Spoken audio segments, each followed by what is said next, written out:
Hey everyone, welcome to FanFic Canon. Thanks for hitting play. I'm thrilled to bring this fan-made story to life for you. If you enjoy the ride and want more narrated fanfics, smash, subscribe, and tap the bell so you never miss an episode. And if you want audiobook of a novel of your choice, join my Patreon.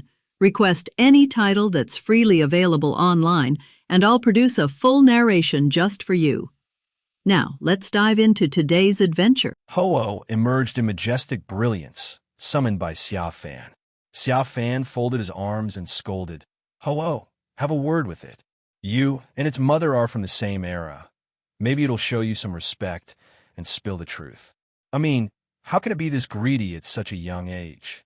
Ho-Oh nodded sagely and floated over. 10 seconds later, he returned defeated. "It says it doesn't know me," Ho-Oh reported dryly. "Apparently, I'm a total stranger and not worthy of elder status." Xia Fan's expression darkened. "Fine, Xiao Huan, beat the truth out of it." "Master, it's still a child," Ho-Oh tried to mediate. "I'm also a child. I'm 17, not married, and still growing. According to human rules, this is just kids fighting kids." Ho-Oh, technically not wrong, but really? 1 minute later, Mew had thoroughly smacked around baby Lugia, who now sobbed miserably. "Boo-woo-woo. What's it saying?" Xia Fan asked. "It says it honestly doesn't know when its mother will return. She never told it, and it's been stuck in a temple for so long it's lost all sense of time." "Is that true? Seems legit. The crying checks out." Xia Fan sighed. "Then why act so annoying earlier? Same answer, different delivery. Could have saved yourself a beating." Ho-Oh turned to him. "So, are we staying here to wait?" Xia Fan shrugged. "Looks like we have no choice." Boo Lugia suddenly cried out again. "What now? It wants us to leave. Says this is its home." Xia Fan narrowed his eyes. "Ignore it. We'll just wait on the shore." He stepped away, but after only a short while, a mischievous glint appeared in his eyes. With a flash of white, Xia Fan transformed into Jengar. Mew blinked. "Master, what you doing?" "I'm going to challenge that smug baby Lugia myself. Might as well train while we wait. I'll need experience before I face Mutwo." "Are you sure? It's still.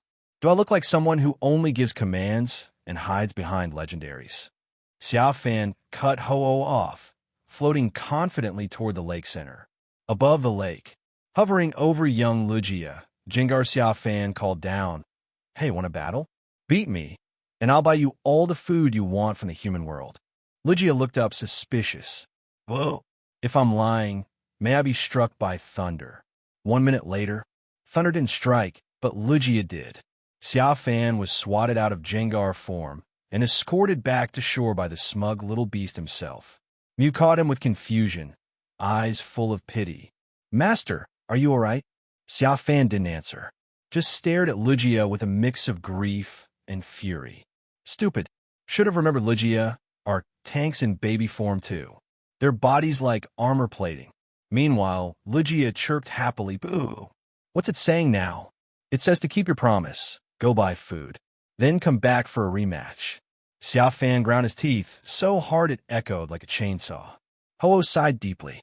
I wanted to warn him about Lugia's natural resistance. But no, he just had to interrupt me. A minute later, Xia Fan, now recovered thanks to Mew's psychic healing, dusted himself off and waved to the others. "Let's go. I'll keep my word and buy that glutton some food. Then, we'll have a proper rematch." An hour later, Cyanwood City. Like bandits raiding a village, Xia Fan and his team cleared out every food store in sight. As they were preparing to head back, Ho-Oh's calm voice echoed in Xia Fan's mind. "Master, may I suggest something? Before facing Lugia again, why not train your own reflexes first? Your loss wasn't just due to Lugia's toughness. It outpaced you in reaction speed too. You knew the right moves, but couldn't execute in time." Xia Fan paused. He didn't like hearing it, but Ho-Oh was right. He had divine power, yes, but no battle instinct. Lugia had grown up training under its mythical mother. He, on the other hand, had just recently stopped relying on Pokémon to fight for him. "All right," he agreed. "We'll train here for a bit. Close enough to the Whirl Islands in case big Lugia returns." Later that day, Xia Fan stashed the food and hired a few locals to guard it. Then he slipped into a forest clearing with Mew. Turn into a human, he instructed. We're going to practice fighting. But I can't speak human, Mew pointed out. No problem, Xia Fan grinned, pulling out paper and a pen. Just play mute. I'll write everything down. He scribbled out notes explaining the rules of their bounty battles for local trainers. As Mew watched the numbers, its eyes widened. Master, you're only offering 3,000 per battle?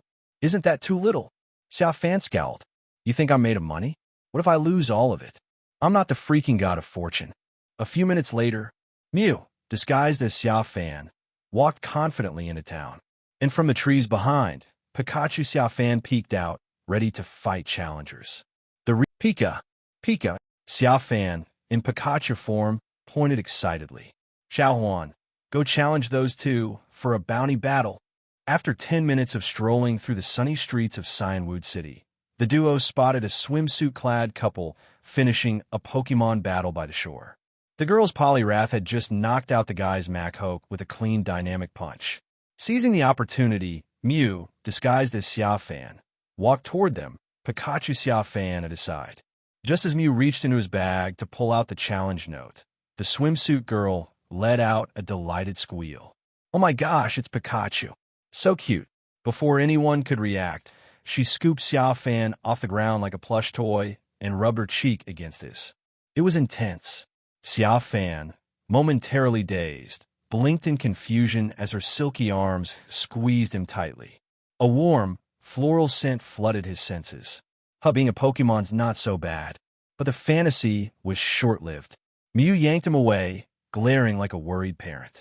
Xia Fan sighed, lips twitching. Do you think I'd suffocate that easily? Is this your Pikachu? The girl asked sheepishly. Sorry, I love Pikachu so much. I've never seen a wild one, and I just couldn't resist. Before she could finish, Mew shoved a note in front of her face. My name is Xia Fan. I'm Mute. I'd like to challenge you to a 3,000 yuan bounty match. Except, are you serious? She blinked. You're actually Mute? Mew stayed expressionless, waving the note like a billboard. After glancing at Pikachu and back at Mew, the girl chuckled and nodded. All right, let's battle. Your Pokemon is this adorable Pikachu, right? Pika. Xia Fan leapt into position opposite her Poliwrath, his tiny face determined. Water/fighting type. I got a shot at this. But then, poof, Poliwrath was recalled, and out came a Sandslash. Xia Fan's ears twitched.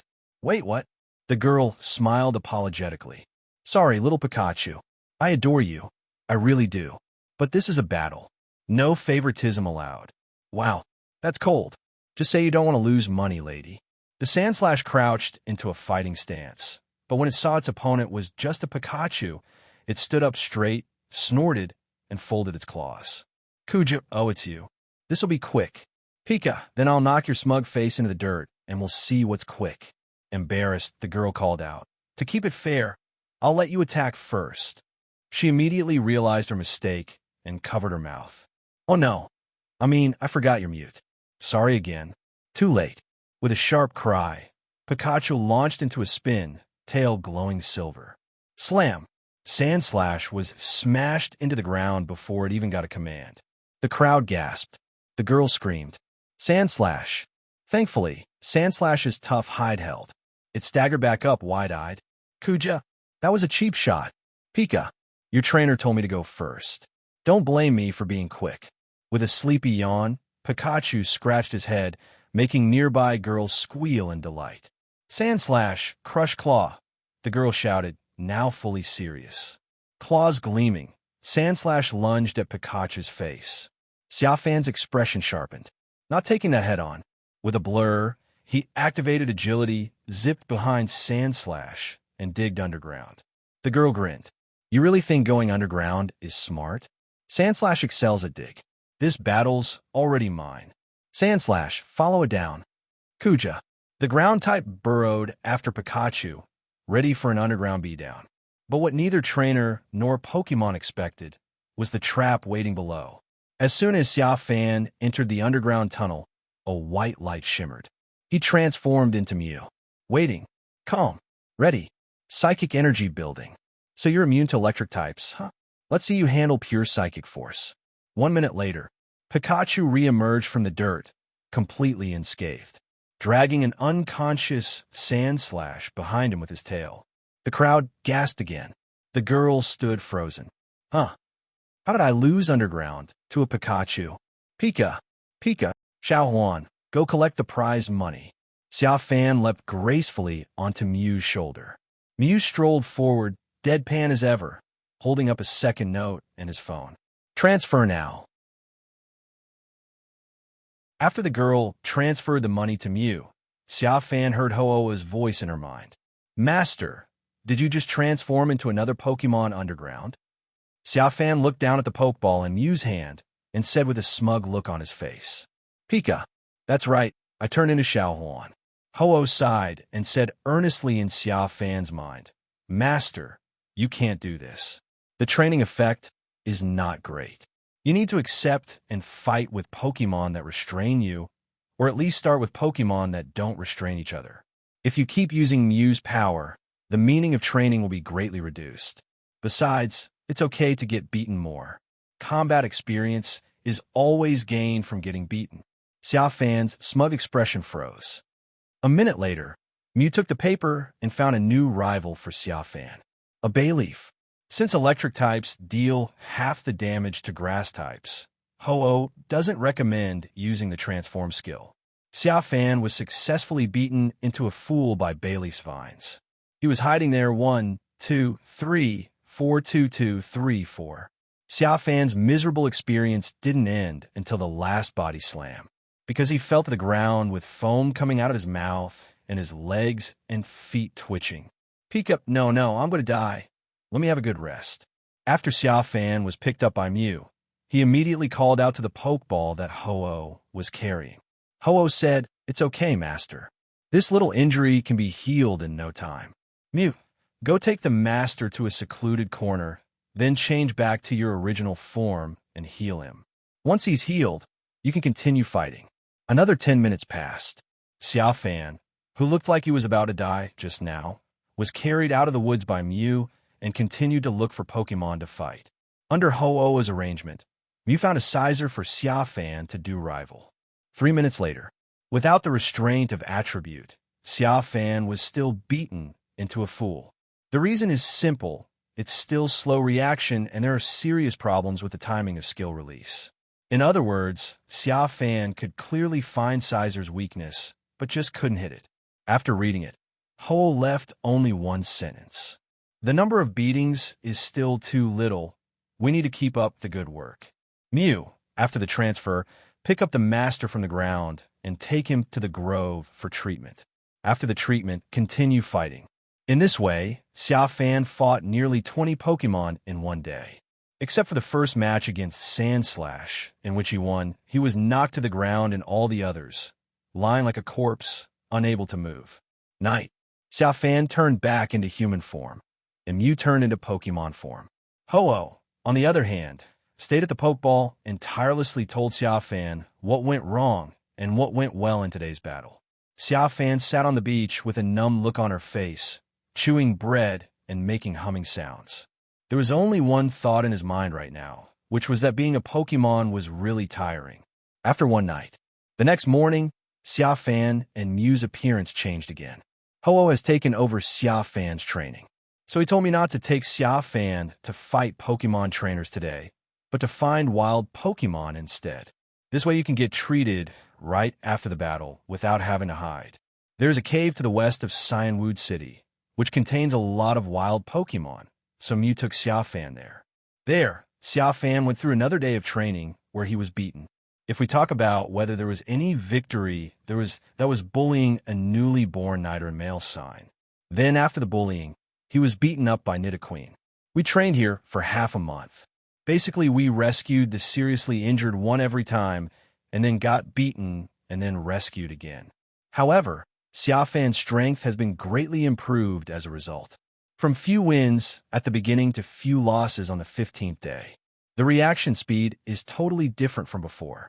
NTI and Reiku also contributed to this, because on the second day here, Ho-Oh asked Mew to release Entei and Reiku. Let them also serve as Xia Fan sparring partners, but they will just hold back when fighting Xia Fan and then forcibly correct some of Xia Fan's bad habits in battle, such as the habit of immediately retorting if any wild Pokémon talks back at him. In addition, Xia Fan had another unexpected gain. That is, during the training period, as he became more and more familiar with the life of Pokémon, the system in his body gave him an achievement reward. Sharing the spiritual world, as the name suggests. This reward means that from now on, Xia Fan and his Pokémon can enter a shared spiritual world and communicate no matter where they are or whether they are together or not. Even Suicune from the far Kanto region can come in. When Suicune came in, he asked in confusion where this place was. Master, you can now go and battle with a Pokémon trainer. As Xia Fan had no rivals in the cave, Ho-Oh is training for Xia Fan enter the second stage. Xia Fan agreed with great enthusiasm. Now he even feels that he would dare to fight with Mutwo if he were here. He just didn't think much about how he would die in the end. Left the cave. Xia Fan was taken by Mew back to the city center of Cyanwood City. Holding the note, Mew looked for someone to fight just like he did half a month ago. The only difference is that this time the piece of paper with the bounty battle amount in Mew's hand was modified by Xia Fan. The amount increased from 3,000 to 10,000. If you lose, he will give you 10,000. Are you kidding? Xia has been beaten for half a month, and he will make a comeback as a king starting today. He beat all the Pokémon that had beaten him to death half a month ago into idiots, not sparing a single one. As the prize money increased and the impression that Mew was a mute was established, someone immediately accepted the challenge. Release your own Pokémon to battle against Xia Fan. That person's Pokémon was a Shavron. After a fierce battle with Xia Fan won the final victory with a Thunder. After that, the man released a ground-type Nidoking with poison. After a fight, Xia Fan still won. He didn't use any electric skills, but used the psychic skill extrasensory he got from Nei, as well as substitute from Articuno and agility from Moltres. Use the 3 skills alternately, and use guerrilla warfare to sneak around Nidoking. You chase me and I run. You retreat and I hit you. Anyway, as long as you can't hit me, I will use extrasensory to consume your life, until you lose your fighting ability. Just like that, Xia Fan spent another day in Cyanwood City. He played 30 games in Cyanwood City and only lost 2. He was killed by a Steelix and Metagross, a dead tank. After watching Xia Fan's battle today, Ho-Oh agreed that he would not have to fight with the reverse attribute starting tomorrow, and asked him to transform into a Pokémon that was not mutually exclusive with Steelix Metagross. If he won, he would return to Whirl Islands to fight Little Lugia. On the second day, Xia Fan transformed into Venusaur and Blastoise respectively and fought again with Steelix and Metagross from yesterday. The final result was victory, and Xia Fan was able to fight Little Lugia. Palace of God. Boo-hoo, Xiaodian. Do you think the human will come back? Didn't he say he would buy me food? But why hasn't he come back in such a long time? Young Lugia plays with water and communicates with his friend Lantern. That human must have been scared by you, so he doesn't dare to come back. Lantern responded, Boo, well, if that's the case, then I should have hit him more gently before. Young Lugia sighed, I didn't think about it anymore and just played with my friends. About 20 minutes later, the two of them were outside the cave. Xia Fan walked in with a bag of potato chips like a leisurely old man. Following behind him was Mew and dozens of large boxes. When leaving Cyanwood City, Xia Fan asked Mew to use confusion to bring a box full of snacks. Xiao Huan put it down. Xia Fan snapped his fingers. Then there was a bang, and the sound of dozens of large boxes falling to the ground echoed in the cave. Young Lugia was startled and looked back. When he saw it was Xia Fan, he was stunned at first. Then, when he saw the snacks in Xia Fan's hand, he immediately rushed over excitedly. Boo! He jumped out of the water and snatched the potato chips from Xia Fan's hand in one bite. What did it say? Xia Fan turned and asked Mew. It said I wanted to die, and then nothing happened. Want to die? It's trying to say that it wants me to die. Okay. At this time, Little Lugia spat out the plastic bag of potato chips from his mouth. Boo! Mew suddenly understood after hearing this. Oh, that's not it. It means I missed the food you brought. What are those boxes at the back? Are they food too? Take them out. I want to eat. What a foodie!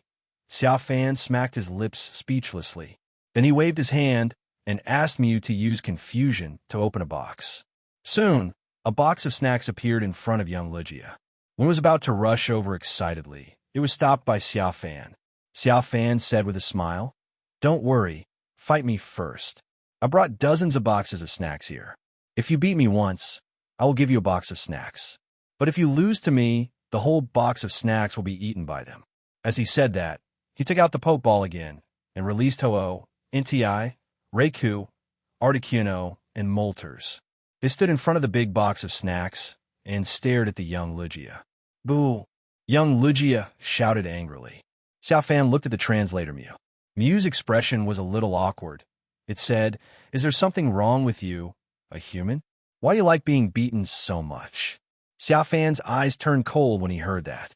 He raised his sleeves, and with a flash of white light, he turned into Jengar. Then countless fists swung out in front of him. Ghost Skill Shadow Punch. Xia Fan and young Lugia started fighting in the cave. 10 minutes later, Xia Fan lost, narrowly defeated by an ice beam. Fulfilling his promise, he let young Lugia eat the box of snacks. While young Lugia was eating snacks, Mew treated Xia Fan's injuries, and Ho-Oh gave Xia Fan some pointers. After young Lugia finished the box of snacks, the battle continued. 20 minutes later, Xia Fan lost again. This time he could have won by a narrow margin, but his reaction went wrong in the end. Mew continued to treat Xia Fan's injuries, with Ho-Oh giving him instructions. Wait for baby Lugia to finish the second box of snacks. The third challenge begins. 15 minutes later, Xia Fan finally defeated young Lugia. A dart pulse followed by a shadow punch. After winning, Xia Fan started to annoy young Lugia with his 5 Pokémon. While eating snacks, he kept saying, "Oh my god, how can it be so delicious? It's really the best in the world," constantly tempting young Lugia's appetite. After eating, Xia Fan continued to fight with young Lugia. If you win the first time, there will be a second time. About 10 minutes later, Xia Fan defeated young Lugia for the second time, leading all the Pokémon to continue to disgust little Lugia. It was so mad that it almost cried. Damn, this is too much of a bully for the beast. As for Xia Fan, seeing little Lugia was so angry, he felt very happy. Finally, I got my revenge. In this way, Xia Fan and little Lugia started to win the battle all the way, and little Lugia could no longer win after winning 2 games. I could only watch Xia Fan and the 5 Pokémon eat snacks in frustration. The more they ate, the tastier they became. I didn't even think about whether I should leave some for them. Gradually, little Lugia couldn't hold it in anymore. He burst into tears. He cried his heart out. "Master, why don't you give it some food? It looks so pitiful." Ho-Oh felt a little reluctant. Pitiful? Xia Fan raised his eyebrows slightly. The next second, he pointed behind little Lugia with an excited look on his face and shouted, "Your mom is here." Wow! In an instant, little Lugia showed Ho-Oh what it means to change his face. Ewing wiped away her tears and looked back with a smile on her face, as if the crying face just now had never existed. Ho-Oh, Mew, Intia, Raikou, Moltres Articuno. Mr. Lugia's children are quite playful. Little Lugia turned around and saw nothing behind him, and immediately realized that he had been cheated. He burst into tears again, and even louder than before. About 5 minutes later, Xia Fan, who was eating melon seeds and admiring little Lugia's crying face, suddenly froze and looked up, because his divine beast perception sensed that a legendary Pokémon was approaching here. Ho-Oh and Mew also felt something and looked up like Xia Fan. After a while, a big Lugia, which was several times larger than the little Lugia, appeared above the little Lugia's head.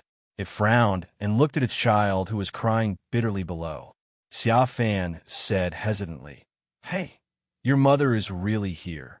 Little Lugia snorted coldly when he heard that, and continued to cry loudly, as if to say, "If you don't give me food, I will cry to death here."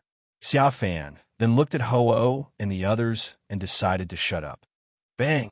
After little Lugia cried for another minute, big Lugia finally couldn't bear it anymore. With one wing, little Lugia was blown directly into the water. Boom, which be asterisk, asterisk, asterisk, asterisk, asterisk, D hit me. Little Lugia, who was fanned into the water, rushed out of the water with a rage. But when he saw that it was his old mother, his rage immediately turned into a kind expression. Boo, ah, it's mommy. Why are you crying? Didn't I tell you that a real man should shed blood and sweat, but not tears? Compared to little Lugia, who can't use telepathy, big Lugia's voice can be heard in everyone's mind. Bew! Little Lugia lowered his head and didn't dare to answer. Lugia snorted coldly and turned his gaze to Ho-Oh. Ho-Oh, why are you in my temple? I will capture you and make you my Pokémon. Together, we will change the world. Xia Fan took over the conversation and took out Silverwing to show it. Lugia was stunned and began to look at Xia Fan and asked in surprise, Ho-Oh has become your Pokémon? Obviously. Xia Fan shrugged with a smile. Not only that, Mew, Nti, Raikou, and your former subordinate Moltres Articuno are all under my command. Lugia's eyes began to turn shocked. Xia Fan patted Nei on the shoulder and asked the honest man to introduce himself to him and explain why Moltres and Articuno were here, but Zapdos was not. A few minutes later, after listening to Nti's explanation, Lugia decided to let Xia Fan take Ho-Oh Mew out to fight it. As long as it could be defeated, it would choose to surrender. Xia Fan agreed and asked Nei Raikou Moltres Articuno to stay here, while he took Mew and Ho-Oh and followed Big Lugia out of the Palace of God. Before long, they arrived above the blue sea and blue sky. Xia Fan and Mew watched. Ho-Oh and Lugia started a fight with all their might.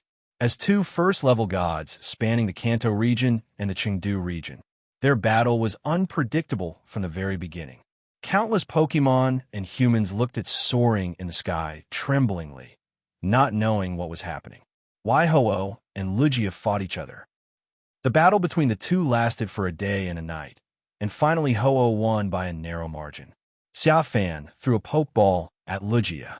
Ding! Successfully captured Pokémon Lugia. Please select one from the skills as your skill.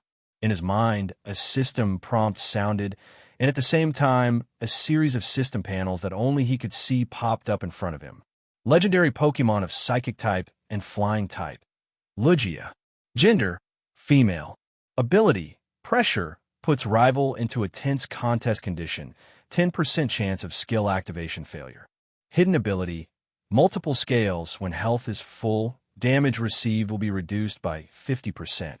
Even in substitute contest condition, as long as contest condition is full, ability can still be activated. Carrying things, none. Skills are as follows. Sky Attack, after charging, attack rival with unimaginable speed and destructive power. Dragon Rush, releases terrifying murderous aura, intimidating rival while tackle rival, with a chance of causing the enemy to fall into a fearful contest condition. Extrasensory, emits invisible mysterious force to attack, sometimes causing rival to be afraid. Calm Mind, calm your mind and focus your attention to improve your special attack and special defense. Psyshock, confusion attacks rival in a materialized form, causing physical damage to rival. Recover, allow cells to regenerate, thereby restoring half of your maximum health. I choose Lugia's Recover. After seeing Lugia's many skills, Xia Fan decisively chose the Recover skill. This is the life-saving skill that he lacks most at the moment. The next second, Xia Fan felt as if his body was pierced by a void object, followed by an immense pain and tearing in his body, as if he was being transformed. The intense pain made him pass out after 3 seconds. When he woke up, he had returned to the Palace of God. The skill bar in my mind now has a new skill option called Recover after Agility. Are you okay, Master? Why did you suddenly faint just now? Mew's voice suddenly sounded in Xia Fan's mind. He looked back and found that Mew and Ho-Oh were looking at him with great concern. It's all right. Xia Fan smiled, stood up with a relaxed expression, and turned to look at Raikou. Raikou, Give me a thunderbolt, the kind that shows no mercy. Is he trying to show off again? NTI Reiku, who have followed Xia Fan for a long time, immediately started to wonder when they heard this. They thought of the time when Xia Fan pointed to the sky with one hand and used the skill Protect to resist the lightning when he captured Sukun. Reiku turned his head to look at Lord Lugia and his son, and found that their eyes were indeed bigger than copper bells when they heard Xia Fan's words. Alas, it seems that he really has to install again. Reiku followed Xia Fan's instructions and attacked with a thunderbolt, not only showing no mercy, but also using all his strength.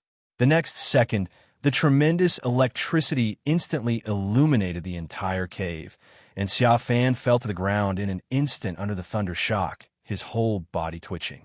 My goodness, not only Lugia and her son were startled, but even Reiku Mew and the others were also startled. I originally thought Xia Fan was going to use his Protect skill to withstand the electric shock, but I didn't expect that he was actually going to withstand it with his body. Reiku quickly removed the thunderbolt, and then looked at Xia Fan, who had been electrocuted by it, and felt as if he was on the edge of an abyss. Especially after Nti Mew Ho-Oh glared at it angrily, it felt even more desperate. Could it be that he liked to provoke Xia Fan from time to time and made him angry? So he deliberately used his own life to punch it, making it the first Pokémon ever to electrocute its owner. Brother, I was wrong. Please don't scare me. Reiku was extremely anxious and afraid that he would electrocute Xia Fan to death. However, at this moment, the guy who was electrocuted suddenly stretched out his hand and asked Ho-Oh to stop saving him in a tone as if he was about to die at any time. Then, in full view of everyone, Xia Fan began her skin-shedding journey, with her entire electro-scorched body repairing itself at a visible speed. 5 minutes later, a naked boy with skin as smooth as snow appeared in front of the Pokémon, whose expressions were petrified. He stood up and said with a proud look, "So, am I awesome?" The Pokémon were stunned, with only one thought echoing in their minds. Damn it, he pretended to be... Lugia smacked her lips. I can't believe that my master is so good at playing. It's awesome, but... Master, can you put on your clothes? Lugia's voice echoed in Xia Fan's mind. At this moment, Xia Fan was still feeling proud of himself for having relied on Recover to come back to life on the brink of death. But after hearing Lugia's voice, he suddenly realized that he was naked. Her face turned slightly red, and a feeling of social death suddenly enveloped her heart. Close your eyes, everyone. He quickly covered his genitals and shouted, then hurriedly picked up the backpack on the ground and ran to the corner to find clothes to put on. Of course, this behavior immediately caused Ho-Oh and Mew to burst into laughter. The original feeling of anger at being deceived disappeared, and what was left was only the pleasure of seeing his master embarrassed. I told you to pretend. Now you know you're wrong. Lugia couldn't hold back when she saw their reactions, especially when she saw Ho-Oh laughing like that. She couldn't keep a serious expression in front of the children anymore. A minute later, Xia Fan came out wearing a short-sleeved shirt. With a serious expression and sharp words, he told Ho-Oh Mew not to laugh and to forget what had just happened. Ho-Oh, they nodded with a look of suppressed laughter. Anyway, they have no say in whether or not they forget what just happened. The brain has to remember it, and there's nothing they can do about it. Xia Fan looked at them like this and knew that it was useless to say anything. So he could only sit cross-legged, pick up a bag of potato chips, and start eating with a depressed look on his face. After a while, Lugia's voice suddenly sounded in his mind. Master, can you tame my child as well?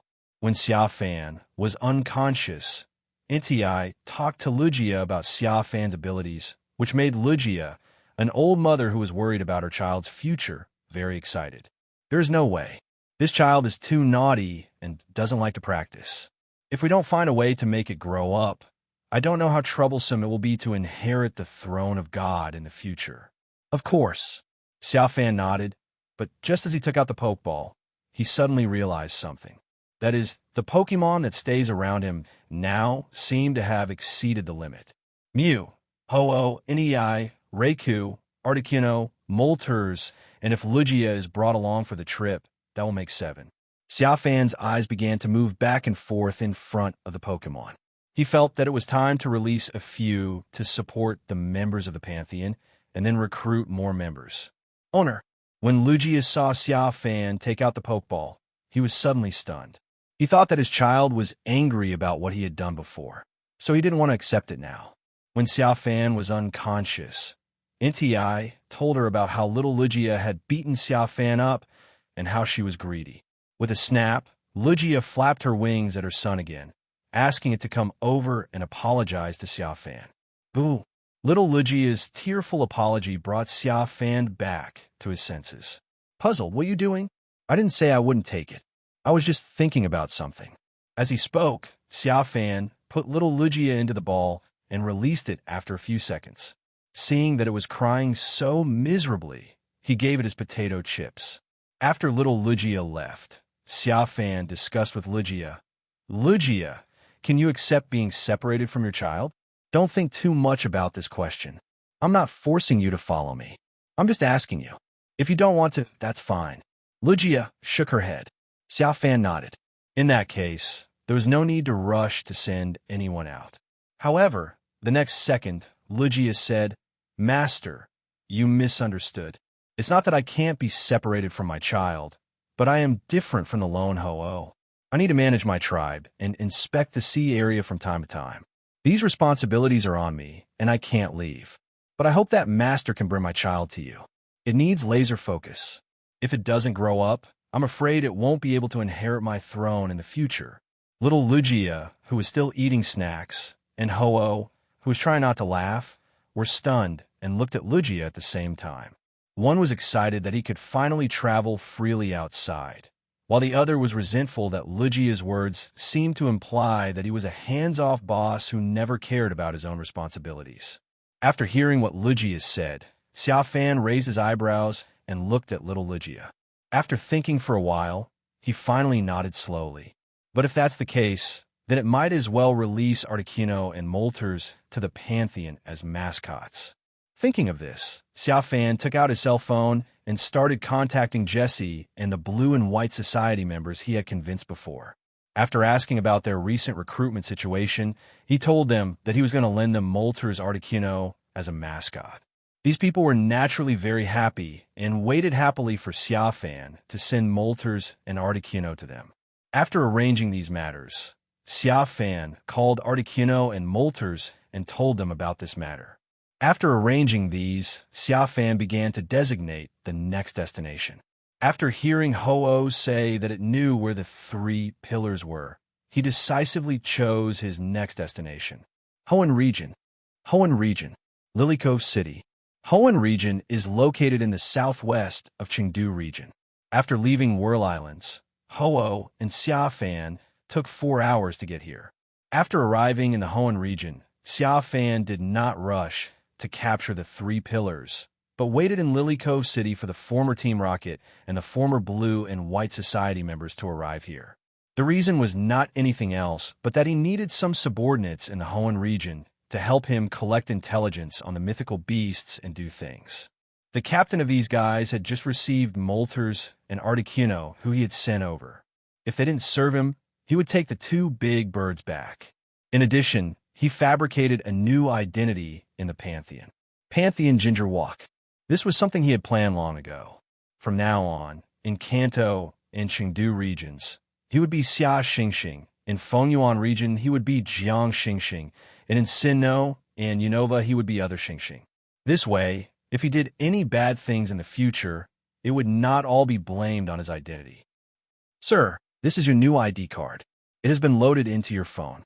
On the beach of Lilycove City, a young man respectfully took out a card and a new mobile phone and gave them to Xia Fan. The name on the card was Jiangyi. Since it takes some time to get from Chengdu region to Hoenn region, Xia Fan started wandering around soon after landing in Lilycove City. However, Pokémon trainers need to register their identity every time they go to a new region. In short, to put it simply, you need to pay a toll. Therefore, people like Xia Fan who fly in from other places are considered illegal immigrants. As long as they go to some high-end consumption places that require identity authentication, Once they are found out, they will need to pay extra money to verify their identity information. However, the Guangdong region is very close to the Chengdu region, so is not necessary. While wandering around, Xia Fan saw the high-tech city of Laryus, which was across the sea from Lily Cove City. She wanted to go there to have some fun, but she was sent back because she was an illegal resident. I had no choice but to pay for an identity verification and, at the same time, spend a little more money to have the person help me get a second identity information. Okay, thank you for your help. Xia Fan took the ID card and new phone and thanked him casually. This is the advantage of having money. After Xia Fan handed the money to the young man who helped him with the identity authentication, he waited calmly for the man to hand it back to him respectfully after he had completed the process. But then Xia Fan snapped his fingers and a bleeding sound came from somewhere, and the young man fell to the ground. After a while, Xia Fan felt a little heavier on his shoulders, as if something was sitting on them, and at the same time, Mew's voice sounded in his mind. "Master!" The memory was deleted successfully. Xia Fan nodded, stood up from the chair on the beach, and walked towards the city of Laryus across the sea. 2 days later, Xia Fan, who had a great time, returned to Lily Cove City from Laryus City. The former members of Team Rocket and Blue and White Society, who are going to help him, will come here today. These guys flew from Chengdu region to Rustboro City, and then took another flight to Lily Cove City. Xia Fan sat in a cafe waiting. After waiting for about half an hour, 18 people walked into the cafe one after another. They looked around as if looking for someone. Xia Fan snapped his fingers. "Here." The 18 people turned their heads and looked at the strange boy in front of them with frowned brows. The 2 leaders among them did not dare to confirm it, so they took out their mobile phones as if they wanted to call to confirm. But the next second they paused, because the boy took out a pokeball and threw it. There was a flash of red light, and a Lugia actually emerged from it. All the guests who were drinking coffee in the store spat out their coffee at once. He was completely shocked, and the way he looked at Xia Fan was no different from looking at a god. Who would have thought that you could see the legendary Pokémon while drinking coffee? The 18 people who had just approached looked at Xia Fan and swallowed. No more doubts in my heart, because before they came, Lord Jesse had told them that this time they were here to obey another lord walking beside Xia walking in the Temple of the Gods. Every adult in the Pantheon has at least one sacred beast, and the sacred beast of this walking adult is Lugia. Come with me. Under the gaze of everyone, Xia Fan walked into a box with his hands behind his back, and little Lugia followed behind happily. The 18 people followed immediately. You all know what you are here for, right?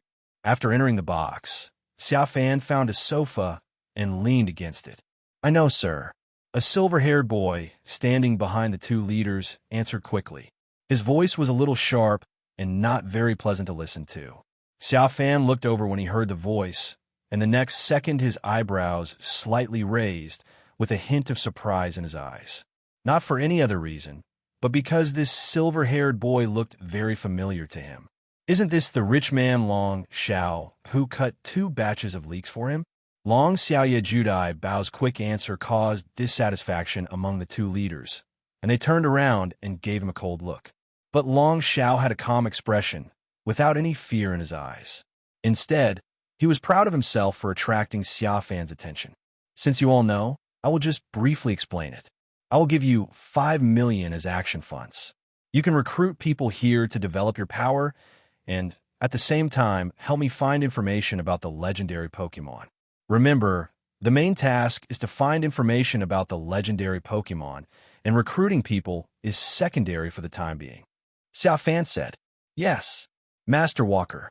18 people responded in unison. Xia Fan nodded, then waved to the 2 leading executives to come over and collect the money. After they received the money and Xia Fan was about to say goodbye to them, Long Xiao suddenly stopped him again. He said sincerely, "Master Walker, do you need a follower?" Everyone looked at Xia Fan with sharp eyes. Xia Fan raised his eyebrows slightly and looked at Long Xiao in surprise.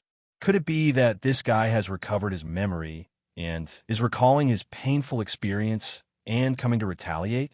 But the next second, Xia Fan, because his appearance and identity have changed now, it is impossible for this guy to come to me for that reason. The most likely possibility is that he wants to curry favor with me and expects to gain benefits from him.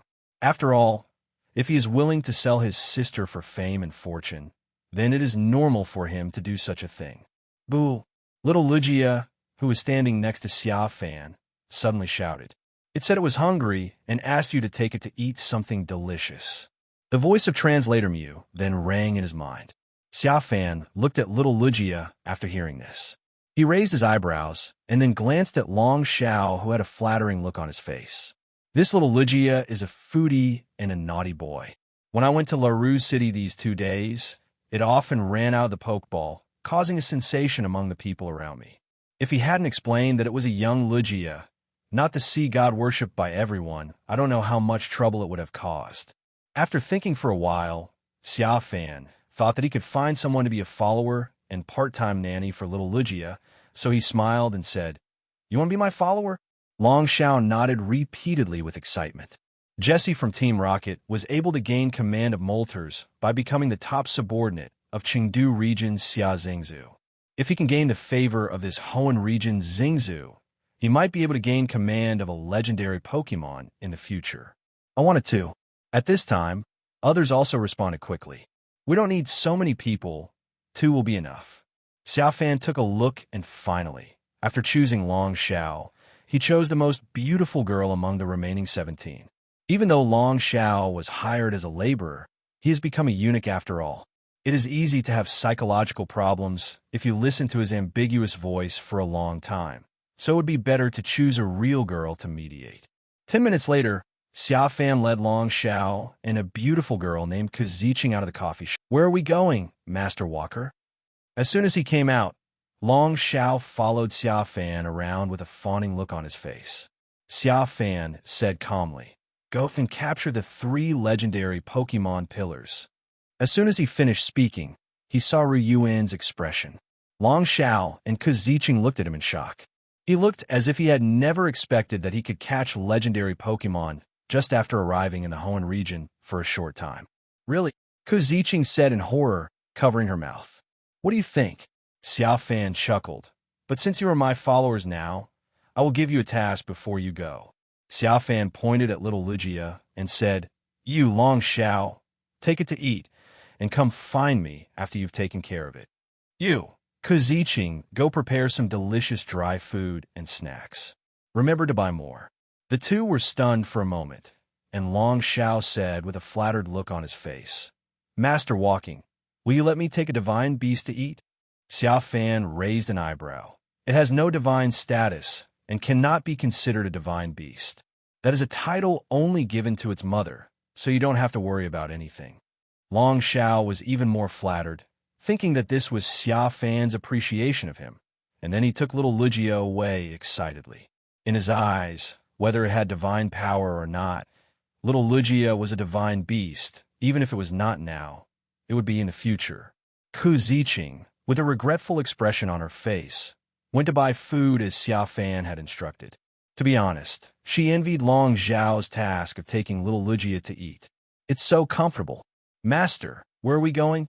After Long Xiao and Kaziching left, Mew's voice rang in Xia Fan's mind. Xia Fan waved his hand and said with a look of relief, Of course, while the little guy is away. Let's go have a big meal. Thinking back on what little Lugia had done in the past 2 days, Xia Fan looked upset. This naughty kid is like a wild horse that has broken free from its reins when he leaves his mother. He completely disobeys any command. If there wasn't a skill of sharing the spiritual world, which allowed Xia Fan to report to Lugia at any time and scold little Lugia through the spiritual world sharing, he wouldn't know how to bring up this little guy. 5 hours later, with a look of despair, Long Xiao brought little Lugia to the place designated by Xia Fan and waited for the meeting. Looking back on the past 5 hours, his understanding of the mythical beasts really completely collapsed. This is not a divine beast at all. It is an existence that is even more difficult to serve than our ancestors. He only eats high-end human food and won't touch any Pokémon food unless the price is over 10,000. Then he is willing to try a bite. If it doesn't suit his taste, he will just spit it out. And, Oh my God, it's basically a waste of money. After that, if it takes a fancy to something delicious, if you don't buy it, it will either stay there and refuse to leave, or take a bite of swallow directly, forcing you to pay. Even if he sees someone having delicious food in his hands, this guy will rob him in the street, and then stand there and wait for him to come over and pay. This is not a divine beast at all. It's just a bandit. But the one who robbed was not someone else. It was him. In just 5 hours, the 100,000 yuan savings that I had worked so hard to save was gone. If I hadn't proved to little Lugia that I really had no money, I don't know how much money I would have wasted. Long Xiao waited for a while, and Ku Ziqing came over. She came over with a feraligatr and a big bag of snacks and food. Looking at Long Xiao's desperate expression, I couldn't help but ask. After learning about his experience, Ku Ziqing's mouth twitched slightly, and she began to be glad that it was not her who took little Lugia out to play. Otherwise, the balance on her mobile phone would definitely not be safe. Boo. However, while she was thinking this, little Lugia had already reached into the snacks she bought. Another 2 hours passed. It was getting late, and Xia Fan returned to the meeting place looking refreshed. As soon as he arrived at the location, he saw Long Xiao and Ku Ziqing with desperate expressions, looking blankly at little Lugia, who was taking photos with others. "What are you doing?" Hearing this familiar voice, Long Xiao and Ku Ziqing suddenly looked back. The next second, he choked up, his eyes became blurry with tears, and endless grievances surged in his heart. "This is a lifesaver. Don't cry, just talk nicely." Xia Fan hurried to comfort her. A few minutes later, after Xia Fan listened to the two guys' complaints, she expressed her sympathy and approval. If he wasn't so difficult to please, he wouldn't have agreed to let Long Xiao become his follower. After complaining to Xia Fan, Long Xiao and Ku Ziqing felt much better. Then the two of them looked at each other, and after playing rock, paper, scissors with their backs to each other, Ku Ziqing stuttered, "Master, can this be reimbursed?" There was no way out. In just 2 hours, her 50,000 savings were gone. "Of course, give me your phone, and I'll transfer 200,000 to each of you." Xia Fan Hideki said, "If you want the horse to run, you have to feed it with grass. You can't let these two dedicated followers run away." Upon hearing this, the two of them immediately burst into excitement and smiled. After putting little Lugia back into the Pokeball, Xia Fan took the two of them to the hotel where he was staying, booked 2 rooms for them. The next morning, the 3 of them left Lily Cove City. Xia Fan sat on little Lugia's back and followed Ho-Oh's instructions to find the 3 sacred pillars. Long Xiao and Ku Ziqing followed Xia Fan, one sitting on the back of their Dragonite and the other sitting on the back of Flygon. About an hour later, following Ho-Oh's instructions, they arrived at a small town built on the sea, Pacific Log Town. According to Ho-Oh, it once sensed the breath of the 3 pillars in the sea not far from here, so it guessed that the 3 pillars were sleeping here. A red light flashed, and after flying over Pacific Log Town, Xia Fan released Mew. "Mew!" Long Xiao and Ku Ziqing screamed. "You can collect your Pokémon now. The 3 pillars may be sleeping in the sea. Although we are not sure where exactly they are, but," Xia Fan said calmly, "but Mew will use confusion to take us into the sea." As soon as he finished speaking, Mew glanced at everyone, and the next second, 3 pink bubbles came out of Mew's mouth. It grew slowly and then wrapped up the 3 people. Long Xiao and Ku Ziqing collected their Pokémon. Wah! Mew rushed into the water with the 3 of them, and little Lugia followed behind. This little troublemaker didn't like to go into the ball, so Xia Fan just left it outside. "Ho-Oh, can you still feel the aura of the 3 pillars now?" After entering the sea, Xia Fan took out the Pokeball that Ho-Oh was staying in and whispered softly, "I can still sense it, Master. Do you see that group of Carvania? Follow their direction." Ho-Oh's telepathy sounded in Xia Fan's mind. He looked around and soon saw a group of Carvania passing by in the distance. "Follow that group of Carvania." Xia Fan gave instructions to Mew. Mew nodded. A few minutes later, Ho-Oh pointed Xia Fan in a new direction. After going around in circles and constantly correcting their direction, they finally saw a huge underwater cave. From a distance, The cave was as big as the palace of God where Lugia lived, or even bigger. It felt like a submerged continent. Master, move forward. The energy is getting closer. Ho-Oh said. Xia Fan hummed, looked at Mew, and asked it to speed up. A minute later, they came to a corner of the cave and saw a cave entrance. Just as he was about to go up, Xia Fan saw a dive boat parked there. Has someone already gone in? Xia Fan murmured in surprise. Then he quickly asked Mew to send them in. After a while, they entered a cow's cave. This place is very similar to the Palace of God in Lugia. A mysterious force separates the sea water from the cave entrance. After passing through the cave, what they saw were huge rocks full of traces of time standing in the distance. Long Xiao and Ku Ziqing couldn't help but exclaim in amazement. After seeing those rocks, Xia Fan's eyes gradually narrowed. From a distance, he seemed to see some pictures engraved on the rocks. He quickly asked Mew to use confusion to quickly send them over. In less than 3 seconds, they arrived under the huge rocks. Only then did Xia Fan see clearly what was carved on these rocks. A character that he couldn't understand at all. Ho-Oh, do you understand? Xia Fan asked Mew to send himself into the air and then pick up Ho-Oh as Pokeball. After a while, the sound of Ho-Oh rang in its mind. I can understand it. It's a very ancient text. However, the text has been severely weathered and many parts are unclear. I can only vaguely make out one sentence of the ancient text on this rock. What? Xia Fan asked quickly. Legend has it that Regigiga's immense power is enough to move continents, and that he can communicate with the outside world through telepathy. Regigiga's? Xia Fan was stunned, and then overjoyed. Could this not be the residence of the 3 divine pillars, but the residence of the Holy Pillar King who created them? Can you still barely understand what other people are saying? It's hard to see clearly on this rock. You can go to other rocks to have a look. Upon hearing this, Xia Fan immediately asked Mew to send him to the second rock. Ho looked for a while, but could only make out one sentence. Regigigas is the god of the earth. He trusts human construction, and therefore he always goes all out to protect people. This is a meaningless sentence. After hearing it, Xia Fan complained in his heart and quickly asked Mew to send him to the third rock. A minute later, Ho-Oh finished reading the third piece of ancient rock text and continued. Regigigas is said to use special iceberg, rock, magma, energy to create Pokémon that are similar to itself. These Pokémon are Regirock, Regice, Registeel. The fourth rock, Regigigas, is a large white stone giant Pokémon with a huge white torso and no obvious head. There is a yellow strip structure from back to front in the middle of the torso with 7 round holes on it, arranged in the shape of the Big Dipper. The arms are very long, with yellow disc structures on the shoulders and wrists, and 3 white fingers at the end. His legs. There are 3 pairs of eyes on both sides of the center of the torso. The colors are red, blue, and gray from top to bottom, which may represent Regirock, Regice, and Registeel. Regigigas. This piece of rock is relatively well preserved, but the introduction is also not very informative, except for the last sentence that is interpreted.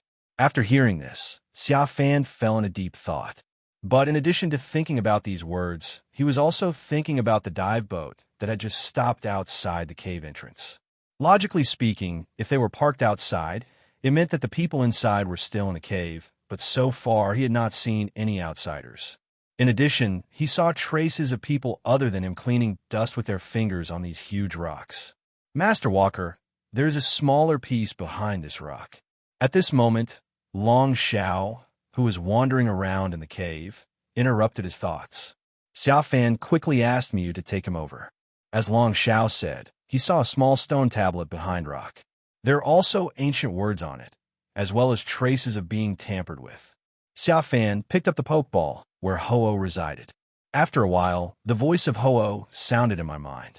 Master, it looks like a trap. The first sentence tells you to take 2 steps back. Upon hearing this, Xia Fan decisively gave up his position, letting Long Xiao stand right in front of the stone tablet and step back 2 steps. Xia Fan asked, "Then how do we go?"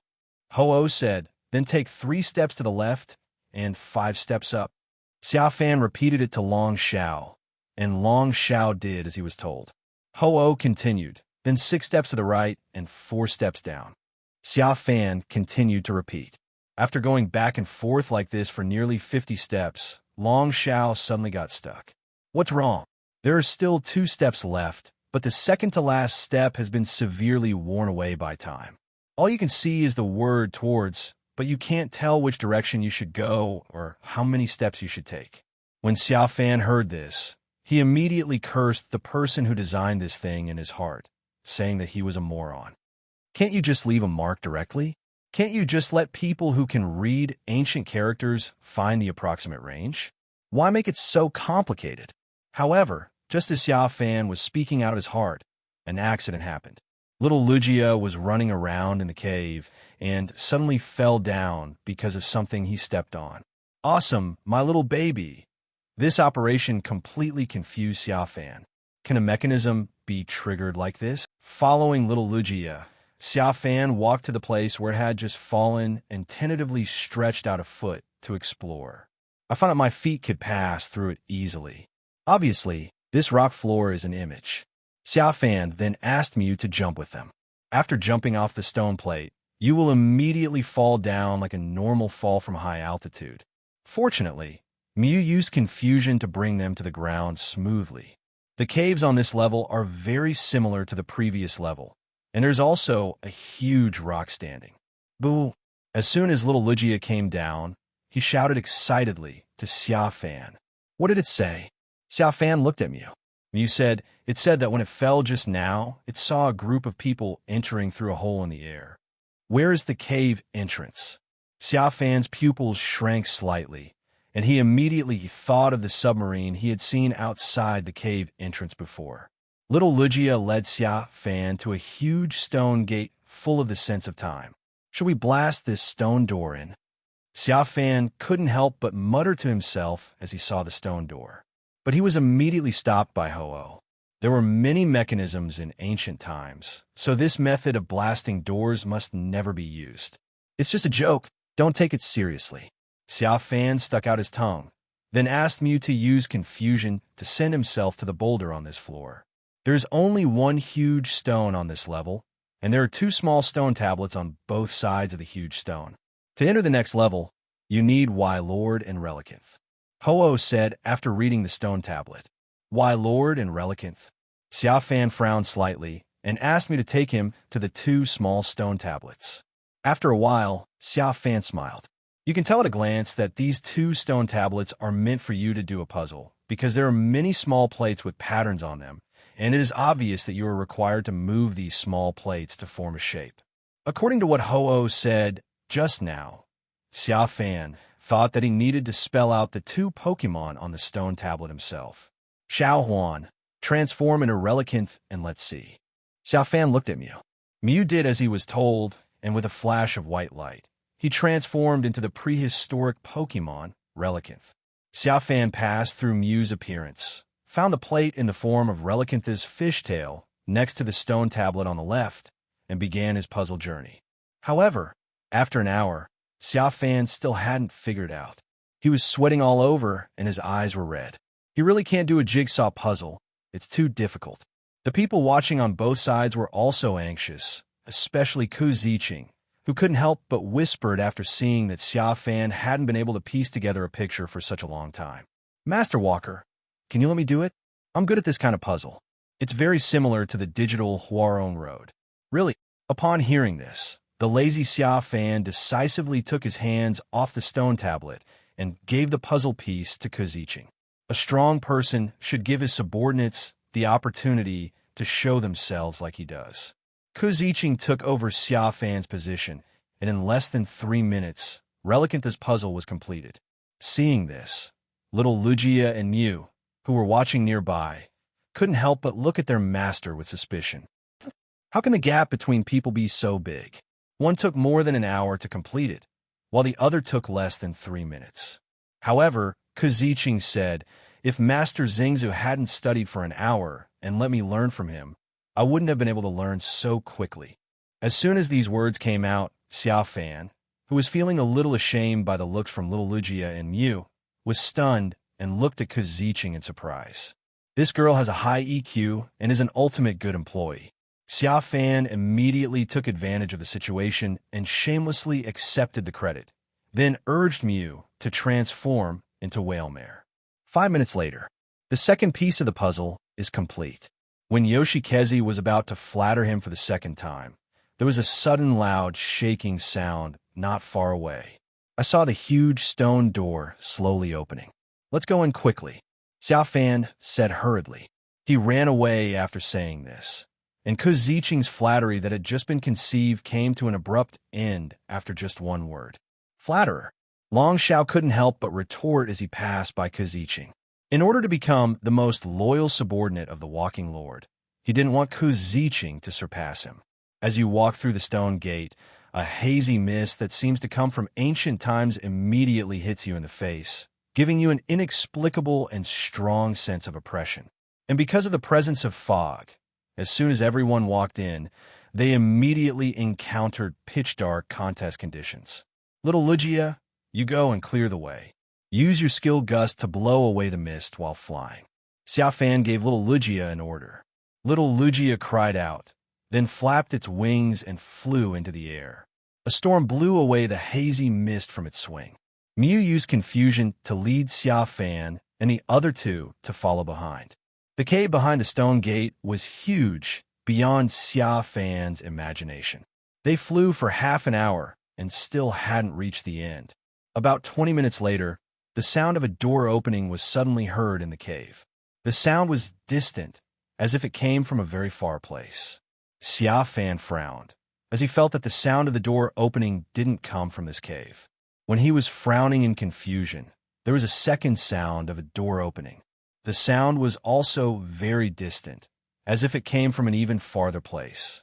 3 seconds later, the third sound of the door opening was heard. Like the previous two, it seemed to come from a very far distance. But as the sound ended, the entire cave fell silent. Xia Fan anxiously asked Mew and little Lugia to hurry up. About 10 minutes later, a newt and a tropius appeared in front of them. The first thing Xia Fan said when he saw them was, "Hit me." 2 minutes later, Xia Fan stood in front of several people in red uniforms. These people included both men and women, the oldest of whom was a man wearing glasses who looked to be in his 50s or 60s. This old man was the only one who was not wearing a red uniform but a white coat. At this moment, these people were looking at Mew and little Lugia beside Xia Fan with fear. At the same time, the shock in his eyes was beyond words. "Tell me the purpose of your coming here and what you have gained so far," Xia Fan said coldly. These people did not respond, and looked as if they were determined to remain stubborn to the end. Xia Fan saw a dagger being taken out from his backpack. The dagger he got from Long Xiao had fallen off, and this was a new one he bought from Lilycove City. 10 minutes later, under the Xia Fan dagger warning and nightmare warning, those people spoke. Long Xiao, who witnessed all this, looked at the miserable condition of these people, and for some reason, he felt an indescribable sense of familiarity.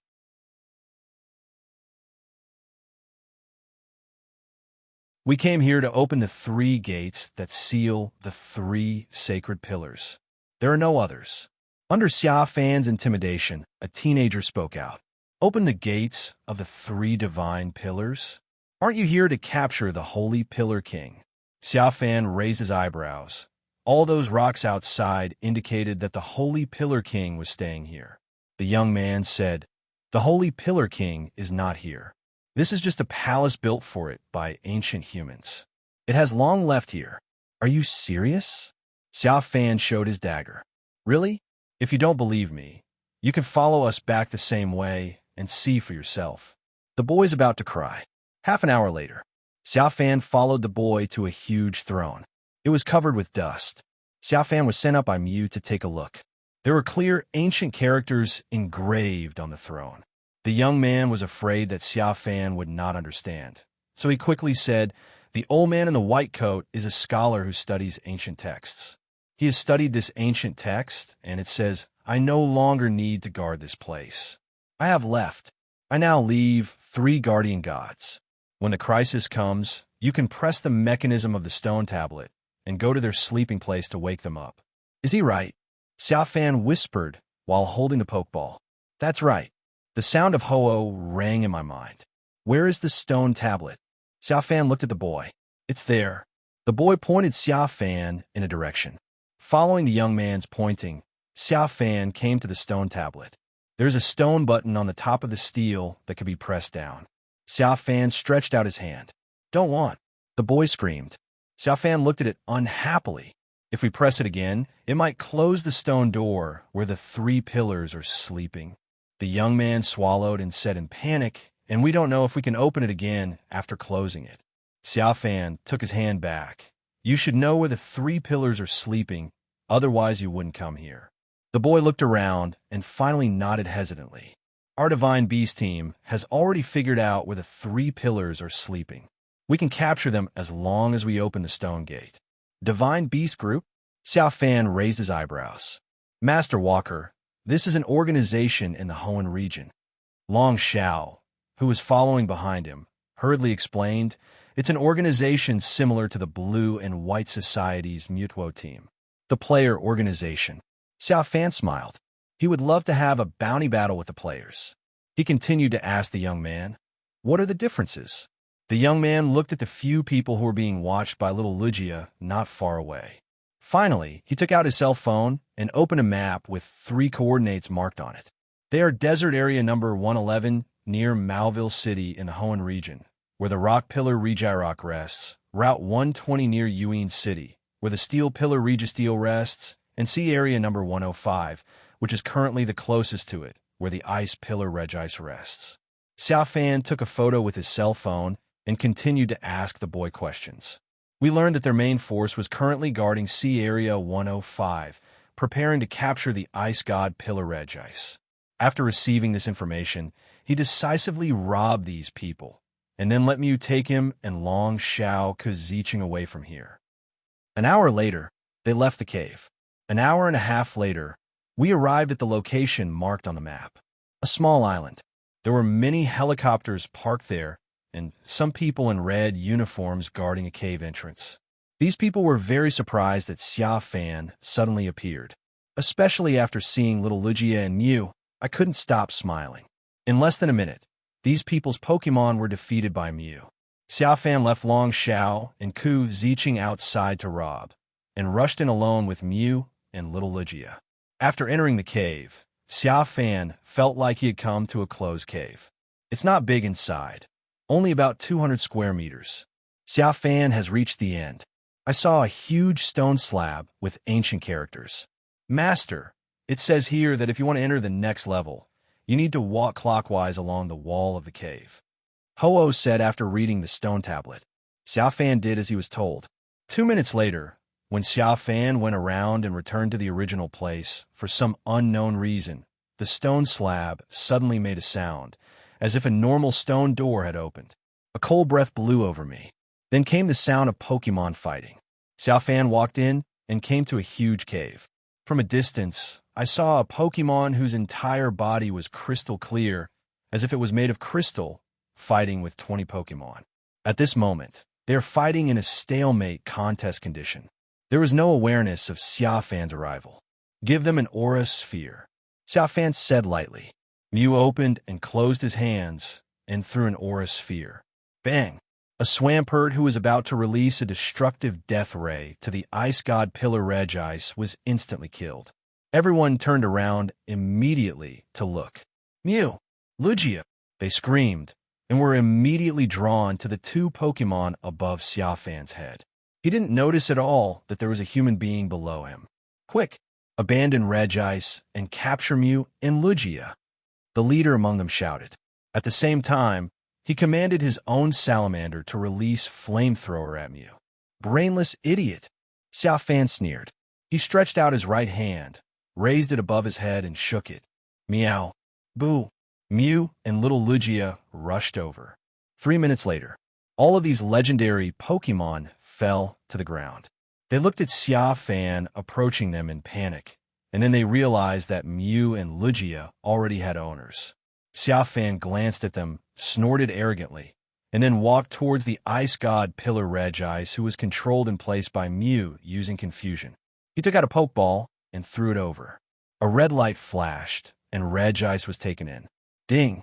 Successfully captured Pokémon Regice. Please select one from the skills as your skill. A system prompt sounded in my mind. Ice-type legendary Pokémon, Regis. Gender, none.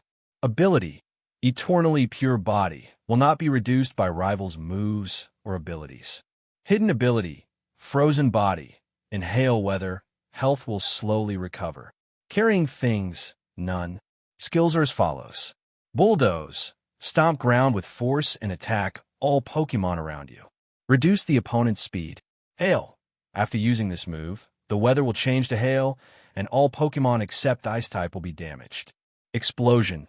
Trigger an explosion, attacking all Pokémon around you. After using it, you will fall into a state of near death. Arm Hammer. Swing a powerful and heavy fist to deal damage to rival, and your speed will be reduced. Zap Cannon. Fires a cannon-like electric current to attack. Puts rival into a paralyzed contest condition. Ice Beam. Fires an ice beam at rival. Sometimes it will freeze rival. Earthquake. Use the impact of Earthquake to attack all Pokémon around you. I choose Regis Earthquake. After looking at Regis' many skills, Xia Fan thought for a while and finally decided to use this ground-type trick. The next second, Xia Fan felt that his body was transformed again. 2 seconds later, the skill bar in my mind added the skill option Earthquake after recover. He glanced around, and under the horrified gaze of the Divine Beast group, he took a step forward.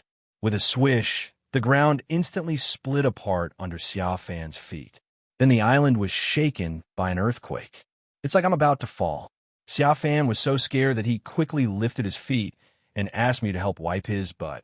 He didn't expect this earthquake to be so powerful.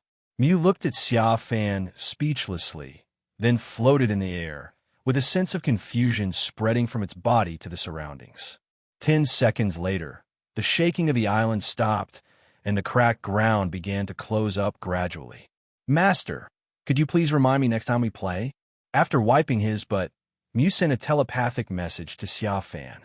The voice was quite helpless and speechless. No. Xia Fan scratched his head in embarrassment. He hadn't boasted for a long time and couldn't help but wanted to do so. However, he didn't expect that he would go a little too far. Are you human? At this time, a girl from the Divine Beast group, not far from Xia Fan, asked in a creepy voice. Xia Fan was almost scared to death by the scene where the earth and sky shook when she stepped into the ground cave just now. Guess. Xia Fan asked jokingly. After that, he took out his cell phone and shouted to everyone, "Everyone, I have a habit. Anyone who has fought with my Pokémon is equivalent to having a bounty battle with me. The amount of the bet is all our property. Now you have lost, so everyone." Xia Fan raised his eyebrows, as if to suggest that if anyone knew the value of the item, they should transfer the money immediately. Half an hour later, Xia Fan took the phone with more than 60 million in assets and left the cave with Mew and little Lugia in a refreshed mood. Only more than 20 people from the Divine Beast organization were left sleeping in it. Their memories have now been erased by Mew. Master Walking, have you conquered him so quickly? When Xia Fan walked out of the cave, Long Xiao walked up to him and asked in surprise. Only half an hour had passed. When the island suddenly shook just now, he thought the fight was very intense. In response to Long Xiao's question, Xia Fan calmly took out the Pokeball and threw out. There was a flash of red light, and Regice appeared. Queen! As soon as it appeared, it floated woodenly behind Xia Fan. Pokemon like this one is the kind that doesn't need fans to spend a lot of time to fool them. Once it is captured by a Pokeball, it will be obedient to its owner. Congratulations, Master Walker, for capturing a legendary Pokemon. Long Xiao immediately flattered Fan. As expected of you, Master Walker, you can capture legendary Pokemon so easily. Zicheng followed closely behind. Xia Fan was overjoyed after hearing this. Yes, he likes to hear people flatter him. However, compared to Long Xiao's overly sloppy flattery, he liked Zicheng's flattery better. It's nothing. It just sounds more comfortable. How about this? I'll lend you this Regice. Xia Fan generously placed Regis Pokeball in Ku Ziqing's hands. Happiness came so suddenly that Ku Ziqing was stunned immediately. He stared at the Pokeball in his hand in disbelief. The Ice God Pillar Regice lent it to me? She must be dreaming. Ku Ziqing glanced at Long Xiao, who was so jealous that his eyes were about to burst into flames. Draw, Epsilon, hashtag, /////. With a slap, Ku Ziqing slapped him without any warning. The slap was so loud and crisp that Long Xiao was stunned immediately. Does it hurt? Ku Ziqing asked softly. Long Xiao looked at her and gradually came back to his senses from his confusion.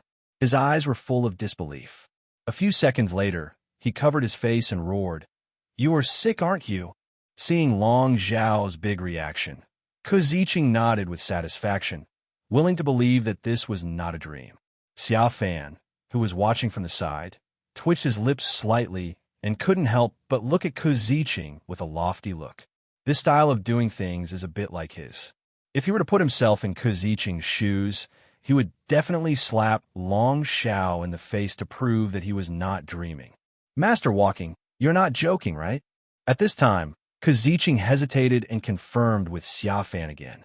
After all, this happiness came so suddenly that it was hard to believe. Xia Fan chuckled. Do you think that as a walker of the Pantheon, I am someone who sends legendary Pokémon? No. Ku Ziqing, who knew how to flatter, shook his head decisively. That's it then. Just keep this legendary Pokémon. Xia Fan patted Ku Ziqing on the shoulder and walked straight towards the helicopters parked there. He no longer captured Pokémon to help him fight like he did in the beginning, but simply because he wanted their skills. If this were not the case, it would not bother running back and forth between regions. Wouldn't it be nice to just be a respected father in Chengdu region? We already have Mew, Ho-Oh, and Lugia anyway. By the way, you should take all the money from these people. Halfway through the walk, Xia Fan thought of something and turned back to ask. I have received it. I have received 10 million. Sir, I will transfer it to you now. Long Xiao responded hurriedly. Seeing Ku Ziqing's reward, he secretly swore in his heart that he must be the biggest bootlicker of the walking master. Only in this way can a legendary Pokémon get closer and closer to him. No need. I'll leave this 10 million to you. Xia Fan waved his hand and asked them to stay outside to collect the money, which was actually an alternative reward he gave them. Which of you two can fly a helicopter? Next, we're going to the desert above Mauville City to subdue the rock god pillar Regirock. Long Xiao paused. He didn't know how to fly a helicopter. However, Ku Ziqing said, I can walk, sir. My family taught me when I was a child. As he spoke, Long Xiao saw Ku Ziqing trotting into the helicopter under Xia Fan's admiring gaze. He started the helicopter with skillful techniques. At this time, there are desert ruins next to Route 111 in Mauville City. A Pokémon made entirely of rock walked out of the ruins. Regirock, the rock pillar. It was chasing a group of terrified men and women. Just now, as the entrance to the ruins was opened, a team of Divine Beast Group members guarding outside took the opportunity to go in and make the capture. However, their strength is still somewhat behind Regirock. Therefore, after being defeated, they could only flee for their lives. Regirock was enraged because he was attacked for no reason. His eyes were fixed on the members of the Divine Beast Group. Following their footsteps, Regirock eventually walked out of the desert. We arrive at a road not far from Mauville City, facing many Pokémon trainers passing by. It stretched out its arms made of rock, and one zap cannon after another shot out from between its arms. One after another, huge rocks summoned by ancient power smashed towards them. No one can resist the angry Pokémon Regirock. After all, its almost maxed-out defense can render everyone helpless. Following the members of the Divine Beast Group, Regirock finally arrived in Mauville City. At this time, nearly 100 Pokémon trainers have gathered here, all of them coming with the idea of capturing Regirock. However, these people only held out for 10 minutes.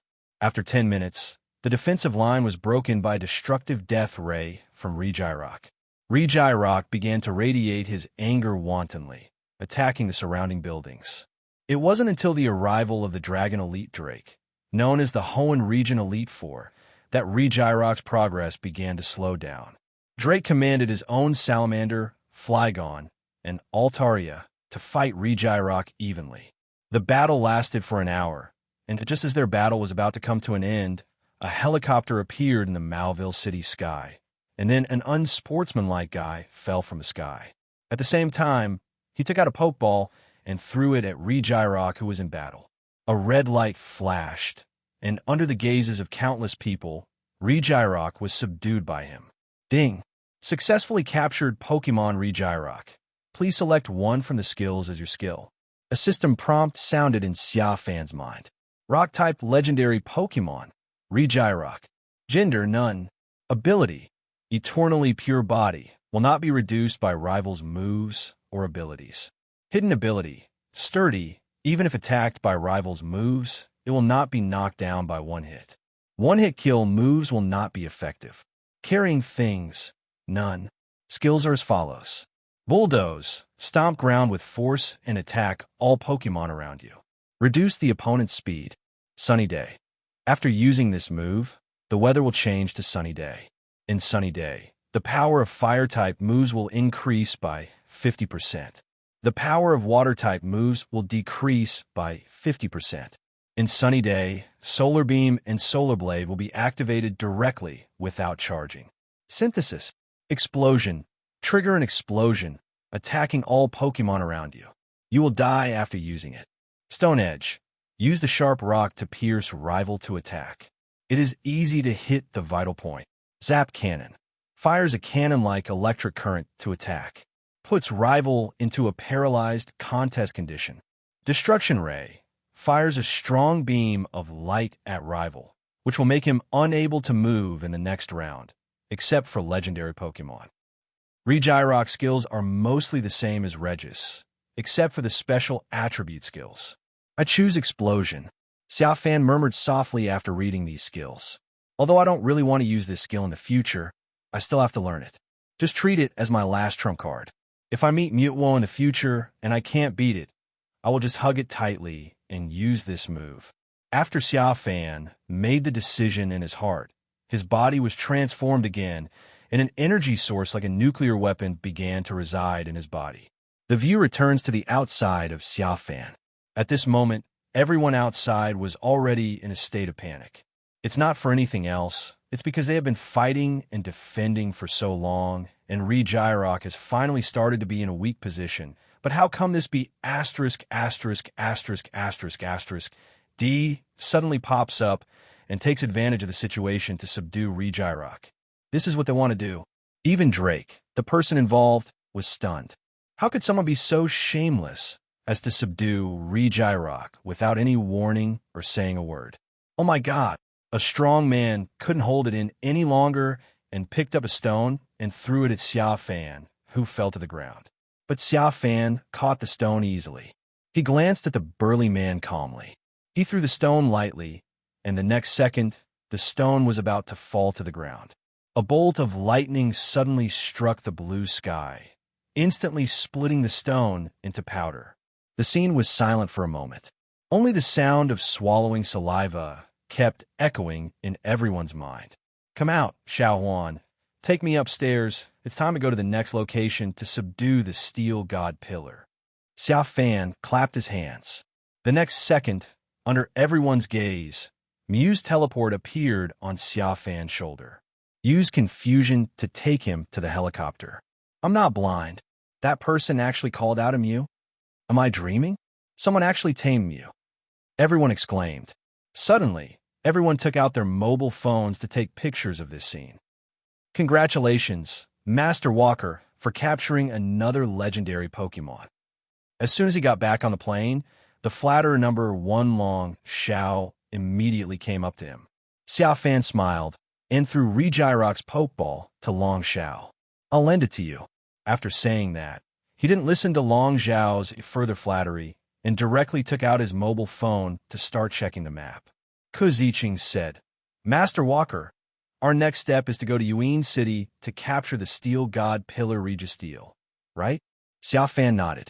Kuziching said, "When you went down to capture Pokémon just now, I checked my phone. There are already news reports about Registeel's awakening. Like Regirock, he is now in a rage and fighting with Pokémon trainers.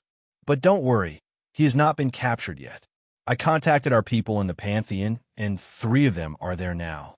They will take the opportunity to help us hinder those trainers." Very good, then let's go quickly. Xia Fan's impression of Kuziching was further improved after hearing this. Yes, he likes this kind of thoughtful person.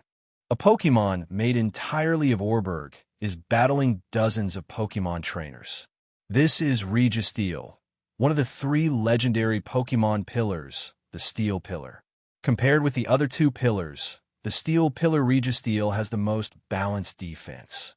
Most Pokémon skill damage will be halved when it hits it.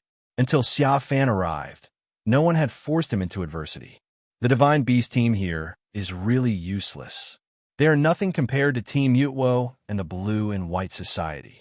When rushing to the outskirts of Yuan City from Mauville City, Xia Fan looked at the unharmed Registeel and couldn't help but complain about the player organization in the Hoenn region. If it was Team Utwo and the Blue and White Society, they might have conquered it long ago. There would be no time for him to rush from Sea Area 105 to Mauville City and Yuan City. "Master Walking, are you not going to subdue him now?" Kuziching was puzzled when she saw Xia Fan didn't go down after arriving. "No rush, let's wait and see." Xia Fan joked. He really liked watching players being ravaged by mythical beasts. It's different now than in Mauville City.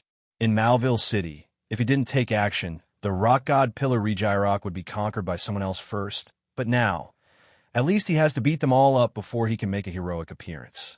The protagonist is always the last to appear. Xia Fan stayed above the trainers' heads for about 10 minutes. 10 minutes later, the helicopter suddenly received a call request for unknown reasons. Kuziching glanced at Xia Fan, asking with his eyes whether she wanted to accept it, and Xia Fan naturally agreed. After the call was connected, a middle-aged man's voice came. The content requires the helicopter to attack Registeel in midair, lure him away, and then return to rescue him. Upon hearing the news, Xia Fan stuck his head out of the helicopter window and looked down. Soon he saw a middle-aged man shivering and hugging a tree, waving at the plane. Below him, Registeel was standing there fighting with other Pokémon. Countless skills swept past his head and body. If he was not careful, he might die on the spot. "Master, what should we do?" After temporarily blocking the call, Kuziching asked Xia Fan. "Ow!" Xia Fan raised his eyebrows and gradually smiled evilly. He doesn't think he is a good person. His goal is to capture all the legendary Pokémon, and those who are also greedy for legendary Pokémon are his rivals. When I saw a rival in such a miserable situation, I naturally wanted to add insult to injury and make him suffer as much as possible. So, just knock down that tree," Xia Fan said directly. "Yes, Master Walker." Kuziching pressed the attack button. The helicopter's chassis opened its hatch. After a while, a beam of light shot out from the helicopter and headed towards the big tree that the middle-aged man was hugging. With a crack, the big tree slowly broke. The middle-aged man fell from the tree with a look of disbelief on his face. It hit Registeel directly on the back. Registeel turned around and glared at each other. "Brother, do you believe me if I tell you this was an accident?" The middle-aged man said with an expression uglier than crying, forcing a smile. "Registeel, get out." Registeel grabbed the middle-aged man and threw him out, then continued to fight the Pokémon that beat up it. The battle continued like this for more than an hour. Registeel is still the last Pokémon standing. Xia Fan felt the time was right and jumped out of the helicopter. "First, let Mew control it with Psychic and then throw a Pokeball." With a flash of red light, Registeel was easily subdued. Ding! Successfully captured Pokémon Registeel. Please select one from the skills as your skill. A system prompt sounded in Xia Fan's mind. Steel-type legendary Pokémon, Registeel. Gender, none. Ability, eternally pure body, will not be reduced by rivals' moves or abilities. Hidden ability, light metal, its own weight will be halved. Carrying things, none. Skills are as follows. Bulldoze, stomp ground with force and attack all Pokémon around you. Reduce the opponent's speed. Sunny Day. After using this move, the weather will change to sunny day. In Sunny Day, the power of Fire-type moves will increase by 50%. The power of Water-type moves will decrease by 50%. In Sunny Day, Solar Beam and Solar Blade will be activated directly without charging. Synthesis. Superpower. Burst out amazing power from your entire body to attack rival. Your own attack and defense will be temporarily reduced afterwards. Iron Defense. Make your skin as hard as iron, thus greatly improving your defense. Zap Cannon. Fires a cannon-like electric current to attack. Puts rival into a paralyzed contest condition. Destruction Ray. Fires a strong beam of light at rival, which will make him unable to move in the next round, except for legendary Pokémon. Psych Up. Cast Psych Up on yourself, changing the contest condition of the ability to the same as rival. The target's attack, defense, special attack, special defense, speed, hit, evasion, and other abilities will be copied, and this move will definitely hit the target unless the target is not on the field. This move is not affected by Protect, Detect, and Spiky Shield. Registeel skills are mostly the same as Regirock and Bolt Strike Ace, but only one skill caught Xia Fan's attention. He read it from top to bottom, and finally murmured in his heart, "I choose Psych Up by Registeel." The next second, his mind began to be transformed. After a while, the skill bar in Xia Fan's mind added the skill Psych Up after Explosion. He took out his cell phone, sent a message to Ku Ziqing, asking him to drive to a secluded place and wait for him, and then left with Mew. 20 minutes later, Xia Fan arrived at a deserted dense forest.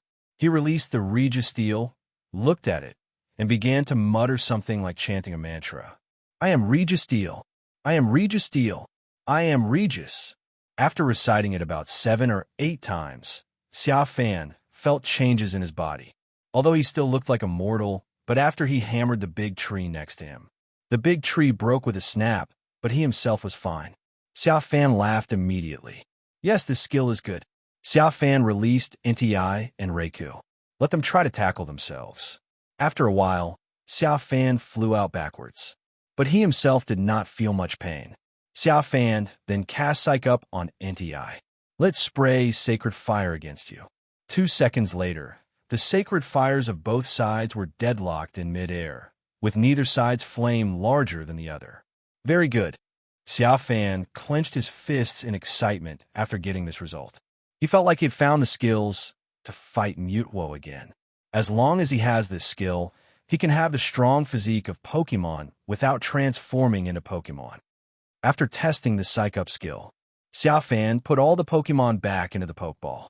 Then he took out his phone and met with Ku Ziqing and Long Xiao. "Master Walking, where are we going next?" After picking up Xia Fan, Ku Ziqing asked while driving the helicopter. Xia Fan raised his eyebrows. He really didn't know where to go now. The 3 sacred pillars had been captured, so how would he know where the other sacred beasts in the Hoenn region were? Thinking of this, Xia Fan couldn't help but take out the Pokeball and whisper to himself, "Ho-Oh, do you know where there are legendary Pokémon?" "I don't know." Ho-Oh's telepathy sounded from his heart. "Okay then." Xia Fan shrugged, then looked at Ku Ziqing. "Let's find a place to rest." "Oh, let's go. "Never mind. I'll use my phone to check what good places to eat and play are there in the Hoenn region." After saying that, Xia Fan took out his cell phone and started searching, but as he was searching, he suddenly thought of something. "When I met Xiao Huan on the first day, it seemed to say that it saw Mr. Rayquaza at the Sky Pillar in the Hoenn region." Xia Fan quickly took out Mew's Pokeball again. "Xiao Huan, do you remember what you told me before about your encounter with Rayquaza in Sky Pillar? Remember, I once went there and said hello to it, but it ignored me." You said that was correct. After getting this confirmation, Xia Fan hurriedly asked Ku Ziqing to go to Sky Pillar according to Mew's instructions. 3 hours later, they arrived at the Sky Pillar, a towering pillar that connects the sea to the sky. "Just wait here," Xia Fan said, looking at the Sky Pillar. "It would be a burden to bring the 2 of them to this place." "Master, you must also pay attention to safety," Long Xiao and Ku Ziqing said in unison. Xia Fan waved his hand and jumped off the helicopter. Then, with the help of Mew Confusion, it took 20 minutes to reach the top of the tower. But it was empty inside. There was no sign of Rayquaza. Xia Fan smacked his lips in disappointment. It seems that this was a futile effort and Rayquaza may have left. It was all in vain. 20 minutes later, Xia Fan returned to the helicopter. Long Xiao, who had been waiting to flatter him for a long time, came up and said quickly, "As expected of you, Mr. Walking, you have successfully captured the legendary Pokémon Rayquaza." Xia Fan, is this guy mentally ill, or is his eyes unable to discern what his current expression is? Does this look like he caught Rayquaza? Get out of the way. Xia Fan pushed the man away, then lay down on the recliner in the helicopter with his arms folded across his chest and his eyes closed to rest. Ku Ziqing on the side sneered in his heart and glanced at Long Xiao, who was flattering the horse. Contact the Pantheon members wandering outside. If you find any legendary Pokémon, come to me immediately. After a while, Xia Fan said with his eyes closed, "If not, then let's just play in the Hoenn region." Okay. Ku Ziqing responded quickly, took out his cell phone, and started contacting the members, asking them to find the traces of the legendary Pokémon as soon as possible. But it is said that Pokémon traces are not so easy to find. For someone like Xia Fan, who has captured 11 Pokémon in less than a year, it can be said that he was blessed by God and had great luck as he encountered two tool organizations, the Blue and White Society and the Mutwo team, which provided him with the opportunity to capture several legendary Pokémon. Otherwise, I don't know how long it will take. In this way, Xia Fan stayed in the Hoenn region for 3 months, during which time he did not obtain any information about any legendary Pokémon. Until the end of the 3rd month, exactly 1 year after coming into this world, he suddenly received a message on his mobile phone. A somewhat surprising news. Tiantian Technology, which had disappeared for a long time, suddenly launched a trial for each player through their mobile phones. Invite all players to participate in the tournaments they host. The final winner will get a Latios and a Master Ball, as well as the coordinates of the Wild Latias. Interesting. In the coffee shop, Xia Fan drank coffee in one hand and held his mobile phone in the other, looking at the messages in it, and the corners of his mouth gradually rose. He really didn't expect that Tiantian Technology would actually show up. But now that it has been exposed, he must participate and find out what the truth of this world is. 10 minutes later, Long Xiao and Ku Ziqing returned to the coffee shop, followed by little Ligia. They said to Xia Fan hesitantly, "Master Walker, can we leave for a while? We have something to ask." Xia Fan raised his eyebrows and immediately guessed that these two people wanted to participate in the trial held by Tiantian Technology. In their minds, both of them still considered him a native of this world, because their memories had been modified and deleted by him from the very beginning. Just like when he first met Long Xiao, he deleted Long Xiao's memory after asking him questions. So, in their memories, they came from a very ancient pantheon and had nothing to do with the players. Okay. Xia Fan agreed with a smile. Long Xiao and Ku Ziqing looked at each other, thanked Xia Fan, and left quickly. Xia Fan looked at their departing backs with a slight smile on his face. He took out the Pokeball, put away little Lugia, and followed them out of the cafe. And when passing a corner, a white light flashed, and another young man's face appeared. The trial location of the God Technology is marked as being in the sea of the Hoenn region. It took Xia Fan an hour to finally get there. From a distance, he saw a giant pillar as tall as the sky pillar. But this giant pillar has a very strong sense of technology. The column is silver-white in color, with 7 branch pipes at its waist extending to all parts of the world, and at the bottom are countless elevators parallel to the sea surface. After seeing it, Xia Fan couldn't help but ask Lugia through the spiritual world, sharing whether this thing suddenly appeared in the sea area of the Chengdu region. It didn't take long to get the reply. The answer was yes. In the sea area of Chengdu region, a giant pillar suddenly appeared, as if it appeared out of thin air, and many Pokémon trainers were rushing towards it. Xia Fan thought for a while after hearing this, and finally stepped onto an elevator and entered the giant pillar. However, after entering the giant pillar, His brows immediately furrowed, because the lobby, which should have been full of people, was empty except for him.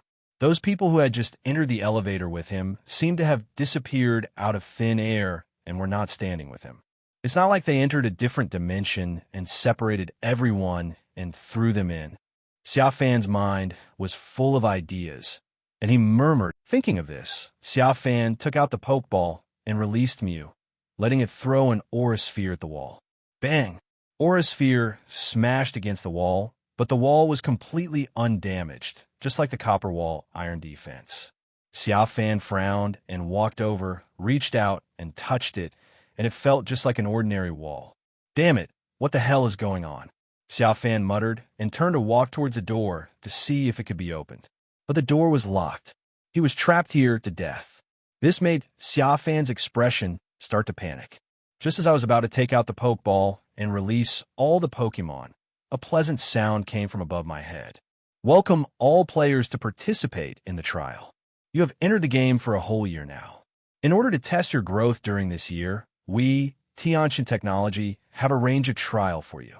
Xia Fan looked up and saw a 3D projection of a woman in a suit appeared above her head. I'm sure you've all learned the final reward for the trial from your phone. Yes, it's the Dragon-type and Psychic-type legendary Pokémon Latios, plus a Master Ball and the capture coordinates of another legendary Pokémon Latias. If you become the final winner, they will be yours. The trial will begin soon. Please enter the gate ahead. As her voice fell, a door suddenly appeared in the closed wall in front of Xia Fan. Xia Fan walked in, arrived at a circular battle area.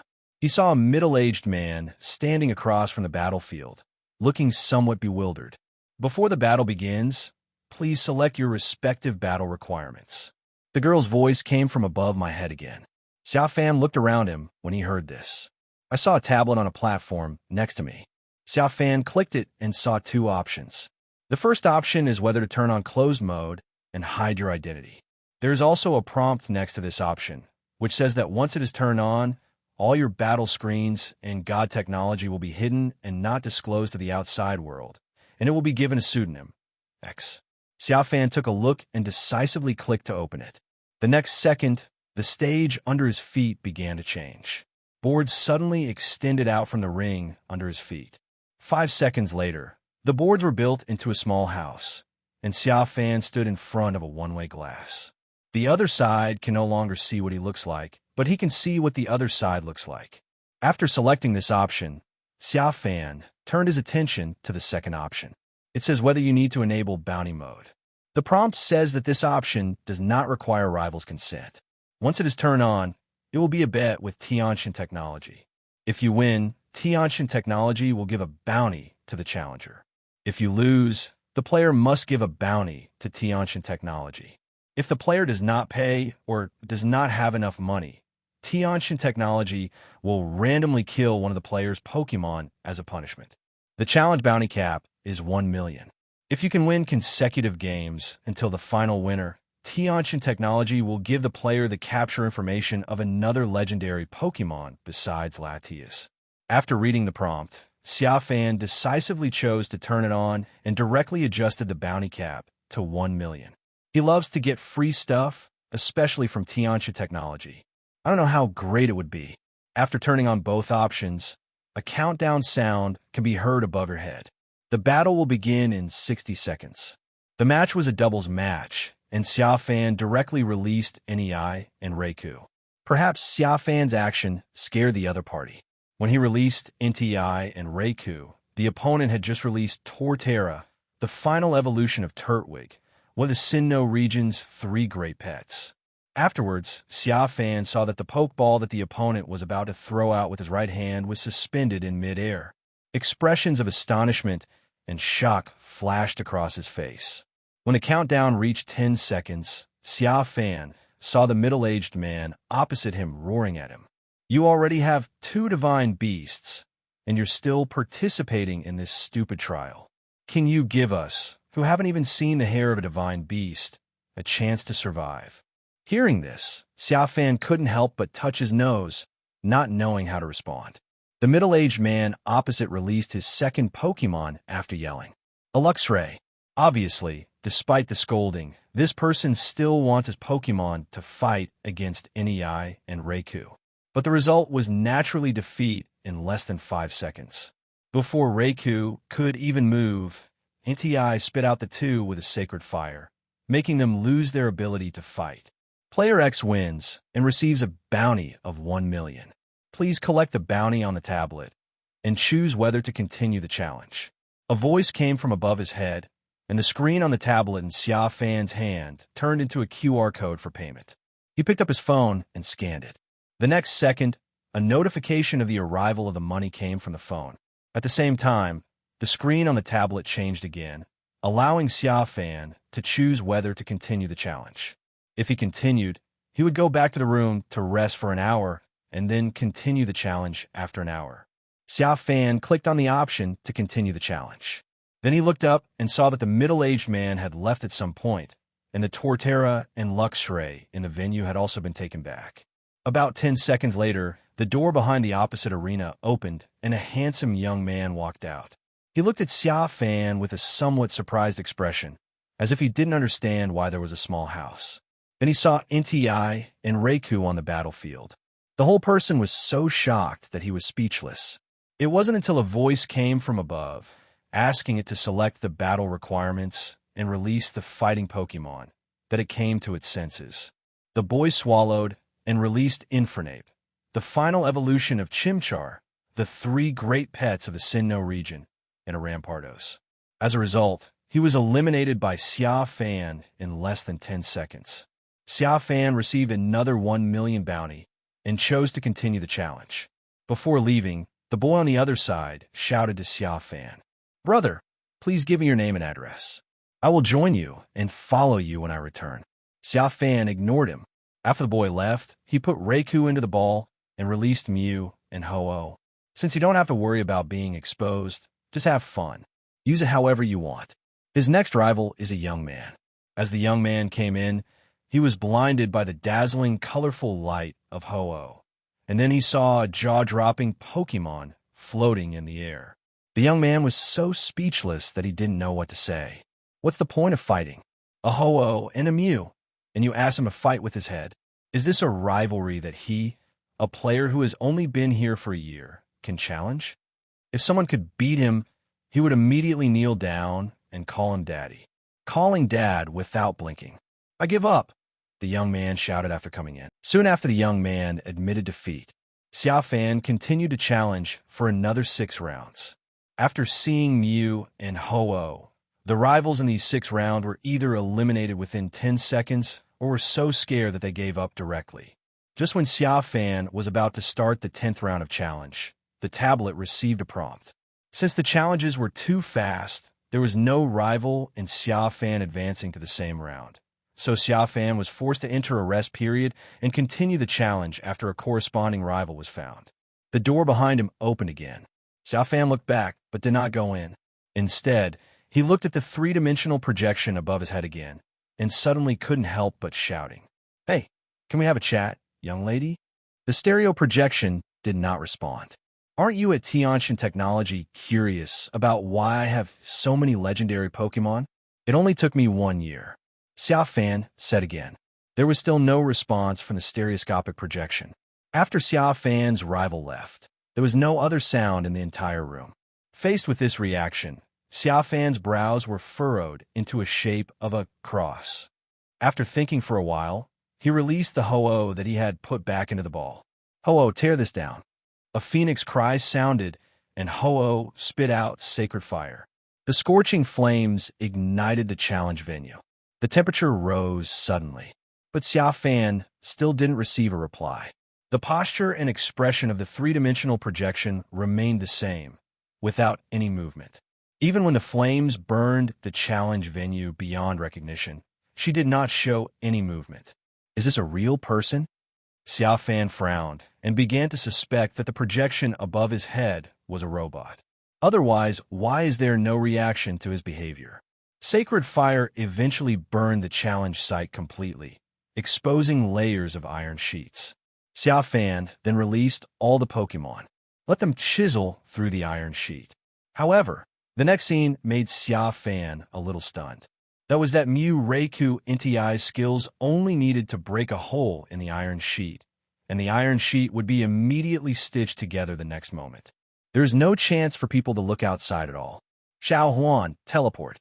Xia Fan bit her lips for a while, and finally thought of a way to try it out. That is to let Mew rush in the moment the hole opens. Anyway, he must find out today what Tiantian technology is doing. If they refuse to tell him, he will investigate it himself and find out something. But 3 seconds later, a loud bang shattered Xia Fan's fantasy. NTI and Reiku used Sacred Fire and Thunderbolt respectively, and at the moment when they created the loophole, Mew's teleport hit the wall. I can't get through it. That's right, I can't get through it. Master, there is something wrong with the space in this place. Just when I was about to pass through, another spatial force pushed me back. Mew's cute little head also frowned. This was the first time it had encountered such a thing, and it was extremely confused. Another spatial force? Xia Fan became even more confused. Is this a game world? Is this the code designed by Tiantian technology? The code is designed so that you can't leave this place. But there are always loopholes in the code. At once, countless questions flashed through Xia Fan's mind. He thought about it for a long time, but couldn't understand it at all. So he put the Pokémon back into the ball and walked back to the room. The scene in the room has changed a little from when I first came in. It's filled with delicious food and energy cubes for Pokémon to eat, as well as a Pokémon healing box. According to the instructions next to it, you only need to put the Pokeball of the injured Pokémon inside, and the Pokémon will come out intact after 5 minutes. Xia Fan then let Reiku be a guinea pig and let it in. 5 minutes later, the treatment box popped open automatically, and Reiku was released from the ball. How is it? Xia Fan asked. Is there anything strange? Reiku shook his head and said, I didn't feel anything strange, but I felt quite comfortable staying there. Can you put me in the encore? Maybe I can feel something unusual this time. Xia Fan. Then he collected Reiku in the ball and put it back in. A few minutes later, Reiku was released again. His expression was one of comfort. Do you feel anything unusual? Xia Fan. Reiku scratched his head and said awkwardly, Can we still have an encore? I was so comfortable that I forgot to check if there was anything wrong. Did I let you go in and enjoy yourself? Xia Fan was speechless. After a while, Xia Fan put both Reiku Nei and Mew in. But the result was the same. I didn't feel anything unusual. It's like these guys are addicted, saying this thing is very comfortable to use. Xia Fan didn't know what to say, so he could only let those guys play with the thing. I stayed in a room like this for almost an hour. The stereographic projection also reappeared. A new round of challenges will begin soon. Please enter the ring. As soon as he finished speaking, the door in front opened again, and the challenge venue that was originally destroyed by Xia Fan was restored to its original state. There is no visible damage. Is this a replacement or a repair? Xia Fan murmured in his heart. This time he was still standing on the closed mode ring, and there was a girl standing opposite him. She has already released her Pokémon. A Superior, the final evolution of the Unova region's starter Pokémon Snivy, and a Haxorus. Before the battle begins, please select your respective battle requirements. The projection above his head repeated the previous words. The countdown is 60 seconds, and the battle begins. If you don't release the Pokémon after 60 seconds, you will be considered to have surrendered. Xia Fan threw the Pokeball without haste after hearing that. Instead, his eyes were fixed on the three-dimensional figure. He was thinking whether he should be bolder and perform transform directly in front of this god of technology. If there is still no response, he has every reason to believe that Tiantian technology is actually a bully taking advantage of the power of another. Because his very existence is a bug, as the manager of the game, people like himself should be eliminated. When the countdown reached 5 seconds, Xia Fan made a decision. He decided to give it a try. Compared to living in confusion, he would rather die with understanding. So, with a flash of white light, he turned into a Charizard and entered the battle arena with Mew. Then he stood there quietly, looking up at the three-dimensional projection. Expect to see a few other changes from that face. But 10 seconds later, the three-dimensional projection looked down with indifference from beginning to end. It seems that Xia Fan has no feeling at all about being able to transform into Pokémon. Instead, the girl on the opposite side screamed, "Is there really no one supervising it? Is everything done according to the procedures they set?" Looking at the three-dimensional projection that still had no response, Xia Fan made a positive decision in his heart. He turned his head to look at the girl on the stage, the corners of his mouth slightly raised, and he began to plan an unethical idea in his mind. "Since you have no one to supervise you, don't blame me." Thinking of this, he flapped his wings and rushed directly towards the girl. This scared the girl. There's no such thing as directly attacking the enemy trainer in a battle. "Haxorus, Dragon Pulse," the girl exclaimed. Haxorus roared, and a huge shock wave came out of his mouth and attacked Xia Fan. If you interrupt, you will rush towards the girl Xia Fan. Xia Fan retreated with agility, avoiding the Dragon Pulse, and then condensed a flame mixed with mysterious power, sacred fire, from his mouth. The sacred fire spit out and collided with the Dragon Pulse, and the brilliant flame spread in all directions. "Master, what are you going to do? Do you need help?" Mew's voice rang in Xia Fan's mind. "Roar! No, let me fight them by myself." Xia Fan's roar sounded, and he showed a ferocious smile in his Charizard form. He was no longer the master who could only give orders with his mouth, but could not fight himself. The next second, Xia Fan flapped his wings and stepped hard into the ground with his feet. Big earthquake! Haxorus and Superior, who could not fly, were immediately hampered in their movements and suffered heavy damage in the earthquake. Xia Fan's sacred fire shot out again. The flames went straight to the grass-type Superior. "Superior, Leaf Storm!" The girl gave the order in panic, hoping that Leaf Storm could block Xia Fan's flames. However, Xia Fan's fire is not flamethrower, but sacred fire, a skill unique to the legendary Pokémon Ho-Oh and Nei. Therefore, countless pointed fallen leaves appeared behind Superior, blocking the front with gust. The scorching sacred fire penetrated directly through the storm, and its power became even greater as the storm intensified. A burst of fire knocked Superior to the ground. Xia Fan then took advantage of the situation and, while Haxorus was still waiting for his master's order, he fired an extrasensory shot at it, causing it to hold its head and shake. Then agility rushed over. At the same time, the whole body is wrapped in burning flames. Flare Blitz, one of Charizard's ultimate fire moves. Haxorus outrage. But the girls are not fools. The trainers who can reach this round can be said to have extraordinary strength. After receiving the order, Haxorus's red eyes flashed with a gleam of light. Anyone who touches the dragon's outrage will die. Haxorus fell into a frenzy contest condition. Facing Xia Fan, who was rushing towards it with his body covered in flames, it also rushed forward fearlessly. With a bang, the two guys collided with each other. It slammed heavily into the wall. Smoke was everywhere. There was a roar from inside, growl. I can't tell whether it's from Xia Fan or Haxorus. When the smoke cleared, Xia Fan was wrapped in flames and hugged Haxorus. But it's not that he doesn't want to separate.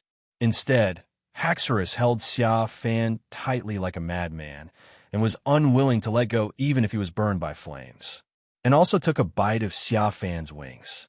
"Master, how about I come?" Seeing Xia Fan in such a miserable state, Mew couldn't help but ask again via telepathy. But Xia Fan was already furious and was not willing to let Mew take over at this time. Wouldn't that make him look like a waste? Therefore, he had to fight against Haxorus. Anyway, he has recover, so he will wear down this crazy Haxorus. 1 minute later, as Xia Fan wished, Haxorus was exhausted to death by him. Keep using recover to wear out Haxorus. Come back, Haxorus. The girl took out the Pokeball and put Haxorus away, then prepared to go back to her room to rest. Before leaving, she looked back at the glass window opposite, thinking Xia Fan was still there, so she cursed. "Shame on you. You already have Mew, but you still ordered your Pokemon to attack the other trainer. Plus underscore Q%. After saying this, the girl prepared to leave. But a roar of growl was heard from behind, and the girl didn't expect that the Charizard just now would rush towards her after winning. The girl closed her eyes and screamed. I thought this was going to kill me. What the hell? A sarcastic voice sounded beside her ear. The girl opened her eyes and saw that Charizard was gone, and a handsome boy appeared beside her. You. The girl widened her eyes, looked back in disbelief, and then looked at the boy again. I didn't understand how the boy came to my side from the opposite side in just 1 second. What are you going to do? Then the girl thought of something and crossed her arms in fear. Xia Fan rolled her eyes. Don't worry with your small breasts and small, but no one will asterisk you. After saying that, Xia Fan pulled the girl behind him, took out the Pokeball, and put Mew in it, then pulled the girl towards her room. The result was that I successfully walked in. There are no obstacles. This result made Xia Fan's eyes light up immediately. Very good. The first step towards being unethical has been taken. After Xia Fan entered the girl's room, the door behind him closed immediately.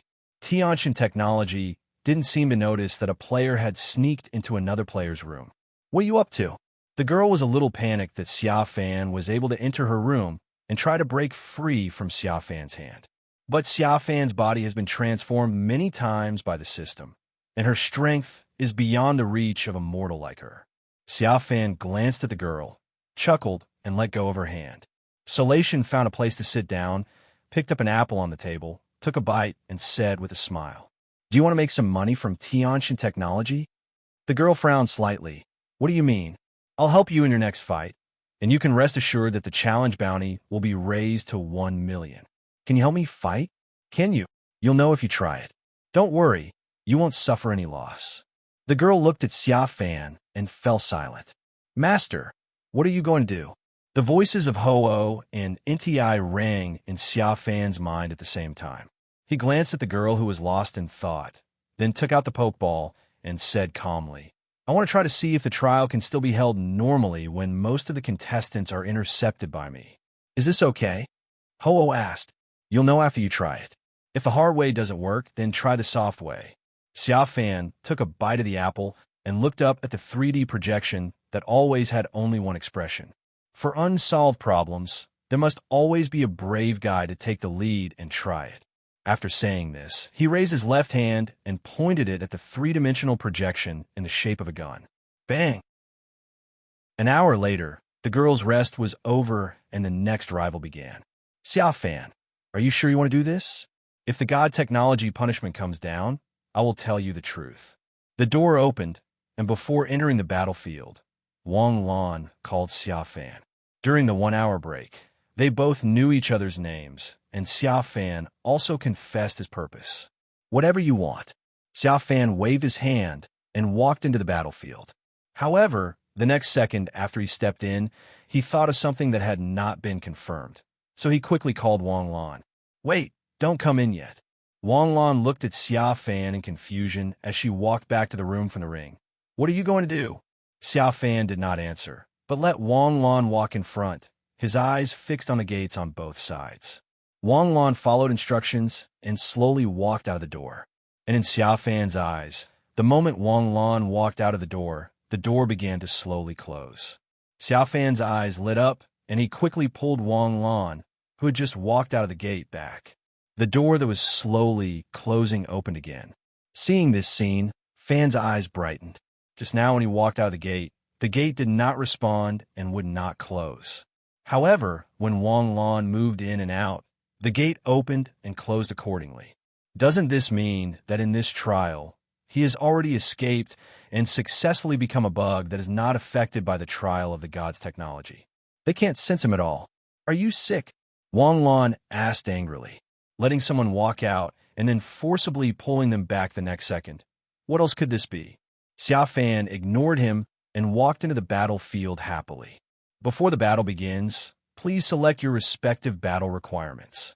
The stereoscopic projection once again made the same opening statement. "Adjust the bounty to 1 million.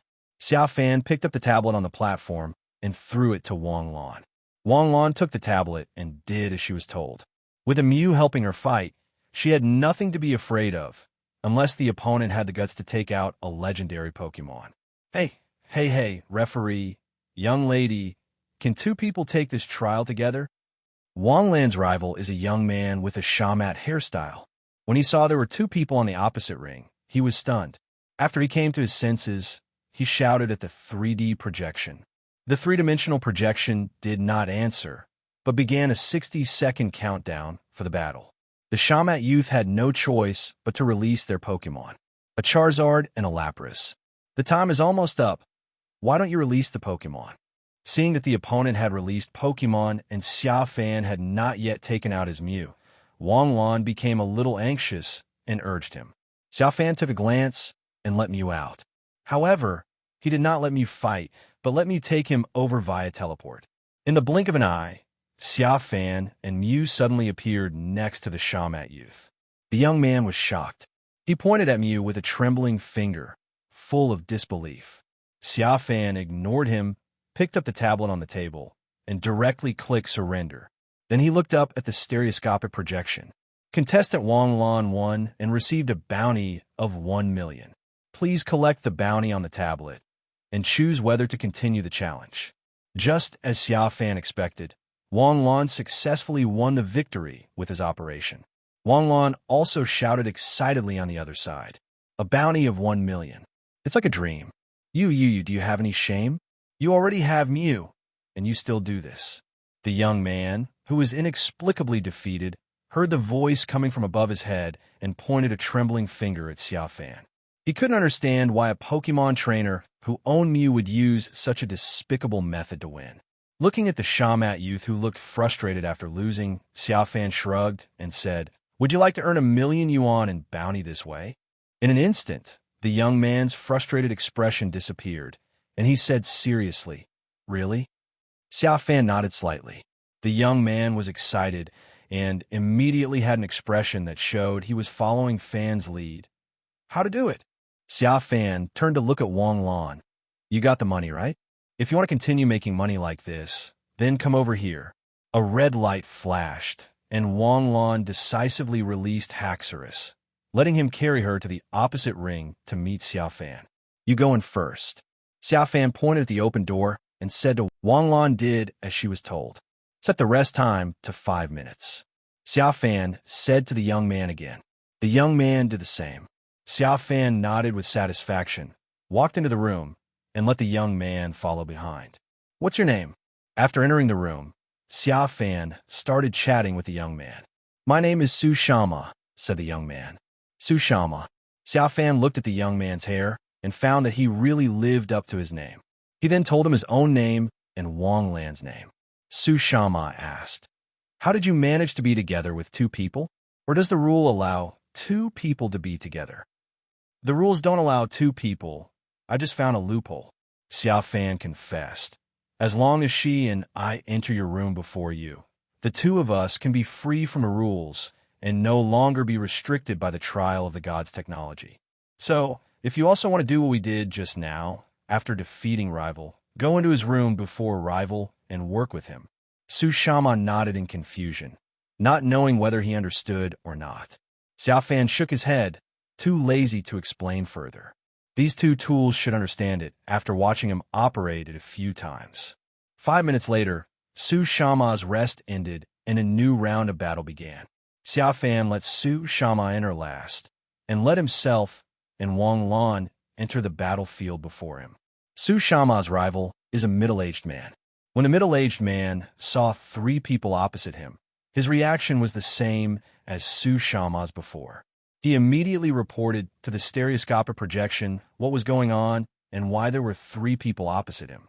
But the result was naturally no response.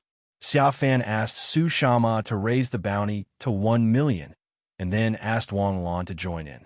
They asked the 2 of them to release their Pokémon together and try a 4 versus 2 battle to see if there was still no response. Why don't you just go over and press his surrender button? Su Shama frowned. Just now, Xia Fan brought Mew Teleport to him and forced him to admit defeat. Don't worry, you can't lose. If you 2 both show signs of defeat in a 2-on-1 situation, I will go over and force him to admit defeat. Xia Fan waved his hand, urging the 2 men to release their Pokémon quickly. After a while, 6 Pokémon appeared in the venue, 4 of which were from Su Shama and Wanglon. The middle-aged man on the opposite side naturally didn't want to do that, So he took out two Pokeballs again, wanted to have a 4v4 fight with Tsushima.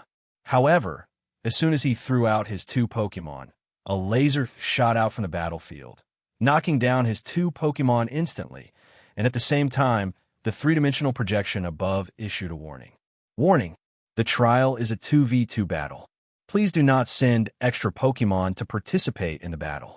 If you do it again, you will be judged as the loser of this battle. The middle-aged man was stunned immediately and started talking nonsense to the three-dimensional projection. He angrily asked her if she was blind and whether the four Pokemon on the other side were air. Why was she only punishing herself? Lead the battle. If you win, you could get $1 million bounty. Xia Fan said to Tsushima and Wang Lan, who were confused by the laser. Tsushima and Wang Lan did as they were told. He commanded his Pokemon and had a 4-on-2 battle with the middle-aged man. 2 minutes later, the sound of a stereo projection came from overhead. Contestant Tsushima won and received a bounty of 1 million. Please collect the bounty on the tablet and choose whether to continue the challenge. When Tsushima heard the voice, he immediately shouted nice excitedly. Xia Fan released Mew and stopped the middle-aged man when he was about to return to the room in a rage. With a smile on his face, he said, "Brother, do you want to earn $1 million bounty this way?" 2 hours later, Xia Fan's army of freeloaders grew from 3 to 36. More and more people know how to exploit the loopholes in Tiantian technology to earn bounties. Just when Xia Fan was leading everyone to use the 37th person to fleece Tiantian technology, the stereoscopic projection finally came up with a new rhetoric. The trial has been going on for 4 hours. Now we will announce the current trial ranking list. This list is based on various data, such as the contestants' wins and losses and the time it took to win. As he spoke, a 3D projection list appeared next to the 3D projection of the girl in a suit. At the top of the list is a person named X. The data is 10 wins and 0 losses, and the total battle time is 1 minute and 20 seconds. The second place is a man named Wang Xiao, with a record of 15 wins and 1 loss, and the battle time was 45 minutes and 24 seconds. The third place is Ku Ziqing with 15 wins and 2 losses, and the battle time was 46 minutes and 23 seconds. The fourth place is Long Xiao, with 15 wins and 2 losses, and the battle time was 47 minutes and 22 seconds. The list is very long, but only the top 100 are announced. Xia Fan raised his eyebrows after reading it, wondering if this list was also stuck with a bug because of his disappearance. Although these people took the shortest time and had 10 wins and no losses, it was still a bit strange that they were ahead of those behind them. No matter how many games they win in the future, the first place will still be mine, right? Xia Fan murmured in his heart. At this time, those who followed Xia Fan to get the free stuff were all wondering who this X was and how he achieved 10 wins and 0 losses in just 1 minute and 20 seconds. They wondered if he had found another BUG. Xia Fan just laughed it off after hearing it. When the door opens, take them to start a new round of wool pulling. 2 more hours passed like this. Xia Fan's army of wool-pulling soldiers grew from 36 to 71. There is barely enough room to stand in one room. Moreover, strange noises began to be heard in the room. More and more people felt that they had found a loophole, so they wanted to form teams of 2. They did not want to follow Xia Fan's instructions and lead a group of people to divide up the small 1 million. They wanted to share $1 million between the 2 of them. Even Wang Lan and Tsushima, who were with Xia Fan at the beginning, were thinking about leaving Xia Fan, and the 2 of them teamed up to take advantage of Tiantian technology. Xia Fan responded by watching them quietly, and just when their surprised noises were at their loudest, he took out the Pokeball. A flash of red light. Mew makes a grand entrance. Xiao Huan, hypnosis. Xia Fan said lightly. Meow. Mew's eyes were covered with white light, enveloping these people with confusion, and then he glanced at them. These people fell in a coma. Xia Fan calmly walked up to a man, took out a mobile phone from his pocket, checked the balance on the phone, and found that there was 2.2 million. However, if you need to transfer money, you will need a payment password. Give all of them another nightmare. Xia Fan looked at Mew. Good master. Mew's voice rang in Xia Fan's mind. Then the white light in its eyes became even brighter, and everyone in the room fell into a coma with cold sweats pouring down their faces, the nightmare making them terrified. A minute later, Xia Fan asked Mew to wake them up again. After opening their eyes, these people looked at Xia Fan in horror, as if they were looking at a devil. Everyone, I'm not an unreasonable person. You learned from me that there was a loophole in Tianxin Technology's training, and because of this, you were able to make a lot of money from Tianxin Technology in the past few hours. Xia Fan sat at a table, crossed his legs, and spoke to them in a rude manner. Since you want to separate from me, of course you can. I have no problem with that. But as the discoverer of the bug, I should get some of the rewards I deserve from you. How about this? Transfer all the money in your phone me now. After that, I will let you form a team to get the benefits. I will never hinder you. But if you don't want to accept it, Xia Fan pointed at Mew, who was sitting on his shoulder. I will let Mew give you hypnosis again and make you experience a nightmare while you sleep. These people looked at each other as if they were hesitating. After a while, a brave man stood up and said, Everyone, he only has one Mew. There are more than 70 of us here. If we release all the Pokémon, he won't be able to stop us. Before he finished speaking, Xia Fan took out 5 more Pokeballs and threw them out. 5 red lights flashed by. Legendary Pokémon, Ho-Oh, Inti, Raikou, Regirock, and Little Lugia all made their appearances one by one. The brave ones shut up, and no one dared to stand up and speak again. With silent expressions and heads down, they stood up one after another respectfully to transfer money to Xia Fan. Half an hour later, all transfers were completed. Xia Fan waved his hand and asked Mew to use hypnosis again, but this time he did not let Mew connect to the nightmare after hypnosis, but erased their memory, deleting all their information about Mew, Ho-Oh, and his own existence, leaving only the information about the BUG. According to his original plan, he would wait until there were 100 people in a room, and then let these people act separately to disrupt the trial of Tianxin Technology. But now, these people are so anxious, so he has no choice but to collect the money first. After Mew deleted his memory, Xia Fan took Mew out of the door that had already been opened. On the opposite ring, there was a young man who had been waiting for a long time. But Rival never showed up. When he saw Xia Fan coming out, he scolded Xia Fan for dawdling in the room. But the next second, after Mew brought Xia Fan a teleport to his side, he immediately stopped swearing. All I can do is swallow my saliva. Brother, do you want to earn $1 million in bounty? 20 minutes after Xia Fan left, the people in a room whose memories Mew had deleted and modified began to wake up one by one. They casually picked up the phone in their hands and took a look. When they found that the balance was 0, they became furious. He looked around at the other people who had woken up and started fighting without saying a word. They all questioned whether the other party had robbed the money while they were unconscious, but when they saw that the other party also had 0 balance, the agitated rage immediately calmed down. Think about what happened. They looked at the other people in the room and felt a splitting headache. The only thing I remember about coming to this trial is that I know how to use bugs to earn bounties and nothing else. Just like that, they started to form teams of 2, scrambling to rush out of the room when the door opened again, releasing their Pokémon like wolves and tigers to take themselves to the opposite arena. After the 2 of them worked together to force the opposite trainer to admit defeat, they pulled the opposite trainer into the room and began their own journey of fleecing the Pokémon. As the chain reaction caused by their actions began to make more and more players aware of the existence of the BUG, it spread rapidly like a network virus. And the more people know about it, the faster it spreads. After just 24 hours, almost all players knew about the existence of the BUG, and as a result, everyone who thought they were not strong enough to make it to the end took up the banner of taking advantage of the BUG. As a result, the entire trial fell into a paralyzed contest condition with no one able to fight. Because after the door is opened, the arena opposite is mostly empty. Tianxin Technology did not respond to this. After the entire trial had lasted for a day, the trial list was released again. The anonymous X is still at the top of the list, with 10 wins, 0 losses, and a time of 1 minute and 20 seconds. The The second place is still the one named Wang Xiao, with 154 wins and 2 losses, and the battle time was 8 hours, 12 minutes, and 31 seconds. According to common sense, anyone with a normal brain should know that X, who was ranked first, must have had a bug, otherwise he would have been kicked out by Wang Xiao, who was ranked second.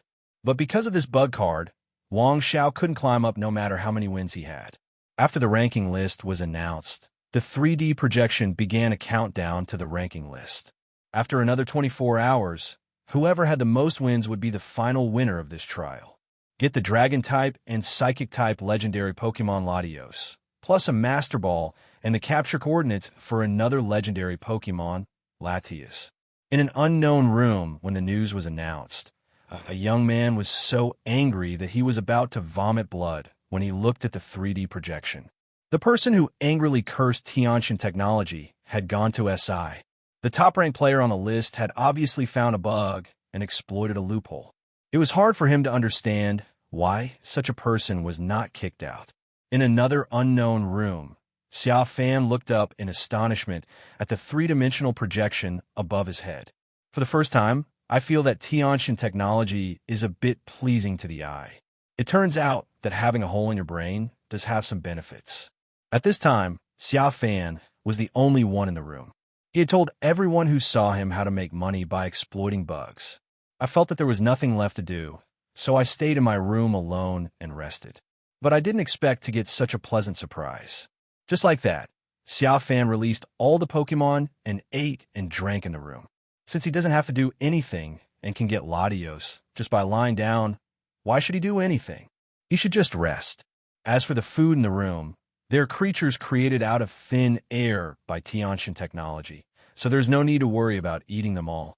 In this way, Xia Fan spent the day in the room. A day later, a sound came from the stereoscopic projection, announcing the final ranking of the leaderboard. The list is the same as yesterday, with Mysterious Man X still at the top with a record of 10 wins and 0 losses and a time of 1 minute and 20 seconds. The second place Wang Xiao ranked second with 215 wins and 2 losses. Congratulations to Player X for winning the final victory. At the same time, because he chose the bounty mode and made it to the end in the bounty mode, he will get Latios and Master Ball, as well as the capture information of Latias, and will also get the capture information of another legendary Pokémon. Now, Player X, please show your mobile phone in the room. Our company will distribute the prize to you after scanning it. The sound of the stereo projection echoed in all the rooms. The top 100 contestants on this list, please show your mobile phones in the room. After our company scans them, we will also distribute bounty rewards to each of you. When Xia Fan heard the news, he took out his mobile phone and showed it to the stereoscopic projection. A few seconds later, a blue light swept across the room. Then a beam of red light shot out from above his head. Please enter the red column to claim your prize, said the 3D projection. Xia Fan narrowed his eyes slightly, looking at this sudden red beam of light. For some reason, he, who was fearless, suddenly started to feel a little nervous about this unknown red beam of light. He couldn't help but imagine if this was a trap set by God's technology to scare him, and that they would attack him once he entered. Please enter the red column to claim your prize. The 3D projection waited for 5 seconds and spoke again. Xia Fan frowned slightly when he heard this, and had an ideological struggle in his mind. If Tiantian technology sent Latios out of the red column directly, he would not be afraid at all. But now he was suddenly asked to walk into a strange-looking red light, and he was really a little panicked. Xia Fan struggled mentally for 10 seconds. After 10 seconds, the red beam of light suddenly became brighter and instantly enveloped Xia Fan. After feeling dizzy for a while, Xia Fan opened his eyes again. He came to a strange room, and Ho-Oh and Mew were also brought here by the red light. Looking around, Xia Fan saw a woman, the beautiful woman in a suit in the stereoscopic projection. But at this moment, she really exists. Standing quietly beside a platform, he looked at Xia Fan with a smile, without even glancing at Ho-Oh and Mew. There are 2 Pokeballs, a mobile phone, and a blueprint on the platform. Xia Fan frowned and walked over. Just as he was about to ask about Tiantian technology, The woman took a poke ball from the table before him, bent down respectfully. Mr. X, this ball contains your prize, Latios. Xia Fan took the poke ball, pressed the switch, and a red light flashed. A blue, jet-like Pokémon with a streamlined body flashed out. Xia Fan nodded with satisfaction, and then wanted to ask about Tiantian technology again, but the woman interrupted him by taking out another Pokeball just as he was about to speak. Mr. X, this ball is your Master Ball. Please keep it. Xia Fan smacked his lips, took the Master Ball, and crossed his arms over his chest with an expression that said, "You finish speaking first, then I will speak." The woman's expression was not embarrassed, and she picked up the phone on the table and said, Mr. X, this phone contains the coordinates of Latias in various regions. Once you capture the Latias in your region, the coordinates of Latias in other regions will disappear. Xia Fan took the phone and nodded. He knew that there was more than one Latias Latios. This map records the future appearance locations of Psychic-type and Grass-type Pokémon Celebi. The woman finally picked up the map. Where will Celebi appear in the future? Xia Fan raised his eyebrows, very surprised. He had originally planned to give up on this Pokémon, if not for anything else. Just because of its habit of traveling between places and time, he knew it was a rare group to come across. But now he was told that this place could actually know where he would appear in the future. Xia Fan took the map, which said that Celebi would appear in Petalburg Woods in the Hoenn region on September 15th. So if he wanted to catch him, he could only do so on that day. Putting the map away, Xia Fan also made a firm mental note of the date and location. The rewards have been distributed. Please go through the door behind you and leave, Mr. X, the woman said. Xia Fan, who had just put the map away, frowned slightly. He hadn't asked about other important things yet. So how could he just leave?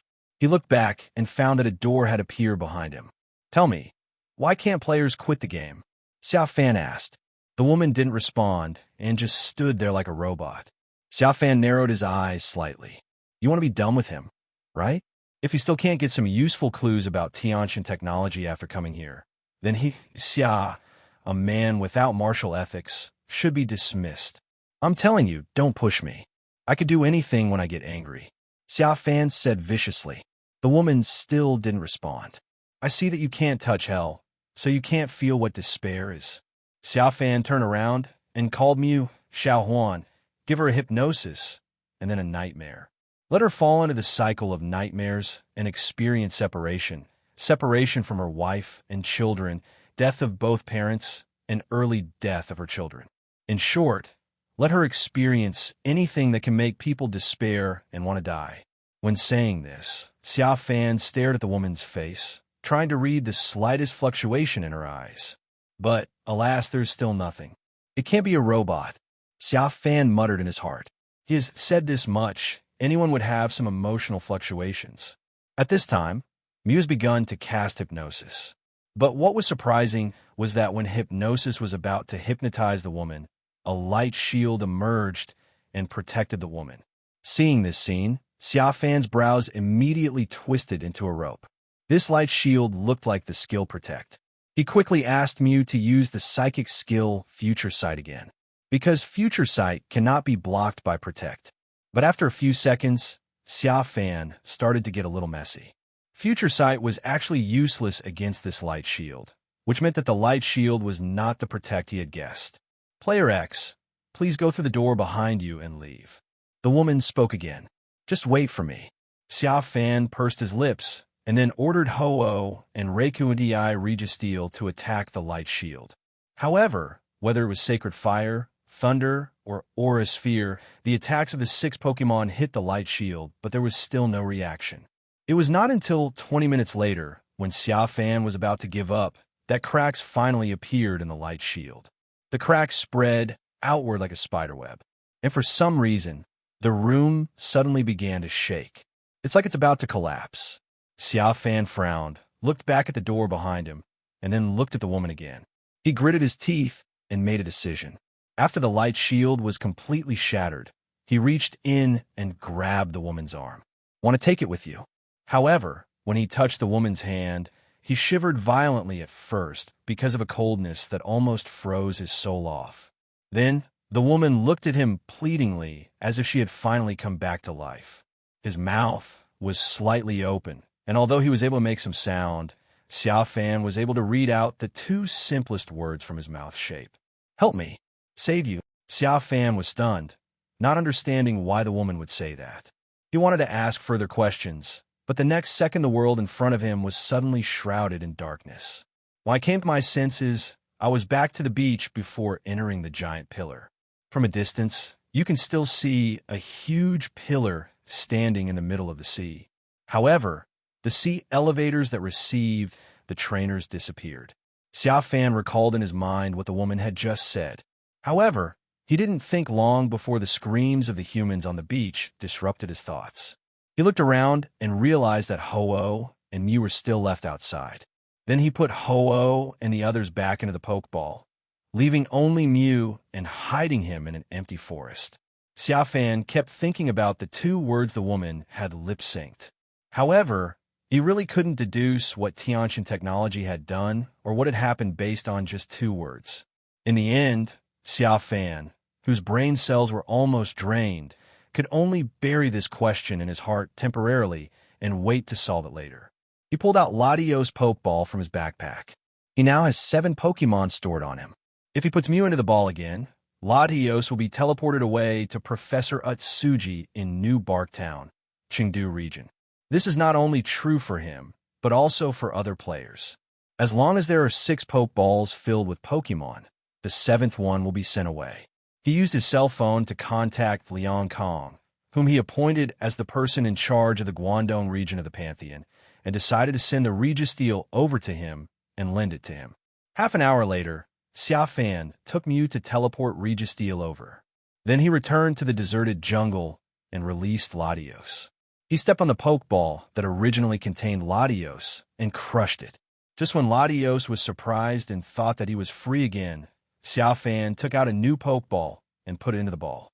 The reason is simple. It's just that his system only recognizes Pokemon that have been captured by the Pokeball that he has touched. It does not recognize Pokemon that have been given as gifts. Ding! Successfully captured Pokemon Latios. Please select one of the skills as your skill. After catching another Pokeball, Xia Fan heard a system notification sound in his mind. Dragon-type and Psychic-type legendary Pokemon, Latios. Gender, male. Ability, float from the ground, thus not being attacked by ground-type moves. Carrying things, none. Skills are as follows. Help partner. The Pokemon that is helped will have its moves more powerful than usual, with the power increased by 50%. Heal block. After using this move, the player will not be able to recover health through moves, abilities, or items carried for a period of time. Dragon Dance. Perform a mysterious and powerful dance. This will increase your attack and speed. Stored power. Use stored power to attack rival. The more your ability is improved, the more powerful it will be. Refresh. Let your body rest and heal the poison, paralysis, and burns on your body. Power split. Use Psychic to add your and rival's attacks and special attacks together. Then divide them equally. Dragon Pulse. Send a shockwave from its big mouth to attack rival. Psycho Shift. Use Psychic to give suggestions, so as to transfer the status condition you are subject to the rival. Latios has many skills, most of which are auxiliary skills. Xia Fan's eyes light up when he sees them, and he really wants them. For example, Heal Block. After using it, the enemy's healing will be useless. Or Psycho Shift. Any bad status conditions can be transferred to the other side, such as paralysis, burns, frostbite, etc.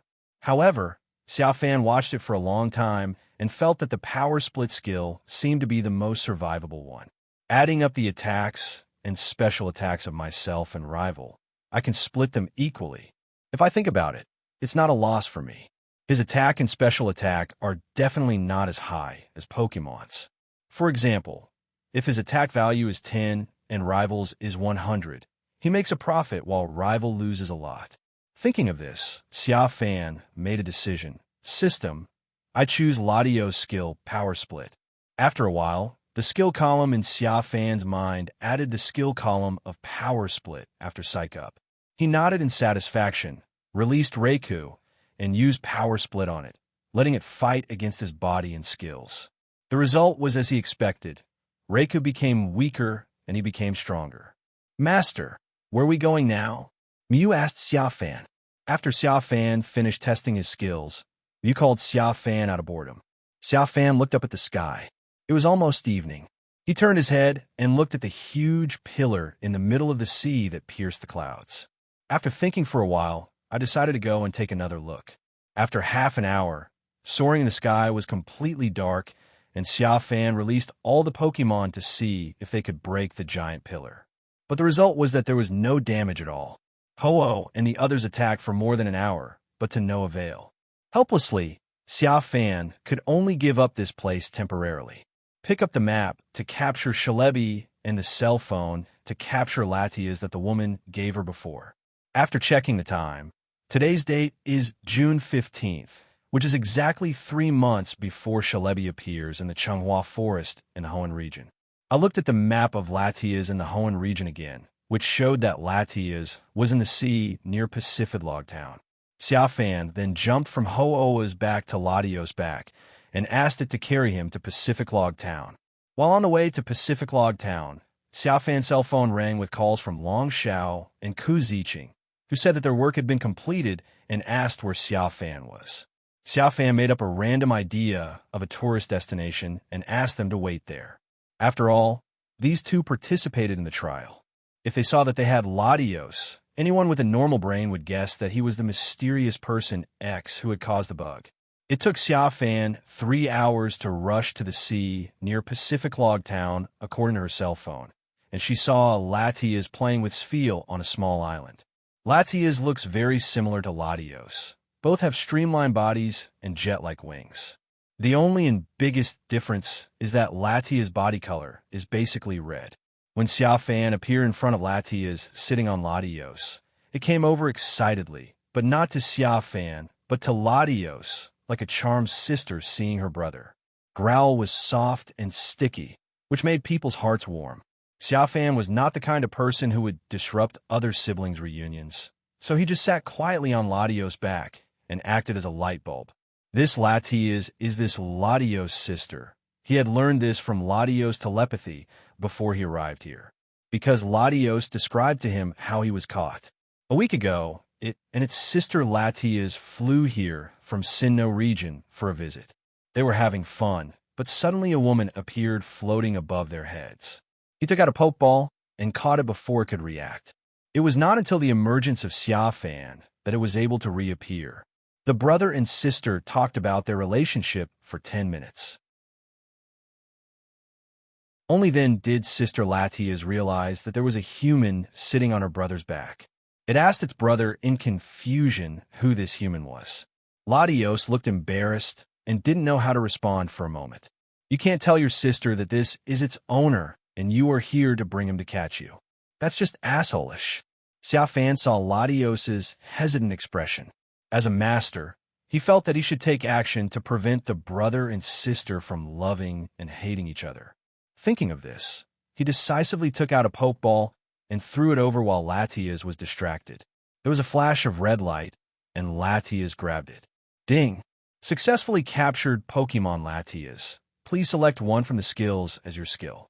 A system prompt sounded in Xia Fan's mind. Dragon-type and Psychic-type legendary Pokemon, Latios. Gender, female.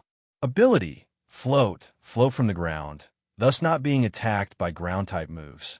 Carrying things, none. Skills are as follows. Help partner.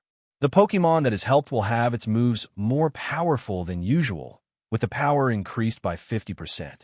Psywave. Launches a magical telekinetic attack at rival. The damage changes each time it is used. Charm. Stare at rival adorably, causing him to be careless, thus greatly reducing his attack. Dragon Breath. Blows a strong breath towards rival to attack.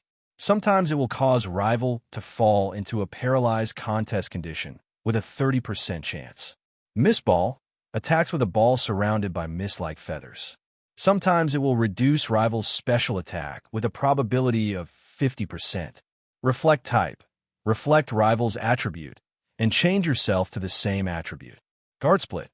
Use psychic to add your own and rivals' defense and special defense, and then divide them equally to. Latia's skills are not much different from Latios. Xia Fan looked at it for a while and finally chose Guard Split, which was paired with Latios Power Split. After successfully selecting the skill, Xia Fan released Latias from the Pokeball and then jumped off Latios' back.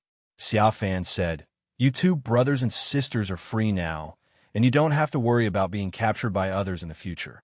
Latios was stunned when he heard this and didn't understand why Xia Fan said that. "What I mean is that you two don't have to follow me around anymore. You can go wherever you want in the future. I will just be your nominal master." Xia Fan shrugged, looking indescribably free and easy. "Really? Master?" Latios' telepathy echoed in Xia Fan's mind. "If you don't want to leave me, I can put you back into the Pokeball now." Upon hearing this, the two little cuties quickly shook their heads and took a step back. Xia Fan smiled, but was not angry. "However, although I let you play freely outside, if I contact you through the spiritual shared world, you must respond to me and act according to my instructions. Do you understand?" Latias nodded. A few minutes later, the two little cuties said goodbye to Xia Fan. Xia Fan couldn't help but grumble in his heart as he watched them leave. If it weren't for the fact that Latias would have been overloaded with Pokémon, he really didn't want to let these two little cuties leave just like that. Xia Fan went to Rustboro City to meet Long Xiao and Kuzicheng. He continued his decadent life of waiting for news about the divine beast. He lived like this for another month, and finally the members of the Temple of the Gods brought him a piece of news. News about the legendary super ancient Pokémon Groudon. "Groudon? Have you found the exact place where Groudon is sleeping?" Xia Fan was lying on the beach basking in the sun. When she heard Kuzicheng say the three words Groudon, she immediately sat up from the blanket. "Not really. I just got the news about the red orb, which is necessary to capture Groudon." Kuzicheng stood respectfully beside Xia Fan in a swimsuit. "Red orb," Xia Fan murmured. If he remembered correctly, this orb was the one used to awaken Groudon and enable him to enter the primal reversion contest condition. "So what's this news about the red orb?" A member lurking in the lava team sent a message saying that the red orb is at the God-sending volcano west of Lily Cove City. Now the lava team is heading there to seize it. Kuzicheng said, "Malta team." Xia Fan raised his eyebrows, remembering that this was the insane organization that was keen on capturing Groudon and trying to conquer the world with Groudon's power. In the end, Groudon ignored them and almost stepped on him to death. "Yes, lava team." Kuzicheng thought Xia Fan didn't hear clearly, so she repeated it. After she finished speaking, her cell phone suddenly rang again. She picked it up and took a look. Her eyes lit up and she said again, "Master Walker, the undercover agent lurking in Team Aqua, has also sent news. Team Aqua seems to be preparing to go to the volcano. From what their boss said to the members, it seems that the volcano not only has the red orb, but also the blue orb that awakens Kyogre." Blue orb? Xia Fan narrowed his eyes slightly, and his eyes began to shine. This thing seemed to be necessary to awaken Kyogre, a super ancient Pokemon that was opposed to Groudon, and it was also a treasure that allowed it to enter primal reversion. Thinking of this, Xia Fan stood up from the blanket. "Let's pack up and go send the god volcano off. I haven't been in action for so long that my muscles and bones are starting to rust." He brushed the sand off his body, hummed a song, and left happily. A day later, Xia Fan brought Long Xiao and Kuzicheng to an abandoned harbor in the suburbs of Lily Cove City. Since the place called the God-Sending Volcano was a bit remote, they flew in the air for a long time, but couldn't find it. It wasn't until an undercover agent lurking in Team Aqua sent them the coordinates that they knew exactly where it was. An hour later, they came to a high mountain that stood on the sea but was shrouded in thick fog. They wanted to land from the thick fog, but a mysterious force separated them. Just as Xia Fan was about to let Mew lead them to break in, Ho-Oh stopped them. It is said that mountains like these that are separated by mysterious forces generally have a long history, and breaking in directly would be disrespectful to the place. So Xia Fan was allowed to enter through the main gate, doing what a cultured and polite person should do. After hearing this explanation, Xia Fan could only scratch his head in embarrassment. He apologized to Ho-Oh with a taut look on his face and flew to the foot of the mountain. As there are more and more legendary Pokémon around him, his style of doing things has become more and more reckless. Arriving at the foot of the mountain and entering through a cave, Xia Fan's eyes first went dark, and then there was a burst of noise, as if he had come to an old and forgotten world. The first thing you see is a row of white tombstones, which is very creepy. And from time to time, there would be a heart-pounding cold wind. Long Xiao was a little panicked. He looked around with trembling body and leaned towards Xia Fan. Xia Fan rolled his eyes when he saw him like that and said, "Are you afraid of a jerk?" After saying that, Xia Fan suddenly remembered that this person seemed to have suffered a serious injury in that place. So he shut up and pulled Long Xiao behind him, leading him and Ziching to a tombstone closest to them. On the tombstone hung a photo of Delcatty, and below it was written, "My beloved daughter, Yaya." As soon as Xia Fan saw this, he immediately understood what place this was. Isn't this a typical cemetery built by humans? No one would like to adopt a Delcatty as their lover except humans. Xia Fan turned around and prepared to let Long Xiao come forward to take a closer look. As a result, what he saw was Long Xiao and Ziching looking at the top of their heads, swallowing their saliva and sweating profusely. It was like seeing a ghost. Xia Fan's brows immediately furrowed. I don't think these two would dare to scare him on purpose. Suddenly, a gust of cold wind blew across Xia Fan's neck. The cold wind was sudden and felt like being pricked by countless needles. Xia Fan slowly turned his head and saw a woman with blood coming out of all 7 orifices and disheveled hair staring at him. She has no body, only a head. Gurgle. Xia Fan's heart suddenly stopped beating, and looking at that face, he couldn't help swallowing wildly. Hee! The woman let out a creepy laugh. Xia Fan's hair stood on end immediately, and the next second, Xia Fan suddenly punched out. Sacred fire burst out of his mouth. Extrasensory exploded in his brain, and the skill Protect emerged from his body. In short, use whatever skills you have. F***KU. Xia, don't care whether you are a human or a ghost. I will destroy you today. Huh. The flames were blazing, and the woman fell to the ground. Suddenly, the woman's head turned into a Pokémon in Xia Fan's eyes. Ghost-type Pokémon Haunter. The guy was burned by the sacred fire and wailed continuously. Under the gaze of the 3 people, he passed through the ground and disappeared. Xia Fan exhaled, covered his heart with his right hand, and rubbed it wildly. Damn, I almost scared him to death just now. Fortunately, he was quick-witted and blew a blast of fire at the ghost, revealing its true form. While feeling relieved, Xia Fan suddenly realized something and looked back. Long Xiao and Ziching looked at him in shock. Long Xiao hesitated and said, "Master Walking, you just—" "I was accidentally exposed." Xia Fan sighed and snapped his fingers. "Xiao Huan, do it." 3 seconds later, Long Xiao and Ziching fell to the ground, and Mew was giving them amnesiacs. "Xiao Huan, wait for me here. I'll go in and take a look first," Xia Fan said as he threw out 2 Pokeballs. 2 red lights flashed, and NTI and Raikou emerged from them. The presence of Haunter meant that this place was the territory of ghost Pokémon, so he released 2 legendary Pokémon to keep them around for peace of mind, in case some ghost creature suddenly ran out and scared him to death. "Okay, Master." Mew nodded and continued to erase the memories of Long Xiao and Ziching. Xia Fan sat on NTI's back, and the man and the 2 beasts walked quietly into the depths of this silent place. Every time Xia Fan passed by a tombstone, he would glance at the photos and inscriptions on it. They are basically the same as the first Delcatty tombstone we saw. After walking for 5 minutes, Xia Fan saw a figure in the distance. From the back, it seemed to be a woman with long hair draped over her shoulders. She stopped in front of a tombstone. Could it be the Haunter again? Xia Fan muttered to himself, thinking of the scene where the Haunter turned into a female ghost floating above his head.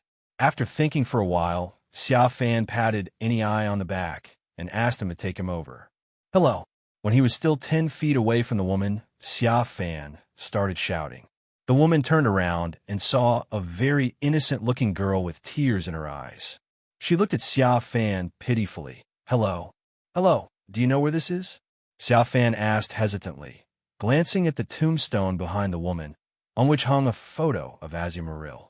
Aren't you here to pay tribute to the souls of dead Pokémon? The girl wiped her tears. Commemorate the dead souls of Pokémon? Xia Fan frowned slightly. Then he saw the girl shouting toward the tombstone. Xiaolu, come out and say hello. 2 seconds later, the girl pointed at a ball of air beside her and said to Xia Fan, This is my Azumarill. He died of illness 2 years ago because I didn't take good care of him. But fortunately, I can come here to see him often. Xia Fan looked at the girl in horror. Is he blind or is the girl blind? Why can't he see anything?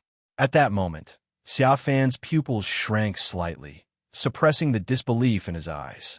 Because he saw no shadow behind the girl, Xia Fan quickly turned around to look behind him and found that he and Nei Reiku were still there. He exhaled. In that case, Xia Fan looked at the girl again. I can't help but want to order Nei and Reiku to use Sacred Fire and Thunderbolt on her to test whether it was the Haunter or she was a ghost. Are you here to pay tribute to Pokémon? The girl asked again. Xia Fan looked the girl up and down, and suddenly realized that the girl didn't seem to be surprised at all that Nei and Reiku were here, as if she didn't see them at all.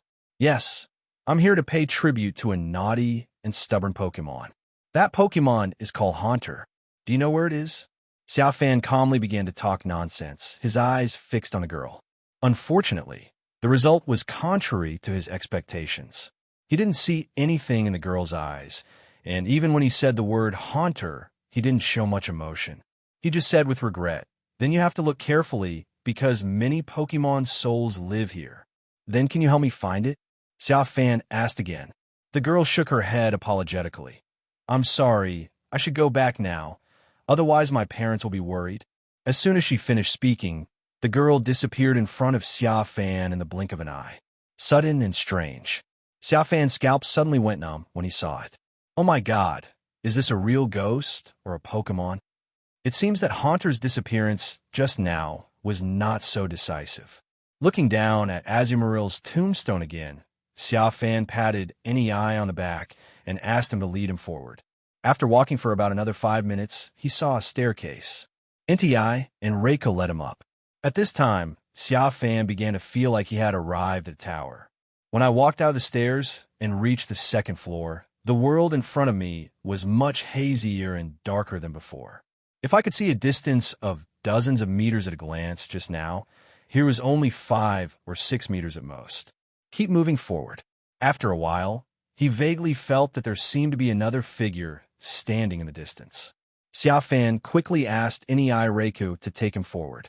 When he got within 3 or 4 meters, Xia Fan could see clearly that it was a middle-aged man wearing glasses and a suit. He was standing in front of a stone tablet with a photo of Zigzagoon hanging on it, looking nostalgic. Hello, Xia Fan greeted. Hello. Are you here to pay tribute to your Pokémon as well? The middle-aged man turned around and, like a talkative person, took the initiative to start a conversation with Xia Fan. Xia Fan nodded. I'm here to pay tribute to a Haunter. I don't know where its tombstone is. I'm looking for it now. Have you seen it? The middle-aged man shook his head. There are many tombstones here. I don't know where your Haunter rests. I found my Zigzagoon's resting place by relying on my longing. If you didn't find it, maybe your longing is not enough. Xia Fan smacked his lips, said no more, patted Nei on the back, and continued walking forward. However, when he turned around, Xia Fan was still determined to let Reiku test whether it was a human, a ghost, or a Pokémon. So he let him release Thunder Wave at the middle-aged man. Sizzle. A dazzling thunder wave burst out from Reiku's body and attacked the middle-aged man. The thunder wave passed through the middle-aged man's body without causing any damage. Xia Fan frowned slightly. Is it really a ghost? If this was a ghost-type Pokémon, it would be impossible to penetrate it. With doubts, Xia Fan continued to let Nei and Reiku move forward. On the road ahead, They encountered several more figures, who were also looking at the tombstones with nostalgic expressions, remembering their deceased Pokémon. But Xia Fan did not disturb them anymore, and instead asked Nei and Reiku to quicken their pace and move forward. But just when they saw a staircase again, while moving forward, Nei suddenly seemed to have stepped on empty air. The two guys suddenly went dark, and when they came to their senses, they were suddenly back to the first floor, staring at Mew. F***K, what's going on? Xia Fan raised his head and looked up as if he had seen a ghost. How could he be walking and inexplicably return to Earl Dervish's place? Where is Reiku? Looking around, Xia Fan found that only he and Nei came down, but Reiku did not. He quickly entered the spirit-shared world to contact Reiku. After some communication, Reiku said that he was still upstairs. After seeing Nei and he suddenly disappeared, he didn't dare to walk around and chose to wait where he was. Master, why are you back? After Xia Fan and Reiku finished their conversation, Mew asked Xia Fan puzzledly. Xia Fan shrugged. He also wanted to know what was going on up there and how he could fall down. He glanced down at Long Xiao and Ku Ziqing and found that they were still sleeping. Xiao Huan, fly up and see if you can meet Reiku. Xia Fan said. Mew nodded and floated away. After a while, it reached the top, as if something invisible was blocking it. Use teleport, Xiao Huan. Xia Fan said to Mew through the mental shared world. Mew did as he was told and disappeared from Xia Fan's sight the next second. How is it? Did you meet Reiku? Xia Fan asked in the spiritual shared world. If Mew managed to get through, it means that he has most likely reached the second floor. Yeah. Mew responded through the shared spiritual world, and his voice sounded a little awkward. It's just that Reiku and I didn't bump into each other. My teleport just happened to bump into that place, and now Reiku is lying on the ground and screaming. That place? Which place? Xia Fan frowned, not quite understanding what it meant. After 2 seconds, Xia Fan combined it with the imaginary scene of Reiku lying on the ground and wailing, and his expression gradually became strange. Got it. Xiao Huan, come down and pick us up, Xia Fan said, taking his cell phone out of his pocket. 2 seconds later, Mew appeared in Xia Fan's sight again. He flew to Xia Fan's side, but just as he was about to take Xia Fan and Nei away, he heard a woman's voice in his ear. Mr. Walking? Xia Fan turned her head and saw Ku Zi smelling salts. She was holding her head with her hands and looked like she had a headache. Master Walking, why did I faint here? Ku Ziqing asked Xia Fan puzzledly. Xia Fan raised his eyebrows slightly and then asked in surprise, Have you forgotten? Weren't you and Long Xiao scared to death by a female ghost transformed by a haunter? Frightened, fainted by a female ghost. Ku Ziqing scratched her head, feeling that her memory was a little fuzzy, but it seemed vaguely that a female ghost appeared in her memory, and that image was indeed very creepy. What happens next? Ku Ziqing asked again. The female ghost at the back was slapped to death by Mew. Xia Fan directly attributed the credit to Mew. When Xiao Huan heard this, he held his head high and proudly accepted the credit, with an expression that said, Yes, it's me. Ku Ziqing nodded. It was indeed easy for Mew to kill a female ghost transformed by haunter. Then where are you going now, my Lord Walker? Can I go with you? Ku Ziqing looked at Mew and Nei, who were floating up by Mew, using confusion. This place is a bit weird. You and Long Xiao should stay here. Xia Fan waved his hand, but the next second he thought of something and said, By the way, can you still contact the undercover agents hiding in Team Lava and Team Aqua? Ask them how they got out of here. Ku Ziqing picked up the phone and shook his head after a while, indicating that he could not be contacted. Then let Regice out to keep you company, Xia Fan said. Letting you take him and Nei teleport to the second floor. As soon as Xia Fan arrived at the second floor, he saw Reiku lying on the ground with a look of despair on his face. What a pity I'm still too late. Xia Fan felt a pity in his heart. He was even planning to come up and record the scene of Reiku wailing and rolling and play it for it to watch next time it bit him. Are you okay? Xia Fan squatted down. Do you need me to ask Master Ho-Oh or Senior Mew to treat you? Reiku glared at Xia Fan and a telepathic voice sounded in Xia Fan's mind. No, just put me in the ball. Xia Fan smacked his lips and put Reiku into the ball, then glanced at Inti and immediately put it back, letting this honest man who loved to tell the truth comfort Reiku. Back to the topic, Xia Fan looked at Mew and said, Xiao Huan, take me and fly up again. Mew nodded, and then took Xia Fan to the invisible barrier on the second level for teleport. In the blink of an eye, they arrived at the third floor, which was much darker and hazier than the second floor. They could only barely see 1 meter around them, and from time to time, there would be a very uncomfortable sound like fingertips sliding on a blackboard. What is that? Xia Fan suddenly caught a glimpse of something unusual out of the corner of his eye while looking around on the third floor. The things were blurry and difficult to see clearly, so Xia Fan quickly pointed Mew in a direction. Mew used confusion to bring Xia Fan teleport to the blurry object. It's a Pikachu. It ran towards one place with lifeless eyes. Seeing this scene, Xia Fan couldn't help but frown because this Pikachu went straight through a stone tablet when passing by it. Then, a Poochyena ran out from under a tombstone next to Xia Fan. Like the Pikachu just now, it ran towards a place with lifeless eyes. Xia Fan thought of the girl who came to pay tribute to Azumarill.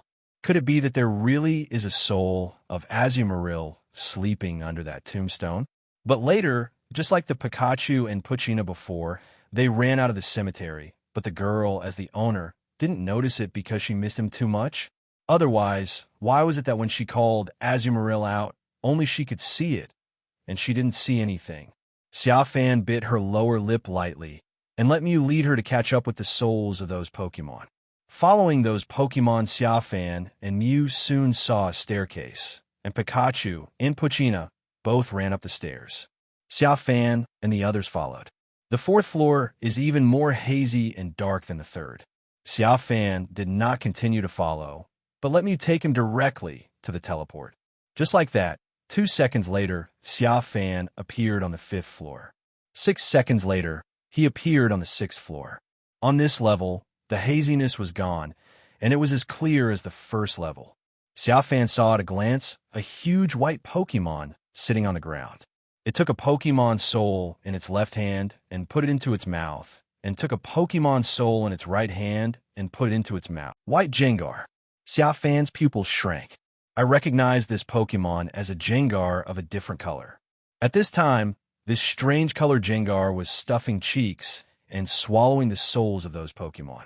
Just like normal, a glutton, he is tireless. This white Jengar looks to be about 3 or 4 meters tall, much taller than the normal fat Jengar, which is only 1.5 meters tall. And next to this huge Jengar, there are several ordinary Jengars, Haunters, and Ghastlies. They stood on one side, their positions like a king and pawns, delivering the souls that came running to the white Jengar. They have not yet noticed Xia Fan's arrival. Xia Fan took Mew to find a stone pillar shelter and hid there, wanting to find out what was going on here and why there was a different colored Jengar eating Pokémon souls. After a while, Xia Fan suddenly saw a Haunter jumping out of the ground not far away from the corner of his eye, covered with burns, flying pitifully towards the white Jengar. Xia Fan frowned slightly, and from the burns on the Haunter's body, he guessed that this was the Haunter that ran out to scare him when he first came here. Xiao Huan, you turn invisible and listen to what they are saying, and translate it for me through the shared spiritual world. Xia Fan turned and looked at Mew. Mew nodded, disappeared from Xia Fan's sight in an instant. Silicon Tower. Haunter made a sound that Xia Fan couldn't understand to the white Jengar. Master, it's complaining. Mew immediately translated to Xia Fan through the spiritual shared world. Complain? Xia Fan raised his eyebrows. Yes, it called this Jengar boss. It told its boss that a human had injured it and asked the boss to go down and eat the human soul. What did its boss say? Xia Fan narrowed his eyes and looked at the Haunter that was burned by a sacred fire. The little guy is quite good at complaining first. If you don't scare me, will I use force on you? Its boss said yes. I will retaliate it for you. As soon as Mew finished speaking, Xia Fan saw the white Jengar waving its hand, and the Haunter was actually caught in its palm. Then, It swallowed the haunter in front of all the younger brothers.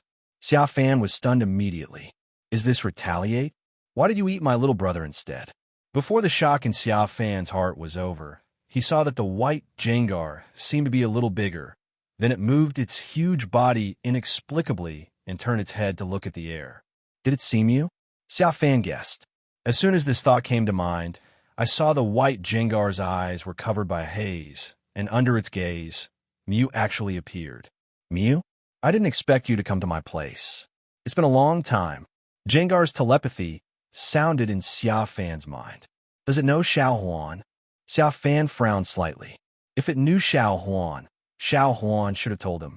But then his heart started beating wildly, and he suddenly realized something was wrong. Why did Jengar's telepathy ring in his mind? And did he know that he was here? Just as the thought came to mind, the temperature beside him suddenly dropped. In a reflection of Xia Fan's pupils, the Jengar reached his hand into the ground. He turned his head instantly and saw a huge fat hand extending from the stone pillar. It touched him with lightning speed. Xia Fan suddenly froze in place, unable to even move as his soul was pulled out of his body. Is this your master? I never thought you would be subdued by a human. The white Jengar extracted Xia Fan's soul and brought it to Mew. I don't even know you. Let my master go. Mew said angrily, using Psyshock to condense a confusion bomb. Of course you don't know me. You are high up there, respected as a senior by many Pokémon. Unlike us weak Pokémon, we have to practice hard to be qualified to have a place in this world. The voice of the white Jengar made Xia Fan feel a strong sense of jealousy. Xia Fan looked at it with a frown on his face. This seemed to be the first ordinary Pokémon that dared to talk to Mew like this. It seemed that it had very strong strength as the basis of its confidence. At this time, the white Jengar crossed his legs, supported his head with one hand, and held Xia Fan's soul with the other hand. Human, you are amazing. You can use the power of our Pokémon and even capture Mew. Tell me, if I eat you, will I become stronger? As soon as it finished speaking, Mew threw out the confusion bomb condensed by Psyshock. The white Jengar saw this and directly pushed Xia Fan's soul forward. Xia Fan was almost scared to death. Its soul contest condition was useless, and it couldn't use the skill Protect to resist. Fortunately, Mew was more nervous than him. He quickly used Teleport to come in front of him and blocked the confusion bomb with Protect. Get out of the way. After the confusion bomb was blocked by Mew, Xia Fan saw Jengar's other hand reaching towards Mew and hurriedly shouted, "Swish!" When Jengar's giant hand was about to touch Mew, Mew disappeared along with the confusion bomb. When it appeared in midair 3 meters away, the confusion bomb hit a giant pillar, causing it to collapse instantly. You are despicable. Mew glared at Jengar. You are using my master as a shield. Who told you he's your master? Jengar laughed sinisterly, like a pervert. If you're not subdued by him, it won't be of much use even if I use him as a shield. Mew, how about a deal?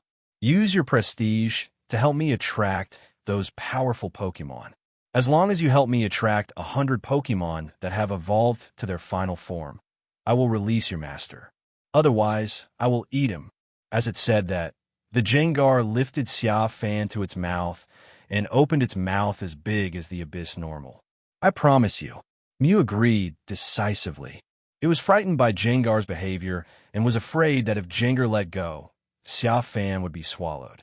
Jengar laughed again with satisfaction upon hearing this, feeling very happy about being able to hold Mew hostage. Can you strengthen yourself by devouring the souls of Pokémon? Xia Fan asked, looking at Jengar with a scrutinizing gaze. Of course, the more powerful the souls I devour, the more my power will grow. Jengar was also a frank person, and said with a proud look, I have now devoured the souls of tens of thousands of Pokémon.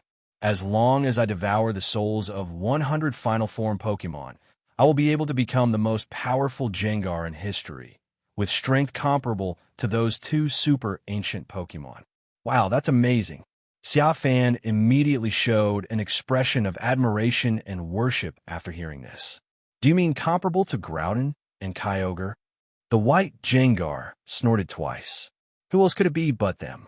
In order to be as powerful as them, I came to this volcano for nearly 1,000 years. But every day, I secretly absorb the aura of those 2 gems to nourish myself. Nearly 1,000 years. Xia Fan's eyes flashed with surprise. He didn't expect that this Jengar had lived for so long. No, I still remember clearly how your little Mew humiliated me 1,000 years ago. After that incident, I swore that I would rely on my own strength to defeat Pokémon, like you, who were born with powerful racial talents. There was a hint of rage in a white... What did it do to you? Xia Fan asked in confusion. Xiao Huan was not the kind of Pokémon that would humiliate weak Pokémon. You ask it. The white Jengar glared at Mew. Xia Fan looked at Mew. Mew looked confused and rubbed his head foolishly. Master, I really don't know how I offended it. I didn't even realize I've seen it for a long time. Mew communicated with Xia Fan through telepathy, and the voice didn't sound fake. Xia Fan smacked his lips, not knowing who to believe for a moment, as neither of the 2 guys seemed to be lying. Don't know? You don't know. Jengar also heard Mew's telepathy and was immediately furious. He quickly put Xia Fan back in his mouth and said, "Go catch me 100 powerful Pokémon that have evolved to their final form, or I will eat him right away." "I'll go right away." Mew disappeared from midair in an instant and went to catch Pokémon to save Fan. "You be asterisk, asterisk, asterisk, asterisk, asterisk D. Just wait for me. I will make sure you are in trouble later." Xia Fan, who was caught tightly in Jengar's hand, cursed in his heart. He always puts him in his mouth to threaten Mew. Does he really think of him as a piece of trash that can be slaughtered by solation? "Human, what's your name? You have a lot of weight in Mew. I'm willing to go against my principles for you." After Mew left, the white Jengar asked Xia Fan in surprise. "My name is Xia Fan." Facing Jengar's question, Xia Fan immediately smiled like a flower in a flattering manner. "The reason why it values me so much is because I can make it stronger." "You want to make it stronger, so you use the methods of you human trainers to train it to become stronger?" The white Jengar laughed sarcastically. After laughing, its face changed, and its fat body became extremely sinister. "Do you think I'm a fool? Can you humans catalyze the growth of Mew's power? Stop flattering yourself. Really? I have divine power. As long as you become my Pokémon, your power will grow infinitely." Xia Fan said seriously, "I never lied to you. If you lied to me, I will be struck by lightning every day. And don't you think this is the only possibility that can explain why Mew saved me?" After Xia Fan said sorry to Mew in his heart, he began to smear Mew without blushing. Both Mew and us humans are creatures that value profit above all else.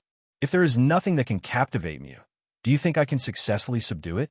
Or is Mew, who has never been subdued in your opinion, following me because I am good-looking?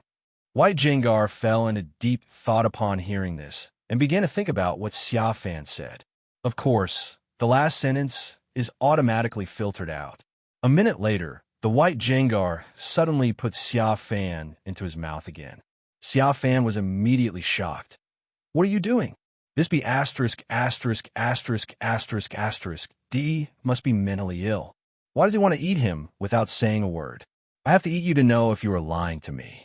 The white Jengar said, "I can extract the memories of any soul I eat, but you ate me and proved that I was right. So what? I'm dead, and you can't enjoy the divine power." Xia Fan said hurriedly. The white Jengar was stunned. That's right. After saying this, it put Xia Fan down again. Xia Fan exhaled. "Just wait for this be asterisk, asterisk, asterisk, asterisk, asterisk D. I will take revenge on him as soon as I return to my body." Just as he finished cursing in his heart, the white Jengar put it to his mouth for the 4th time and said, "I just remembered that even if you have that divine power, what does it have to do with me? I will not be like Mew, who spinelessly became a slave of you humans for power. If you don't want to be my Pokémon, then what do you want to do?" Xia Fan said angrily. He could tell that this white Jengar was just teasing him by sending it to his mouth. "Besides Mew, what other Pokémon do you have? Since you said that Pokémon that become yours can increase their power infinitely, then you should release those Pokémon for me to eat, or I will let you fall into a nightmare and suffer endlessly." said the white Jengar. I only have Mew, no other Pokémon. Xia Fan was halfway through his words when he saw the white Jengar's eyes covered by haze, which was very scary. I tell you, the consequences of lying to me will be falling into an endless cycle of nightmares. The white Jengar said grimly. Xia Fan swallowed his saliva, finally knowing how those guys who were scared by him before felt. Really, I'll be struck by lightning if I lie to you. You said I have this kind of divine power. How can I still be interested in other Pokémon? My goal is to collect all the legendary Pokémon, and Mew happens to be the first legendary Pokémon I captured. The reason why I came here is to use my divine power to capture Groudon and Kyogre. The white Jengar laughed derisively. Xia Fan added, "Don't laugh. I'm just asking you if you want to swallow the souls of Groudon or Kyogre. They should be much stronger than 100 Pokémon that have evolved to their final forms." The white Jengar's laughter suddenly stopped. Xia Fan continued, "I believe that one is Swallow, and the other two can become a Pokémon stronger than Mew." White Jengar swallowed. It was moved. "Can you really do it?" White Jengar asked with a gloomy look in his eyes. "If you don't let me try, I'll never be able to do it." Xia Fan smiled and said, "The brave will die of overeating, and the timid will die of starvation. I want to know whether you are brave or timid." The white Jengar stared at Xia Fan without saying a word, thinking for a while, "What are you going to do? Let me return to my body and send me to the top of the volcano. There are two teams fighting for the red and blue orbs. If you want to take them, you have to let me get those two orbs first." Xia Fan said. The white Jengar jumped up upon hearing this and stuck his head into the ceiling, as if looking at something. 10 seconds later, it fell down, releasing Xia Fan from his grasp. "I warn you, don't play any tricks. Your Mew is not here now, and I will be guarding under the volcano, so you'd better not think of using this as an excuse to escape. Otherwise, if I catch you, I will eat you immediately." The white Jengar said coldly. Xia Fan waved his hands and flew into his body. After feeling the real physical sensation and being able to communicate with Mew again through the spiritual shared world, he smiled and turned around and said directly, "F***KU. Am I someone you can threaten?" As soon as he finished speaking, all 4 Pokeballs were thrown out. Ho-Oh, Nti, Raikou, and little Lugia all appeared. "Come and try eating it again if you dare." Xia Fan flipped over, and the white Jengar was stunned, looking at the 4 legendary Pokemon that suddenly appeared in front of him. How is this possible? The white Jengar looked at Xia Fan, who was jumping on Ho-Oh's back in disbelief. "You lied to me. I'm the one who tricked you. What can you do about it?" After arriving on Ho-Oh's back, Xia Fan was extremely brave. He stood up and Power Trip replied, "Come and eat me if you have the guts." Or, "Come and eat their souls if you have the guts." The white Jengar bared his teeth and thrust his hand directly into the ground. Xia Fan quickly lay down. "Don't be afraid, master," Ho-Oh said caringly, and at the same time, his left wing was burning with flames and he waved it upwards, slapping away a pair of giant hands extending from the stone pillar. Ho-Oh's flames were so hot that the white Jengar instantly broke out in a cold sweat and withdrew his hand. Then, another mouthful of sacred fire came out of Ho-Oh's mouth and went straight to the white Jengar. Gung Si. The white Jengar used the skill Protect, and a light shield blocked the sacred fire, but still knocked it down and made it slide. After crashing into a giant pillar, Ho-Oh's sacred fire defeated Jengar's Protect. The remaining sacred fire caused it to suffer minor injuries. "Human, just wait. I will remember this grudge." The white Jengar was extremely angry, but he also knew that he could not hurt Xia Fan anymore when 4 legendary Pokemon were beat up, so he slowly began to merge his entire body into the ground. "Meow, don't even think about running." Mew appeared above Jengar in an instant, with his short hands on his waist, looking at the white Jengar with his little mouth puffed up. A stream of Psychic approached the white Jengar, and the white Jengar quickly merged into half of the body and was forced out again. Swish! Nti and Raikou leaped into the air and jumped behind the white Jengar, surrounding it. The rest of the ordinary Jengars and Haunter Ghastlies, seeing that their boss was trapped, began to flee in panic. The white Jengar roared as he faced the danger he was in and the desertion of his subordinates. The body suddenly emanated a faint black aura. The floor was quickly shrouded in black air. Ho-Oh, blow away the black air, Xiao Huan. Confusion, lock it tightly, don't let it run away. Xia Fan said hurriedly when he saw it, and at the same time hugged Ho-Oh tightly, fearing that Jengar, who also liked to not abide by martial ethics, actually wanted to make a feint to the east and attack in the west, and attack him. Ho-Oh and Mew agreed. Then Ho-Oh flapped his wings and began to blow away the black air, and Mew also used confusion to lock the white Jengar. However, when the black gas dissipated, what was seen were the little Jengars, Haunters, and Ghastlies being sent to the mouth of the white Jengar by white tentacles. The white Jengar opened its huge mouth like the abyss normal and swallowed the small Jengars, Haunters, and Ghastlies into its stomach.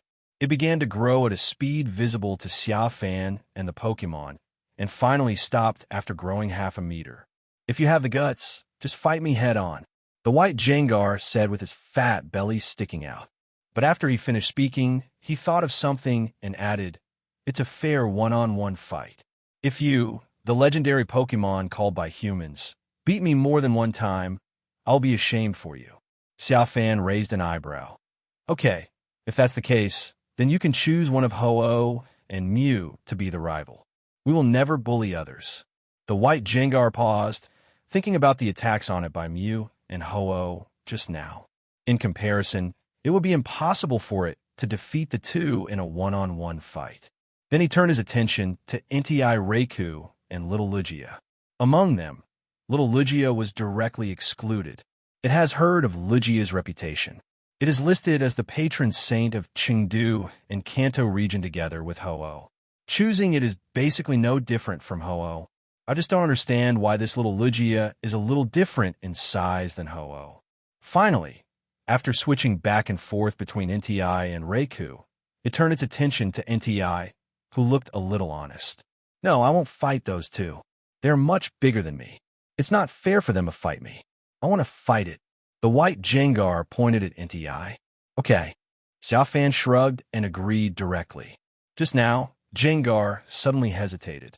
He thought this guy was going to choose little Lugia as rival, which made him almost panic, but fortunately he didn't choose him. "Spread out and let Entei fight it alone." Xia Fan clapped his hands, and the Pokémon made way for Entei and the white Jengar to leave the battlefield. At the same time, Xia Fan used the spiritual shared world to let Mew always keep an eye on the white Jengar and not let it take the opportunity to escape. Mew agreed. Entei and white Jengar stood on either side, and the battle began with Entei's flamethrower to test his strength. The white Jengar twisted its body and merged into the stone pillar next to it. Entei saw this and decisively withdrew flamethrower, looking around at the stone pillars, alert for the white Jengar rushing out of one of them. A chilling laugh suddenly echoed from this floor. The sound seemed to come from various stone pillars, and Entei looked around. Suddenly, from the stone pillar behind Entei, a white Jengar rushed out. Its fist is shrouded in shadow. That is the ghost skill Shadow Punch. Shadow Punch attacked Entei with lightning speed. Once it hits, it will cause considerable damage to Entei. The white Jengar showed a proud smile, thinking that the legendary Pokémon were just like this. Their strength was only due to their racial talents. Swish! The white Jengar's smile suddenly froze, and the pupils of his eyes reflected a light shield that suddenly emerged from Entei, who had his back to it. Shadow Punch was blocked by Entei's skill Protect. It is not Ho-Oh, and can break the Protect barrier with its powerful force. Roar! Entei roars, and scorching flames burst out from his body. It turned around, showing its sharp fangs and biting towards Jengar with a ferocious expression. Dark Skill Bite can deal double damage to ghost-type Pokémon. I saw Entei's Fang bite Jengar's huge arm, and thick black air suddenly poured out from that arm. The white Jengar showed a painful expression, but at the same time revealed a hint of smile. The next second, countless spells burst out from the white Jengar's body. It coiled towards NTI. NEI was immediately tied up and unable to move. "Curse his body," Ho-Oh said in surprise. "What is that?" Xia Fan asked puzzledly. "It can put rival into a contest condition when attacked." Ho-Oh replied, "However, this ability is probabilistic." But its expression just now clearly showed that it was bitten on purpose. Obviously, it is very confident in its chances of triggering the curse body. This Jengar is not simple. After nearly 1,000 years of training, I feel that it has become as powerful as those Pokémon that have reached God status. Xia Fan looked at Jengar in surprise. He didn't expect it to receive such high praise from Ho-Oh. If it is not inferior to the Pokémon that possesses divine status, then its strength can be equated with that of a divine beast, except that it does not have the divinity that comes from its race. Then it's possible that NTI can't win now, Xia Fan said. In his sight, Jengar was about to use Shadow Punch again with his other hand on the immobilized NTI. If it was the NTI from before, it might not be defeated. As for now, Ho-Oh shook his head. "After being nurtured by your divine power, my strength has increased a lot, and NTI is your second Pokémon, so it can't and shouldn't lose to Jengar." As soon as NTI finished speaking, it seemed as if he was confirming what Ho-Oh said. Just as Shadow Punch was about to hit it, its whole body suddenly burst into even hotter flames. This flame carries a mysterious power. It's sacred fire. NTI releases sacred fire to cover his entire body. The flames suddenly burned away the binding runes brought by the body of the Jengar curse, and let Jengar retract the Shadow Punch he had swung, and come up with the idea of retreating back into the wall. "Roar! Don't even think about running." NTI roar, burning sacred fire spews out from its mouth. Directly wrap the stone pillar that Jengar wants to integrate. The stone pillar suddenly became extremely hot and showed signs of melting. Jengar saw this and immediately floated towards another nearby stone pillar. But the next second, another scorching sacred fire ignited the stone pillar. "Roar! I won't give you the chance to blend into these stone pillars." Hearing this, Jengar looked at NTI with a cold and gloomy look. NTI's body and mind were shocked, and the sacred fire in his body, given by Ho-Oh, was instantly enveloped and suppressed by a dark aura. Spite. Ghost skills reduce the energy of rival's previous skill. Then, a shadow ball filled with Ghost's aura condensed in Jengar's chest and was thrown towards NTI. NEI's eyes turned cold. He gave up sacred fire and spit out flamethrower instead. Although the flame is not as powerful as the sacred fire, it should not be underestimated. I saw flamethrower and shadow ball collide in midair. A powerful gust of wind suddenly spread in all directions. Xia Fan couldn't help but put her hands up to cover her face. 2 seconds later, the collision of the two skills ended with NTI's flamethrower winning, and flamethrower sprayed toward Jengar. Jengar dodged like a ghost. During these 2 seconds, Jengar had already felt the gap in strength between himself and NTI, so he showed a ferocious smile. A huge nail suddenly emerged from midair.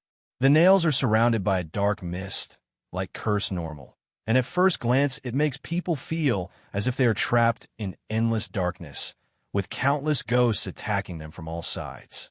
After the nail emerged, it was inserted directly into Jengar itself, in front of the Pokémon and Xia Fans. Jengar suddenly seemed to have lost all his energy and began to become weak, with a cold black aura emanating from his body. But its creepy laugh only grew louder. Xia Fan's scalp tingled when he saw it. "It's a curse." Ho-Oh thought Xia Fan was confused, so he answered, "It is using half of its own life to curse NTI, causing it to lose a portion of its life every once in a while until it dies. Unless you, the master, take the NEI back into the Pokeball, the curse cannot be lifted." Ho-Oh said as he saw the cold black aura emanating from Jengar suddenly rush towards NTI. NTI used flamethrower and spit at the attacking black air, but it penetrated through the black air. The black energy carrying the curse passed through Flamethrower and came in front of NTI. NTI instantly covered his body with flames. However, the black energy still passed through the flames and merged into NEI's body. This cold black air immediately made NEI look painful. The white Jengar spreads out telepathically. It lost. It was hit by my curse. No Pokémon could defeat me anymore. You so-called legendary Pokémon seem to be nothing more than that. After saying this, it let out a proud and arrogant laugh. That's not necessarily true. Ho-Oh's voice sounded in White Jengar's mind. Don't be happy too soon.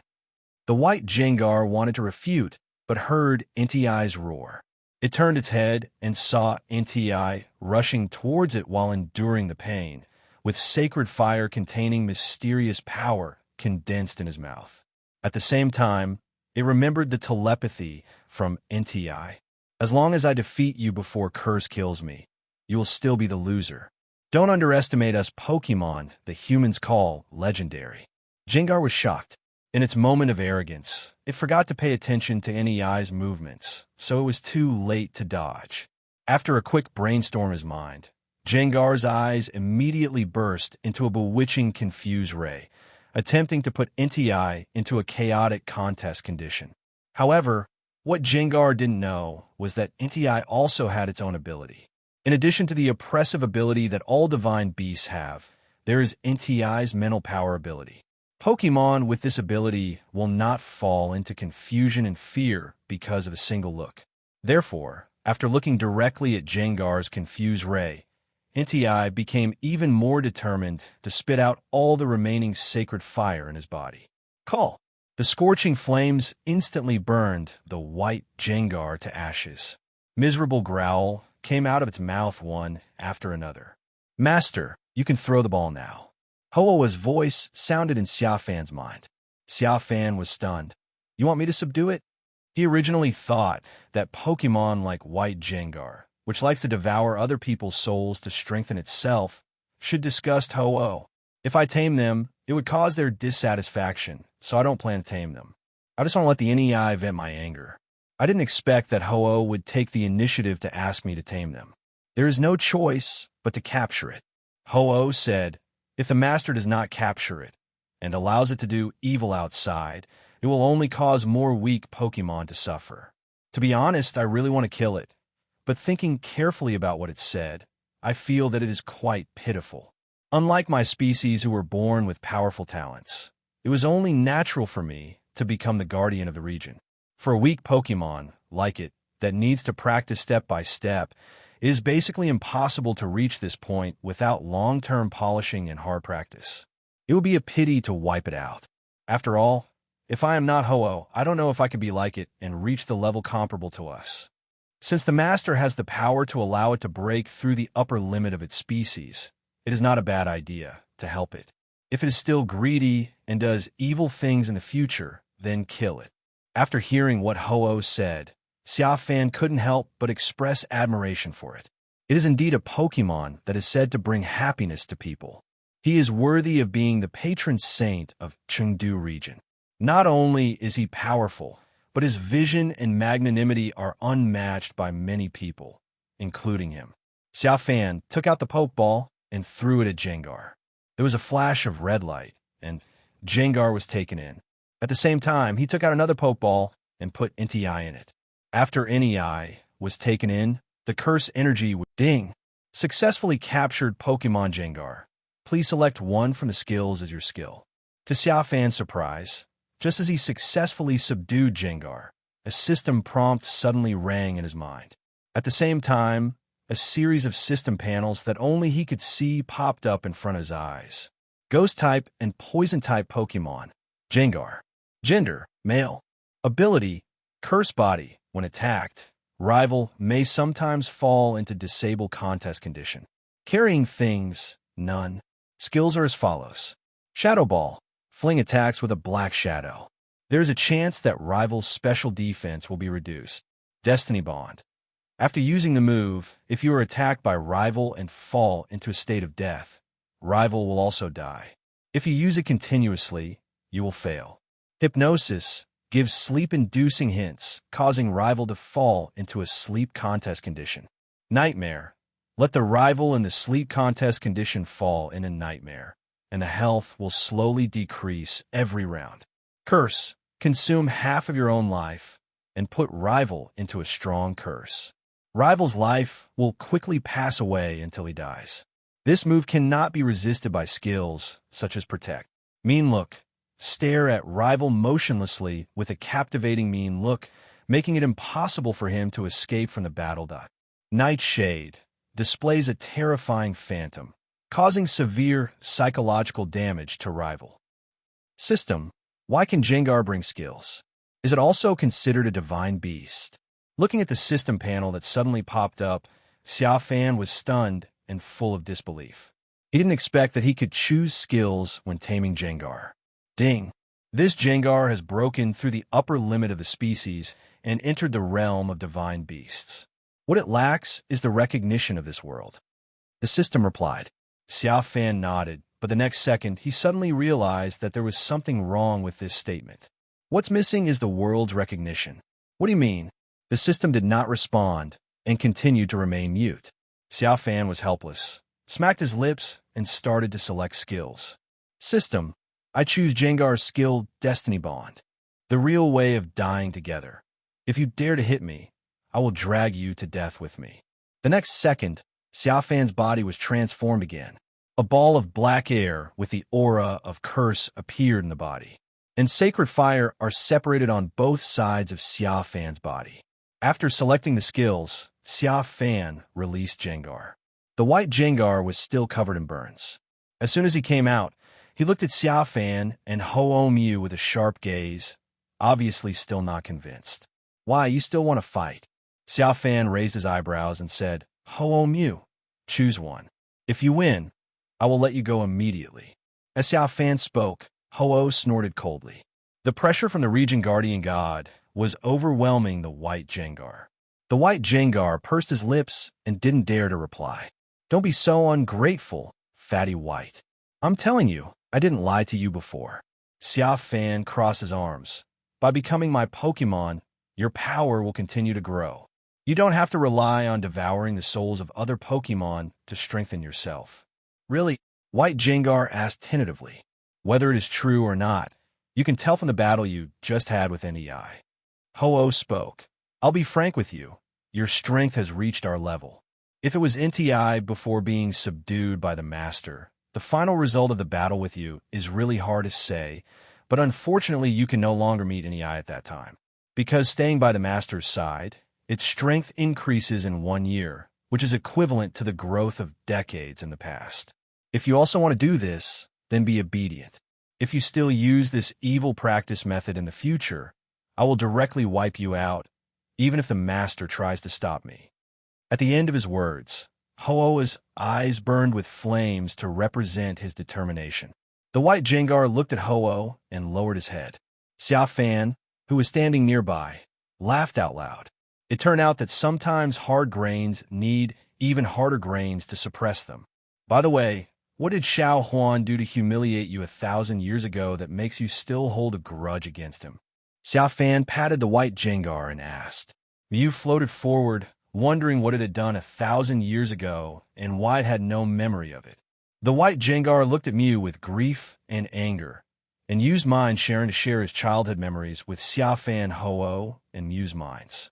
In that memory, the white Jengar was still a little ghastly that loved to fight with people. Because of his different color, he was rejected by other ghastlies since he was a child. Until one day when it was playing outside, its mother called it home and said that the Pokémon Mew, known as the legendary Pokémon by humans, had come to the tribe. The elders in the family were entertaining it and asked it to go back as soon as possible. If it could get a word of praise from you, the family would vigorously cultivate it, and no friends would laugh at its different color anymore. When little Ghastly heard this, he immediately flew back to the family castle excitedly and successfully met Mew, who was playing with other little Ghastlies at that time. Little Ghastly came forward, but was ignored by Mew again and again. Mew refused to play with it at all.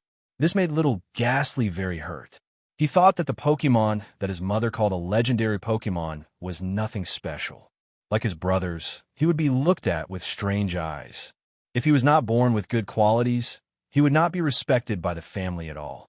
From then on, little Ghastly secretly vowed to become the first Ghastly to break through the racial limit and enter the realm of God with his own strength, so that all Jengar, Haunter, and Ghastly would respect him as the king. It will do whatever it takes. After reading the memory of the white Jengar, Xia Fan scratched his head, not knowing what to say for a moment. It must be unpleasant to be discriminated against by companions because of one's different color since childhood. In addition, Mew, who was fully expecting to improve his current situation, would say something good to it, but the result was even more discrimination. If this situation happened to him, he might also follow the path of the white Jengar. Don't judge whether others are right or wrong without experiencing their suffering.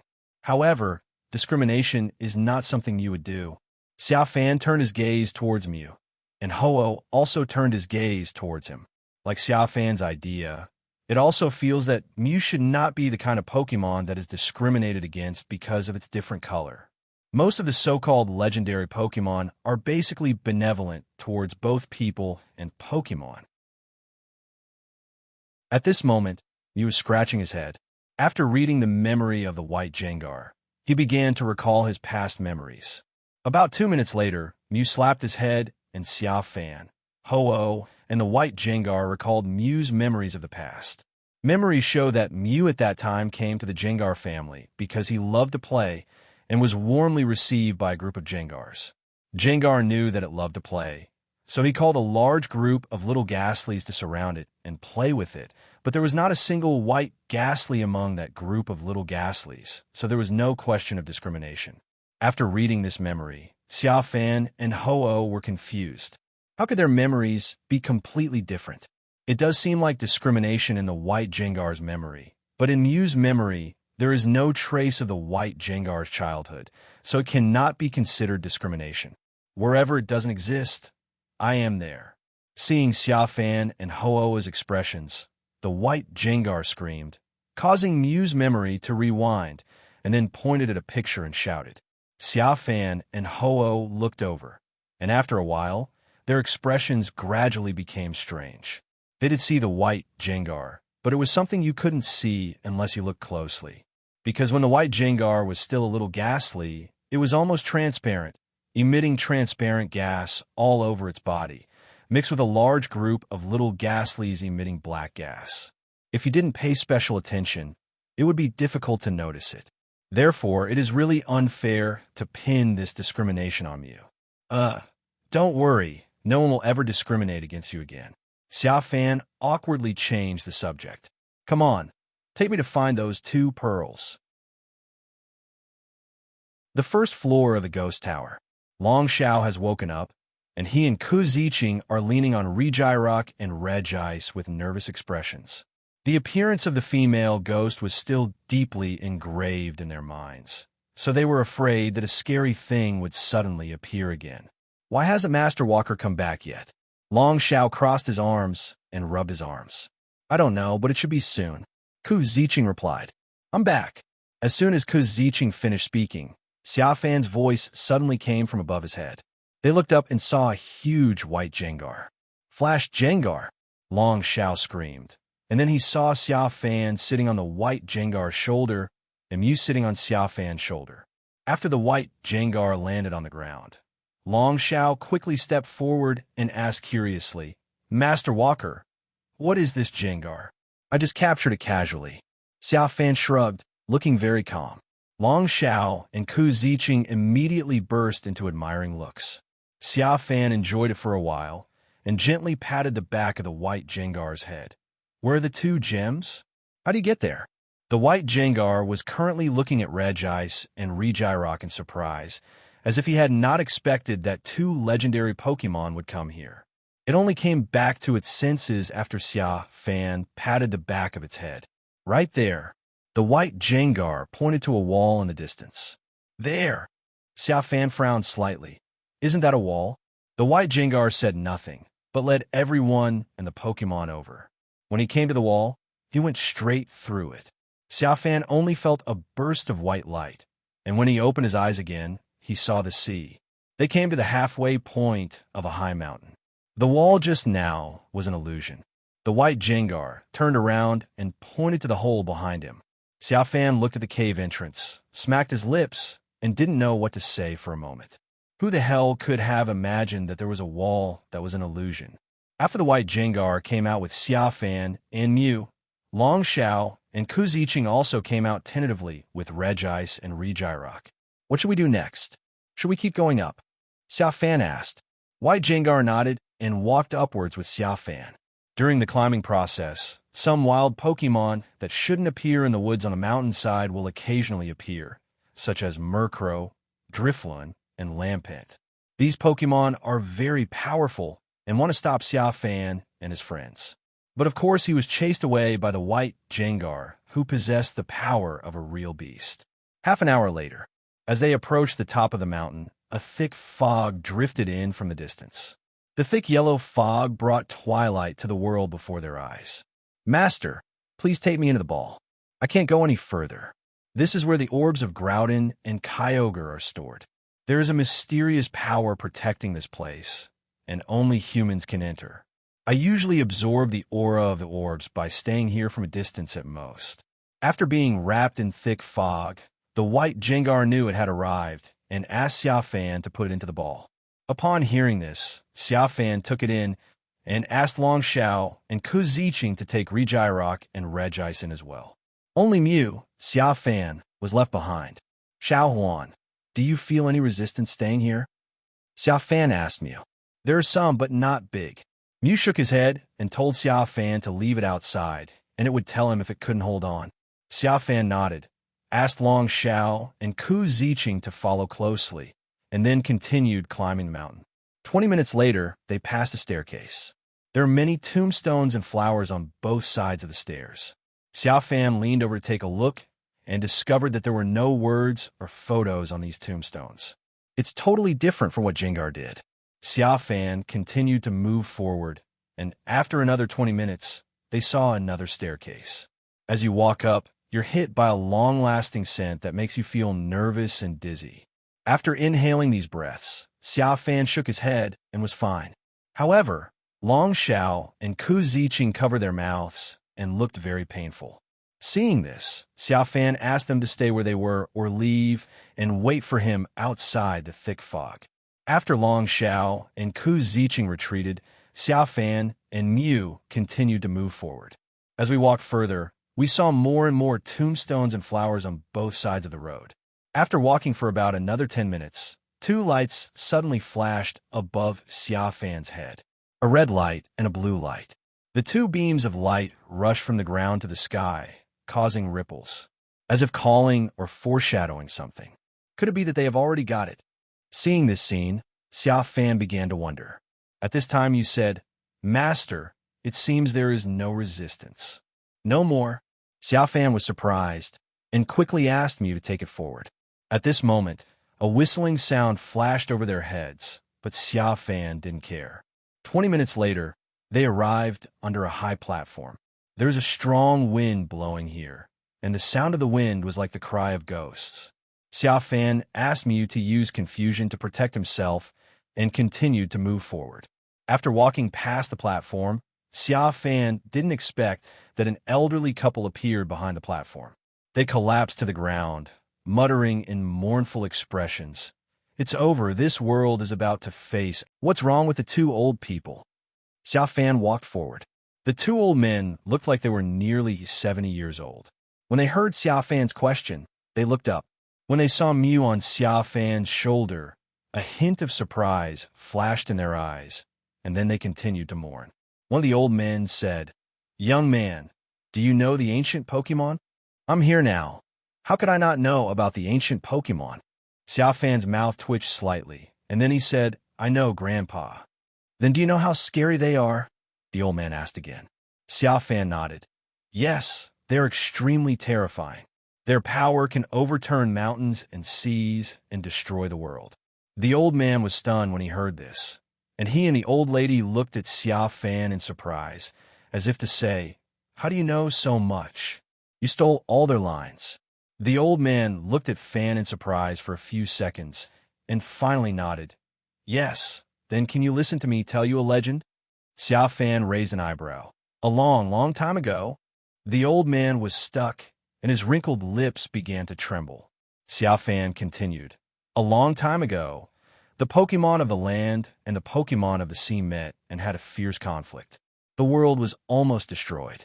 The Pokémon of the land summoned mountains and created continents, while the Pokémon of the sea raised huge waves and opened up the ocean. Their fierce duel continued endlessly, and the world was engulfed by ruthless fire and cruel storms.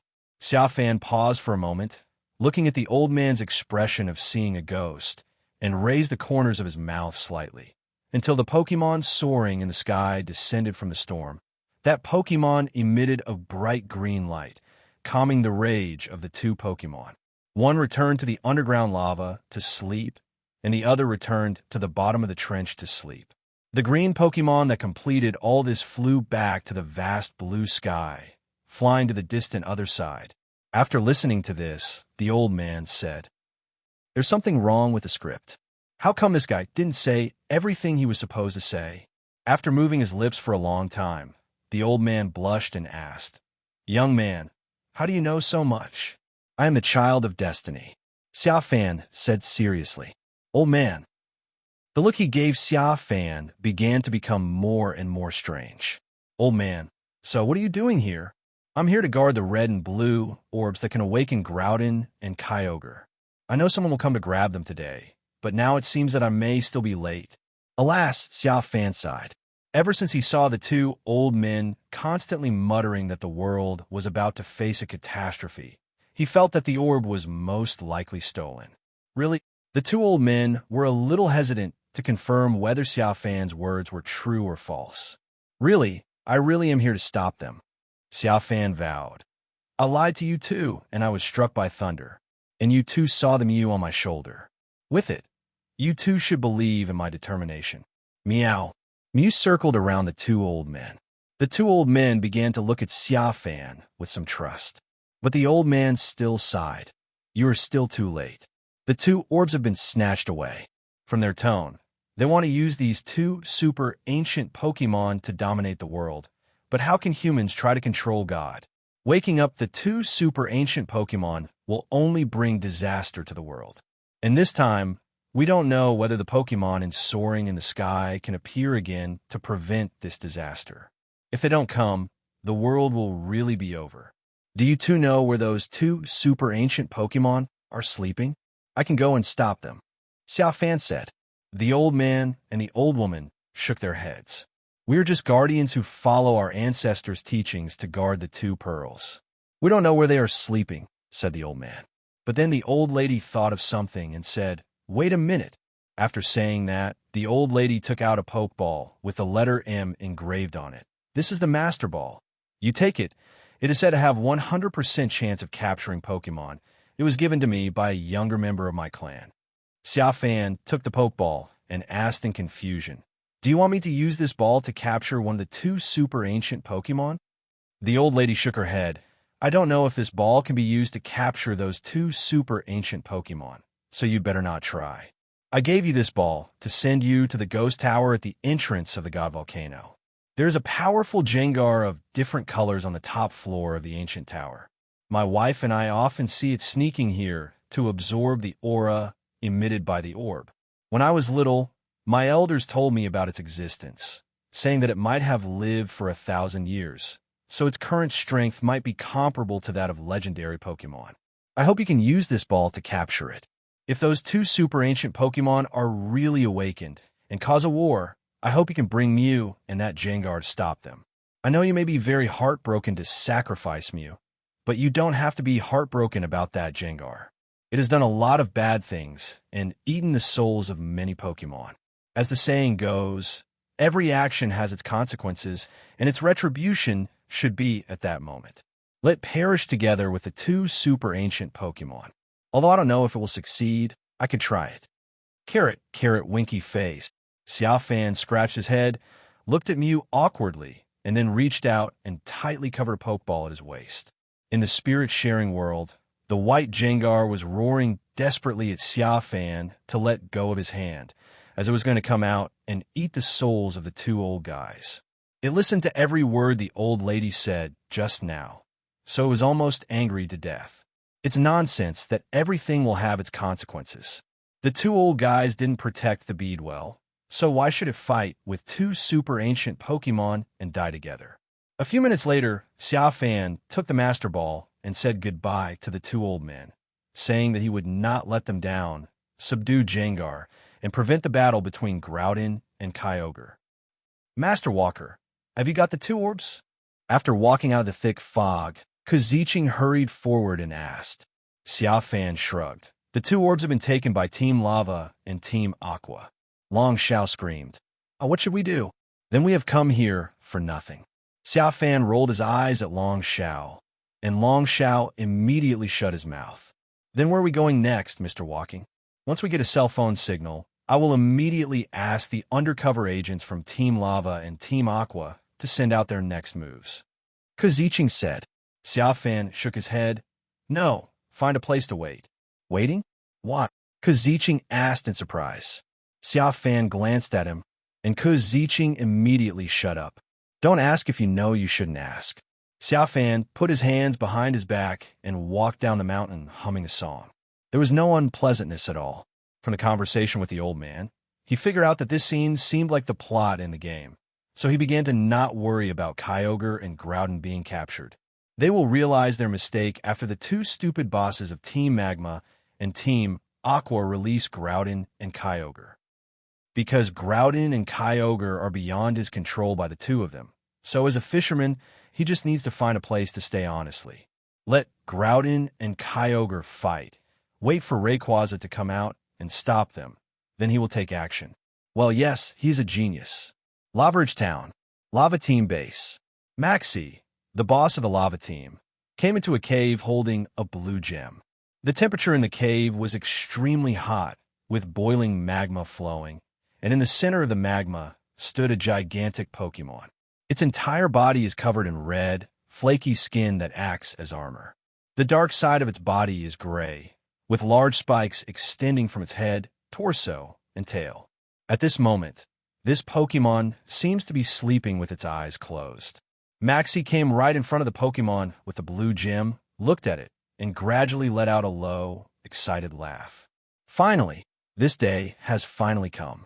I got the orb that awakens Groudon, the creator of the earth. Groudon, let's work together with Team Magma to destroy Team Aqua and dominate the world.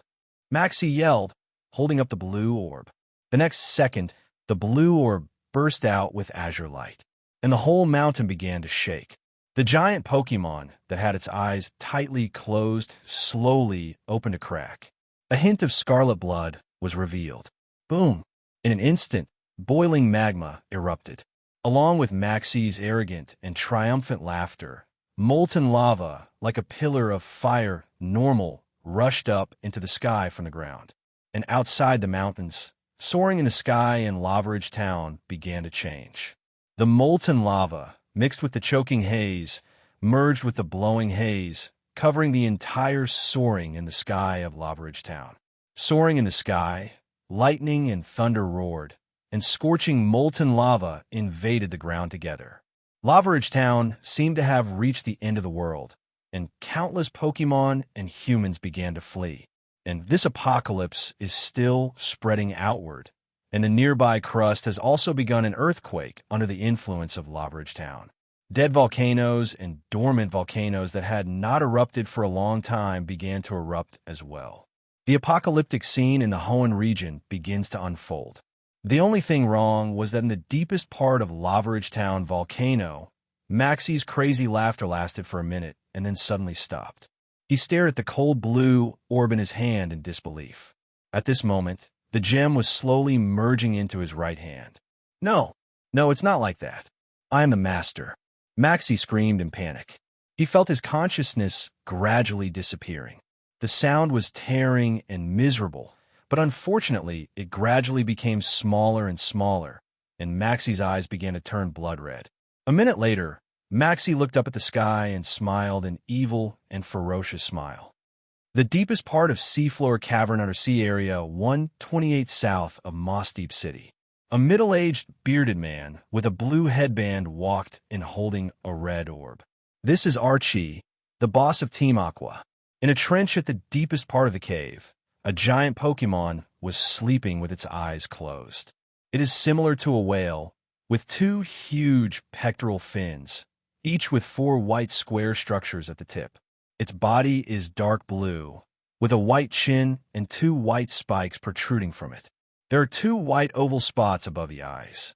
The Pokémon did not react to Archie's arrival. Archie came right in front of the Pokémon with the red gem. Looking at it, he also laughed excitedly. I got it. I finally got the red orb that can wake you up. Kyogre, let's work with Team Aqua to destroy Team Magma and dominate the world. After Archie roared excitedly, he raised the red orb in his hand. The next second, a scarlet red light burst out from the orb. Following the burst of light, the seafloor cavern began to shake. The giant Pokémon's eyes, which were tightly closed, slowly opened a slit, revealing a hint of azure blue light. Swish! Accompanied by Archie excitedly shouting Kyogre's name. A column of water rushed out from the trench and reached the sky. Outside the seafloor cavern, the waters of Fengyuan region began to undergo major changes. Countless underwater whirlpools and tsunamis suddenly appeared, and the sea twisters also inexplicably appeared, sweeping countless Pokémon living in the sea up into the sky, and had a close contact with the dark clouds with lightning and thunder. Satopolis City, Moss Deep City, and Evergrande City, which lived near the 128th sea area, began to face the danger of the end of the world. Wake up quickly, Kyogre. In the deepest part of the seafloor cavern, Archie felt the violent shaking of the seafloor, and the growl was getting bigger and more excited. He couldn't wait to stand on Kyogre's back and announce to the world their team, Aqua's ambition to dominate the world. However, 5 seconds later, Archie's excited expression suddenly froze. He looked at the burning red orb in his hand, his expression gradually becoming panic-stricken, because the red orb was merging into his palm and gradually occupying his consciousness. An image of Kyogre appeared in his mind, opening its huge dark mouth and attacking him. No, don't! Archie screamed in panic, but his eyes began to turn blue. 10 seconds later, Archie lowered his head and smiled the same evil and ferocious smile as Maxie. On the beach at Lily Cove City, a young boy was lying on a blanket humming a song, looking at the rolling dark clouds with thunder and lightning and the terrifying twisters on the sea. He seemed to be in a very happy mood, which was in sharp contrast to the crowds fleeing around him. If someone listened closely, they would hear the boy muttering from time to time. When the totem of the fiery red earth and the king of the deep blue sea awaken, the dragons soaring in the sky will descend. When the 3 legendary Pokémon gather, the Hoenn region will face its greatest crisis. So the crisis will come soon. Let me be the savior. Master Walker, Groudon is coming out. After a while, Koziching trotted up to Xia Fan with a cell phone in his hand. The content on the phone was a piece of news, and the front page of the news was a photo of Groudon. Xia Fan took the phone and looked through it for a while. The news was about a volcano eruption and earthquake in Lava Ridge Town. A huge fiery red Pokémon walked out of the lava. It was very powerful. Many Pokémon trainers went forward to fight it and try to subdue it, but they were all killed instantly. Therefore, this news is released in the hope that trainers from all over the Hoenn region will come here as soon as possible to help the humans here subdue this unknown Pokémon. Should we rush over and arrest him right now? Koziching said. Just stay here. Xia Fan shook his head. What if there are too many trainers there and someone really manages to tame Groudon? Koziching asked worriedly. Groudon is not so easy to capture. Xia Fan smiled. He didn't think anyone had the same Pokeball as him to catch the legendary Pokémon. If they tried to capture it head-on, Groudon's Earthquake and Precipice Blades would make a large number of Pokémon lose their combat effectiveness in an instant. An hour later, soaring in the sky, it suddenly started to rain. A long growl sounded from the distant sea. The sound gives me goosebumps. Xia Fan and Ku Ziqing turned their heads to look. A dark shadow appeared on the tsunami far away from Lily Cove City. Is it coming? Xia Fan muttered in his heart. The next second, a giant Pokémon with a blue body and resembling a whale rushed out from the tsunami, waving its huge pectoral fins and flying above the sea. Kyogre! Ku Ziqing screamed and couldn't help but put her hand on the Pokeball at her waist. Her favorite Pokémon is Kyogre. Ku Ziqing turned around and urged Xia Fan again. Master Xing, are we going to catch this? It's already been delivered to our door. Don't worry, they can't run away. Xia Fan waved his hands and looked at Kyogre with a smile on his face. The third protagonist hasn't appeared yet, so how could he, the fourth protagonist, appear in advance? After Kyogre emerged from the sea, countless Pokémon trainers who were greedy for it released their Pokémon and rushed over. Brothers, let's compete fairly. Come on, whoever can throw the ball faster after Kyogre is injured and subdue Kyogre will own Kyogre. No malicious competition is allowed afterwards.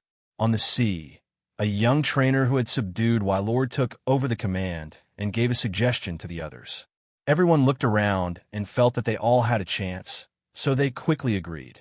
Soon, hundreds of trainers were seen commanding their Pokémon to attack Kyogre. Kyogre only used one skill to deal with these attacks. Origin Pulse. Kyogre opened his mouth slightly, and a huge bluish-white beam of light shot out from his mouth. Then it exploded in mid-air in an instant, splitting into countless bluish-white rays of light. These lights fell like fireworks on the Pokémon that attacked Kyogre. Bang! Then, these Pokémons instantly lost their combat effectiveness. The flying type led his master to fall into the sea and was swept away by the tsunami, and his life or death was unknown. The water type led his master to capsize into the sea and was also swept away by the tsunami, and his life or death was unknown.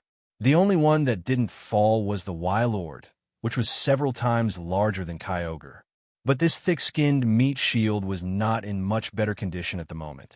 He was floating on the sea with wounds all over his body, looking at the Pokémon in the air with a look of panic. The Pokémon looked somewhat similar to himself, but extremely powerful. Its owner, the young trainer, also looked at Kyogre in fear. The thought of hoping to conquer Kyogre while taking advantage of the situation just now never came to mind again. Kyogre, like King Normal, glanced at the only surviving Wailord. It flew over its head, waving its pectoral fins. As it flew over, a huge underwater whirlpool rose from the sea surface.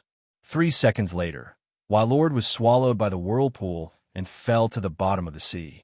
It is impossible to know whether it is life or death.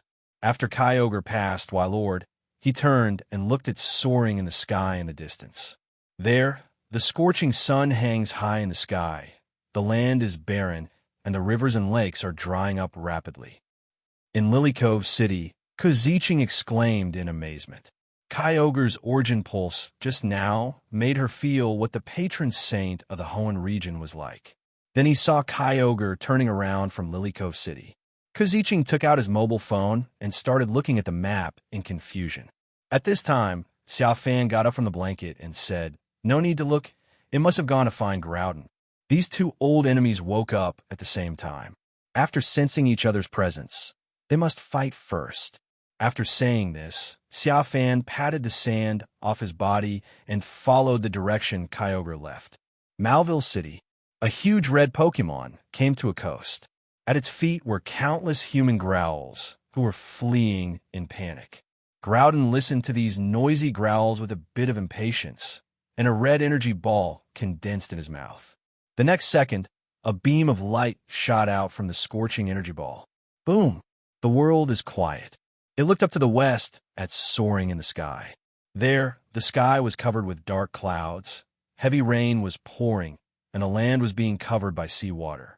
Groudon saw that the scarlet eyes gradually became sharper.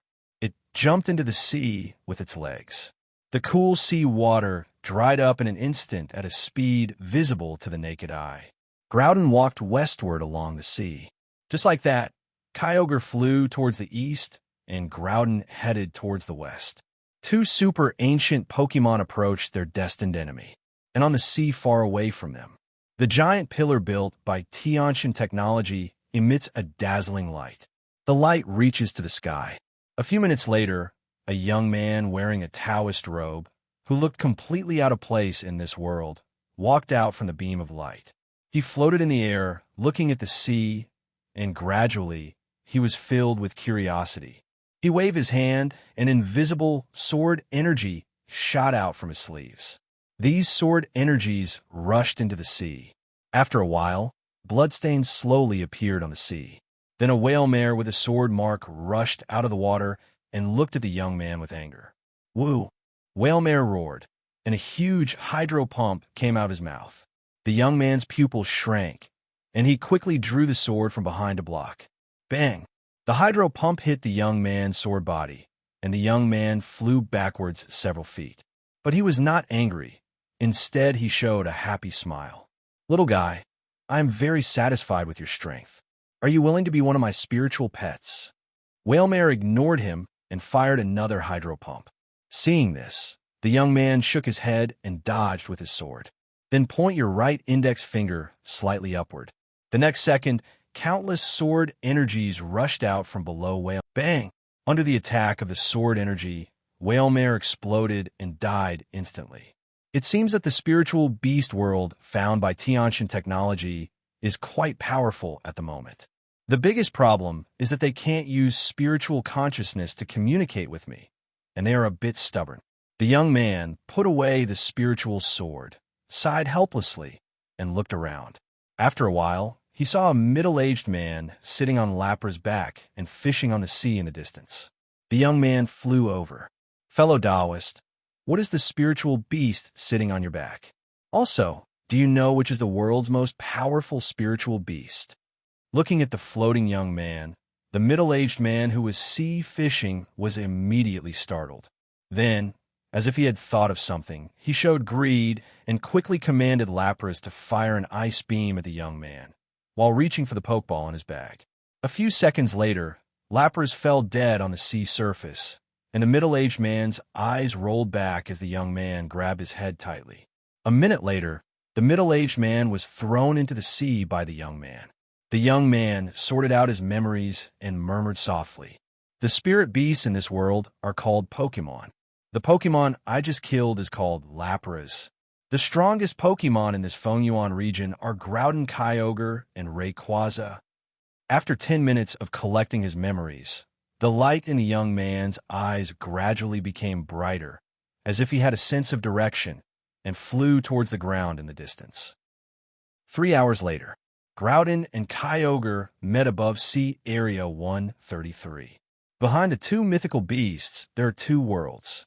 One world is sunny and the other is rainy. As soon as they met, they started fighting each other. A mile away from them, in the air, a young man and a Mew were sitting cross-legged, with a beautiful girl standing behind them. The boy held potato chips and Coke in his hands, and watched the two super ancient Pokémon fighting each other on the sea with an expression of watching a show, and kept muttering, "Kyogre, use your passive ability quickly. Groudon, use your precipice blades quickly. You are the only one among the legendary Pokémon who can't fly.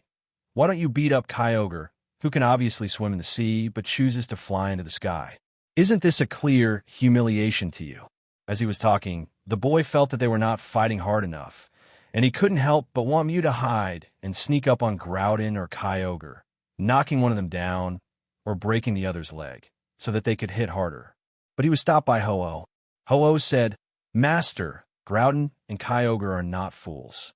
Even Gengar can sense Mew's invisibility contest condition. It is impossible for them to not sense it. What if you end up making things worse, and they stop fighting and attack Mew together? Then you'll be very angry again. What do you mean I can sense it? Am I that bad? I'm the first one who has the strength comparable to yours on my own." Gengar expressed dissatisfaction through telepathy in the Pokeball. It seems to make some sense." Xia Fan thought for a moment and felt that Ho-Oh was right, so he could only call back Mew, who was eager to try. Xia Fan took out his cell phone and sent a message to Long Xiao, asking him whether he had arrived at the Sky Pillar. In his plan, after Groudon and Kyogre started fighting, he would let Long Xiao go to the Sky Pillar to check, because according to the game plot, Rayquaza should be there by now. A minute later, Long Xiao replied. The result was that when he brought Regirock to the top, there was no trace of Rayquaza at all. Damn, it's not still in the ozone layer. Xia Fan couldn't help but frown after hearing this. Why didn't they follow the plot of the game at this time? Could it really be because the fight between the two of them wasn't fierce enough? Xia Fan set his sights on Groudon and Kyogre again, remembering that in the ancient legend, it seemed that Rayquaza appeared when Groudon and Kyogre were about to destroy the world. But if that was the case, how long would the fight take? How about let Gengar do a destiny bond, as those two old men said? Xia Fan muttered in his heart, and couldn't help but extend his evil hand to the white Gengar's Pokeball. However, the white Gengar's voice of resistance immediately rang in my mind. What are you going to do? I won't go, even if you kill me. When it saw Xia Fan's hand reaching out for its Pokeball, it knew that this be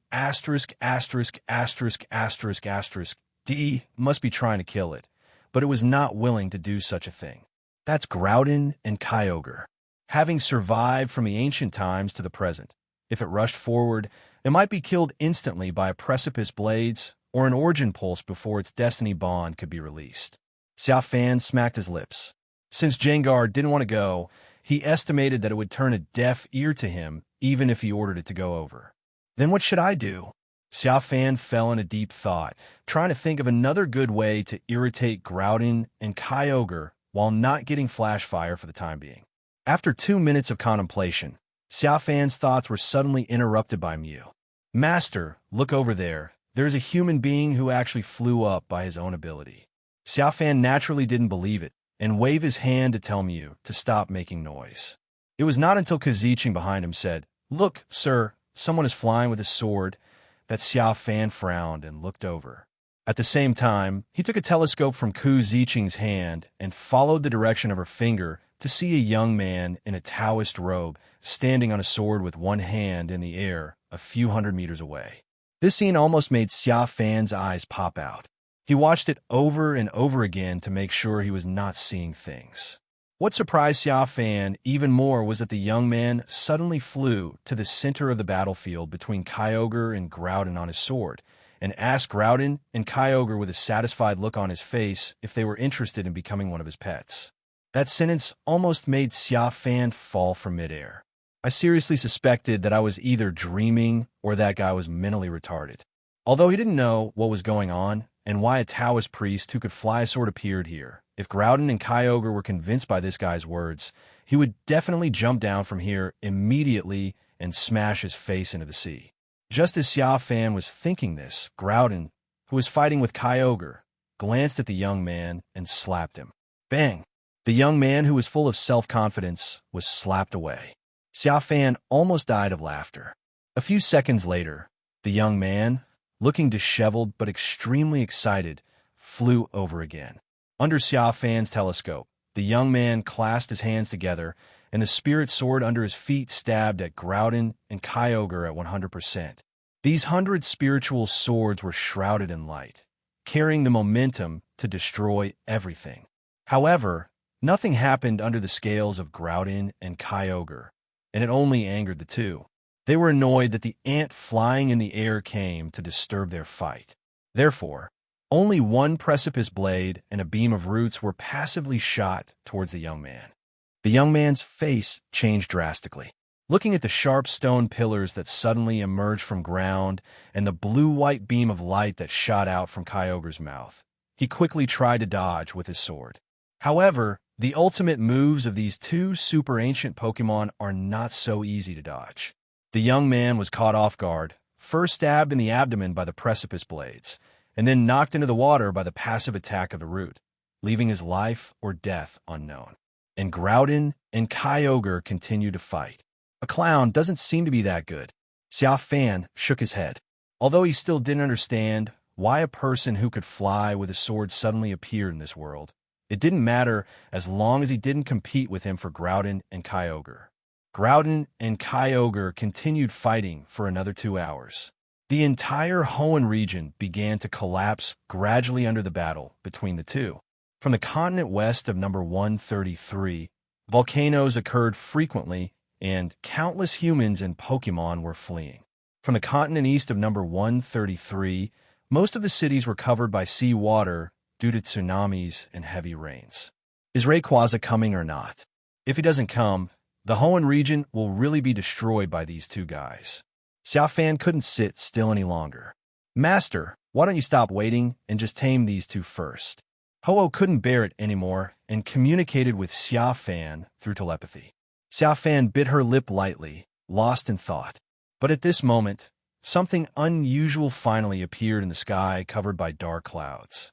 A golden light suddenly shot out from the clouds, followed by 2, 3, 4, and until the fifth golden light burst out from the dark clouds, a deafening whistle suddenly came from the clouds. Then, a Pokémon that was green all over and looked like a flying dragon rushed out from the sunset glow. After it appeared, the heavy rain, tsunami, and countless underwater whirlpools brought by Kyogre calmed down instantly. The volcano brought by Groudon exploded, and the scorching sun immediately calmed down. Rayquaza looked at Groudon and Kyogre and let out a roar. His expression seemed to be full of disappointment. It's like saying, "Can't you two bastards just be quiet? Why do you have to fight as soon as you meet?" Rayquaza, you finally came out. Xia Fan, who had been waiting for a long time, was almost in tears when he saw this scene. If Rayquaza didn't come out this time, he really didn't know where he could catch Rayquaza. After all, he didn't have the ability to go to the ozone layer to find it. Moreover, the ozone layer is Rayquaza's territory, and taking Mew, Ho-Oh, and Lugia there might be like walking into a tiger's mouth. While Xia Fan's eyes were filled with tears of excitement, Kyogre and Groudon looked at Rayquaza with unusually cold eyes. The two guys who were still fighting each other looked at each other, and the next second, they all directed their attacks at Rayquaza. First, Kyogre used Origin Pulse, spitting out a huge bluish-white beam of light from his mouth. Then, Groudon's eyes burst into red light, and a beam of destructive light condensed from his mouth and shot out.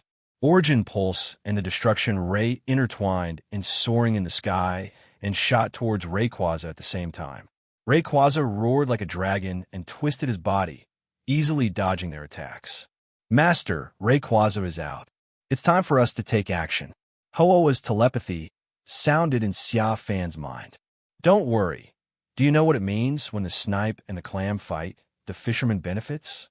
Xia Fan looked at the battle in the distance and said with a smile, "What it means is that in life, sometimes you have to hide when you need to. Don't be too anxious. At least we have to wait until Rayquaza beats up Groudon and Kyogre. That's the best time for us to take action.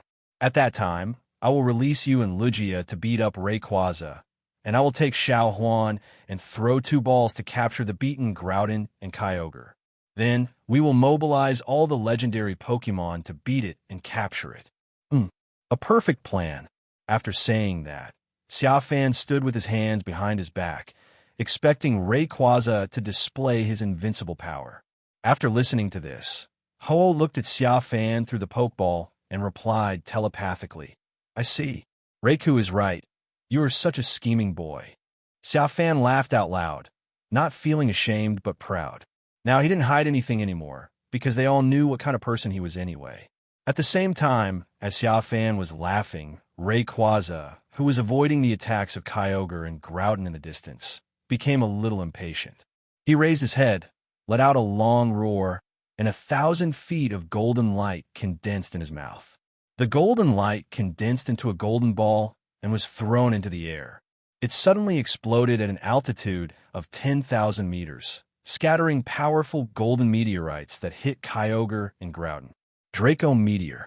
A huge meteorite is dropped from soaring in the sky on arrival.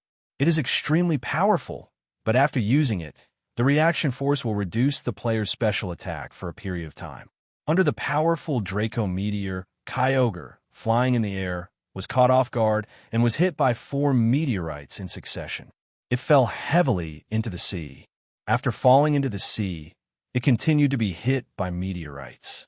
It flapped its wings in panic and was almost overturned by the tsunami caused by the meteorites. However, Groudon, who had been standing on the dry land, was in a much better situation. After being hit by several meteorites and taking several steps back, he used ancient power to condense 3 flaming boulders in his mouth and spit them out. Bang, bang, bang. And the ancient power, which has double damage to Rayquaza, just hits Rayquaza. After a loud bang, Rayquaza crashed directly onto an island, accompanied by a dragon roar. When Kyogre saw this scene, its blue eyes flashed with light, and then it called out to Groudon and quickly flew out of the sea again. It flew in the air and condensed the bluish-white light again, ready to strike down the fallen dragon. However, just as its origin pulse was released, Rayquaza had already adjusted its position on the island. After a series of coquettish movements, Kyogre's origin pulse was directly avoided by Rayquaza. After dodging, Rayquaza flew back into the air, howled towards the sky, and a deep purple destructive death light condensed in his mouth. And it directly hit Kyogre, who was panicking because his ultimate skill had missed. Bang! The destruction ray knocked Kyogre from mid-air to Groudon. After catching Kyogre, Groudon retreated more than 10 feet and almost fell down. Groudon glanced at Kyogre, and after trying hard to hold back his curse at this useless teammate who was only holding them back and loved to show off, he turned his gaze towards his rival Rayquaza in mid-air. Bang! Bang! Bang! 3 precipice blades suddenly rushed out from the sea at the same time and stabbed at Rayquaza. Unfortunately, Rayquaza dodged it easily, and another destructive death ray blasted the precipice blades into pieces. However, after the explosion, something Xia Fan could never have imagined happened. First, an extremely loud dragon roar sounded from the shattered black mushroom cloud, and then Rayquaza rushed out of the mushroom cloud, his whole body wrapped in a green light. It rushed into the clouds, and when it rushed out 2 seconds later, its appearance had changed drastically. For long golden tentacles extended from its lower jaw, its entire skin shone like an emerald, and a pattern similar to Delta Delta appeared on its forehead. The appearance is very domineering. Oh my god, how did it mega evolution while fighting? Xia Fan exclaimed, and her mentality suddenly began to collapse a little when she saw this scene. It seems that it has misjudged the strength of the snipe, in which the fisherman benefits from the conflict between the snipe and the clam. After Rayquaza completed its mega evolution, it roared once more in the air, as if telling the world that it was the totem of this region. And after Rayquaza completes mega evolution, the weather and soaring in the sky begins to change with strong winds. Groudon was very angry when he heard the dragon roar of Rayquaza's power trip. He was not convinced and used ancient power to condense a hot rock block in his mouth and spit it out. But this time, due to the change in weather, Groudon's ancient power had to face a strong headwind, so Rayquaza easily knocked the boulder condensed by ancient power away with one tail. Delta Airflow. After Rayquaza completes Mega Evolution, soaring in the sky will become a weather that makes flying types' weaknesses disappear. Regardless of whether it's rock type, electric type, or ice type, all skills that can cause double damage to flying type will be halved. After slapping Groudon's ancient power away with his tail, Rayquaza finished his dragon roar. He looked at Groudon, who was still holding Kyogre with cold eyes. The next second, Rayquaza, with an emerald glow all over its body, swooped down towards Kyogre and Groudon. Dragon Ascent. Rayquaza's exclusive skill, and a powerful skill that allows it to complete Mega Evolution. With this skill, Rayquaza's speed is extremely fast, and he is unstoppable. Like a laser, it hit Groudon just as he was trying to condense a destructive light to resist. Bang! With this blow, a violent explosion occurred between Groudon and Kyogre. When the fiery red mushroom cloud dissipated, Xia Fan saw Groudon and Kyogre lying on the sea with wounds all over their bodies, each one more miserable than the other, and they looked at Rayquaza with trembling eyes. Rayquaza was very satisfied with the two of them finally calming down, and he let out a long roar to the sky, announcing his power to the world. As for Xia Fan, when he saw this scene, he clapped his hands excitedly. He finally waited for this chance to pick up a bargain. Then I saw Xia Fan throw out 5 Pokeballs without saying a word.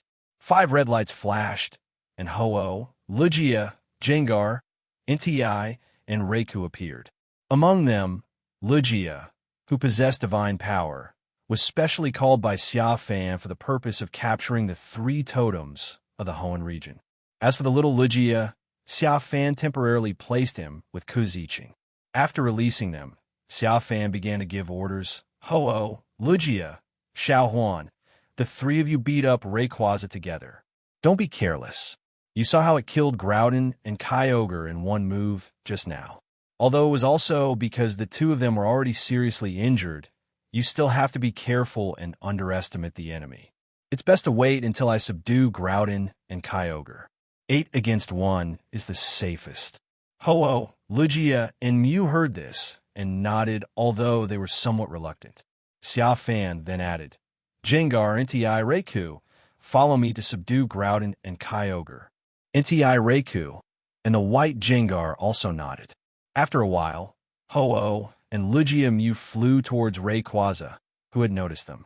Nti, Raikou, and the white Gengar rushed to the sea surface with Xia Fan. At this time, Groudon and Kyogre fell in the sea. Although they still had some fighting power, in Xia Fan's eyes they were lambs to be slaughtered. Xia Fan sat on Nti's back, and after dodging several ancient powers slowly spit out by Groudon, he came to Groudon's side and threw a Pokeball directly. A red light flashed, and Groudon was successfully taken into the ball. Then a familiar system prompt sounded in his mind. Ding! Successfully captured Pokémon Groudon. Please select one from the skills as your skill. Ground-type legendary Pokémon, Groudon, after primal reversion, it will become a ground and fire-type Pokémon. Gender, none. Ability, sunshine. After appearing, the weather will become sunny. Ability after primal reversion. Land of End. The weather becomes invulnerable to water-type attacks. When a Pokémon with this ability appears, the sunlight will be very strong until the Pokémon leaves the field. This weather contest condition cannot be changed except by delta airflow or sea of origin. In addition, the power of fire skills is doubled in this weather. Water skills will fail to use, and all Pokémon will not fall into the frozen contest condition. Carrying items. Blue Orb, carrying error, unable to primal reversion. Skills are as follows. Ancient Power, attack with Ancient Power. 10% chance to double your power. Earthquake, use the impact of Earthquake to attack all Pokémon around you. Sunny Day, after using this move, the weather will change to Sunny Day. In Sunny Day, the power of Fire-type moves will increase by 50%. The power of Water-type moves will decrease by 50%. In Sunny Day, Solar Beam and Solar Blade will be activated directly without charging. Synthesis. Precipice Blades. Transform the power of the earth into sharp blades to attack rival. Eruption. Explodes into a furious attack, rival. This move changes with your contest condition. The better your contest condition, the stronger the power. Fissure. Let rival fall into the cracks of fissure and attack. If it hits, it can kill the enemy with one strike. Destruction Ray fires a strong beam of light at rival, which will make him unable to move in the next round, except for legendary Pokémon. Earth Power releases Earth Power at rival's feet. Sometimes it will reduce rival's special defense. Groudon skills are basically powerful ultimates, but after reading them, Xia Fan chose the skill that satisfied him the most without any hesitation. System, I choose Precipice Blades. As soon as he finished speaking, Xia Fan's body began to change immediately. A new force is gathering between Sacred Fire and Destiny Bond. That is the power of the earth. At the same time, a new system prompt sounded in Xia Fan's mind. Congratulations to the host for capturing the 15th legendary Pokémon. Now the host has unlocked new abilities and is rewarded with an extraction of the power of the Origin Law. New ability, Space Teleportation. From now on, any Pokémon belonging to the host no matter where it is, can be instantly teleported to the host side as long as the host thinks of it, and can also be teleported back at the same time. Extraction of the power of the origin law. Host, would you like to extract it now? Xia Fan was stunned when he heard the system prompt sound. Space teleportation? From now on, whenever I need it, I can teleport my Pokémon to my side no matter where it is? Damn, this ability is so bad. After Xia Fan carefully savored the introduction of this ability, he immediately became ecstatic. Doesn't this mean that even if he lets Ho-Oh and the others wander around, they will come to him immediately as long as he needs them? Those Pokémon he loaned out could be summoned back to him at any time as long as he needed them temporarily. But what is this origin force extraction? After being excited about the new ability, Xia Fan started thinking about another reward. He remembered that this thing seemed to have appeared in Mutwo's Destiny mission, but he needed to subdue Mutwo to obtain it. In response to Xia Fan's inquiry, the system did not give a direct answer, but continued to reply, asking the host whether he would like to draw now. Xia Fan smacked his lips and nodded. Then let's draw now. As soon as he finished speaking, a disc appeared in front of Xia Fan that only he could see. The disc was divided into 18 zones, namely normal, fire, water, grass, electric, ice, bug, flying, ground, rock, fighting, psychic, ghost, poison, evil, steel, dragon, and fairy. The 18 attributes of Pokémon. There was a pointer spinning on it and finally stopped at psychic type. Congratulations to the host for obtaining the power of the original law of psychic. From now on, the host will be able to use most of the psychic skills except for some Pokémon-specific psychic skills. Earl Dervish can be used 5 times. The power of the skill is synchronized with the strongest psychic Pokémon owned by the host. The number of subsequent uses will increase with the legendary psychic Pokémon captured by the host, and each skill point will increase by 5. The strongest psychic Pokémon currently owned by the host is Mew, and the psychic legendary Pokémon owned by the host are Mew, Lugia, Latias, and Latios. Therefore, the host can use the power of the psychic origin law 25 times. As these words fell, the word psychic system appeared at the front of the skill bar in Xia Fan's mind, and below this word psychic system were all psychic system skills. Faced with this new reward, Xia Fan felt like his mouth was about to be crooked with smiles. There's nothing I can do. I'm just handsome and lucky. You can actually draw the coolest superpower system by random drawing. From now on, he will be a humanoid Pokémon, and he can do whatever he wants. Invincible. Xia Fan turned his head to look at Gengar, who had run to Kyogre's side, and recalled how to use the space teleportation. At this moment, Gengar was standing next to Kyogre, drooling. All he was thinking about was how much stronger he would become if he swallowed Kyogre's soul. Would he be able to replace Kyogre and become the dark god of the Hoenn region, protecting the darkness of the Hoenn region, and by the way, compete with the powerful Rayquaza just now? Whoosh! Just as Gengar was thinking this, the Kyogre in front of him disappeared, and instead Xia Fan was looking at it with a smile on his face. The white Gengar suddenly looked as if he had seen a ghost. He looked around, wondering how he had suddenly moved from Kyogre to Xia Fan. What do you want to do? Xia Fan interrupted its thoughts, with a smile mixed with a hint of teasing on the corner of his mouth. I don't want to do anything. I'll help you watch it. The white Gengar said with a guilty conscience, looking around. Xia Fan sneered, too lazy to expose the scene of it drooling all over Kyogre just now. Master, how did you get it to our side just now? NTI asked in confusion. Just now, the white Gengar suddenly came to their side, and they and Raikou saw it all. The white Gengar was stunned and quickly looked at Xia Fan. Only then did he realize that it was Xia Fan who suddenly disappeared from Kyogre's side. This is my new magical power. From now on, no matter where you are, as long as I miss you, you will be immediately teleported to my side, so you don't have to stay in the ball all the time. Xia Fan confessed. NTI and Raikou were delighted when they heard that. No Pokemon wanted to stay in the ball forever. If it was true as Xia Fan said, that would be great. Really? The white Gengar also excitedly shouted in Xia Fan's mind using telepathy. It has already begun to imagine the scene where Xia Fan lets it go and it can wander around again. That is the breath of freedom. However, Xia Fan looked at the white Jengar and said, "Except you, they can go out and play. You and I will always keep them with us. There is no other way. We have to keep one or two around to relieve our worries, right?" White Jengar. Looking at the depressed expression of the white Jengar, Xia Fan turned his attention to Kyogre and prepared to try the psychic skill teleport to throw the ball over. But at this moment, a young man in Taoist robes suddenly rushed out from the sea. He held a Pokeball in his hand and threw it at Kyogre. "I love you!" Xia Fan was stunned by the scene in front of him and started cursing. However, a flash of red light showed that Kyogre had been taken into the ball.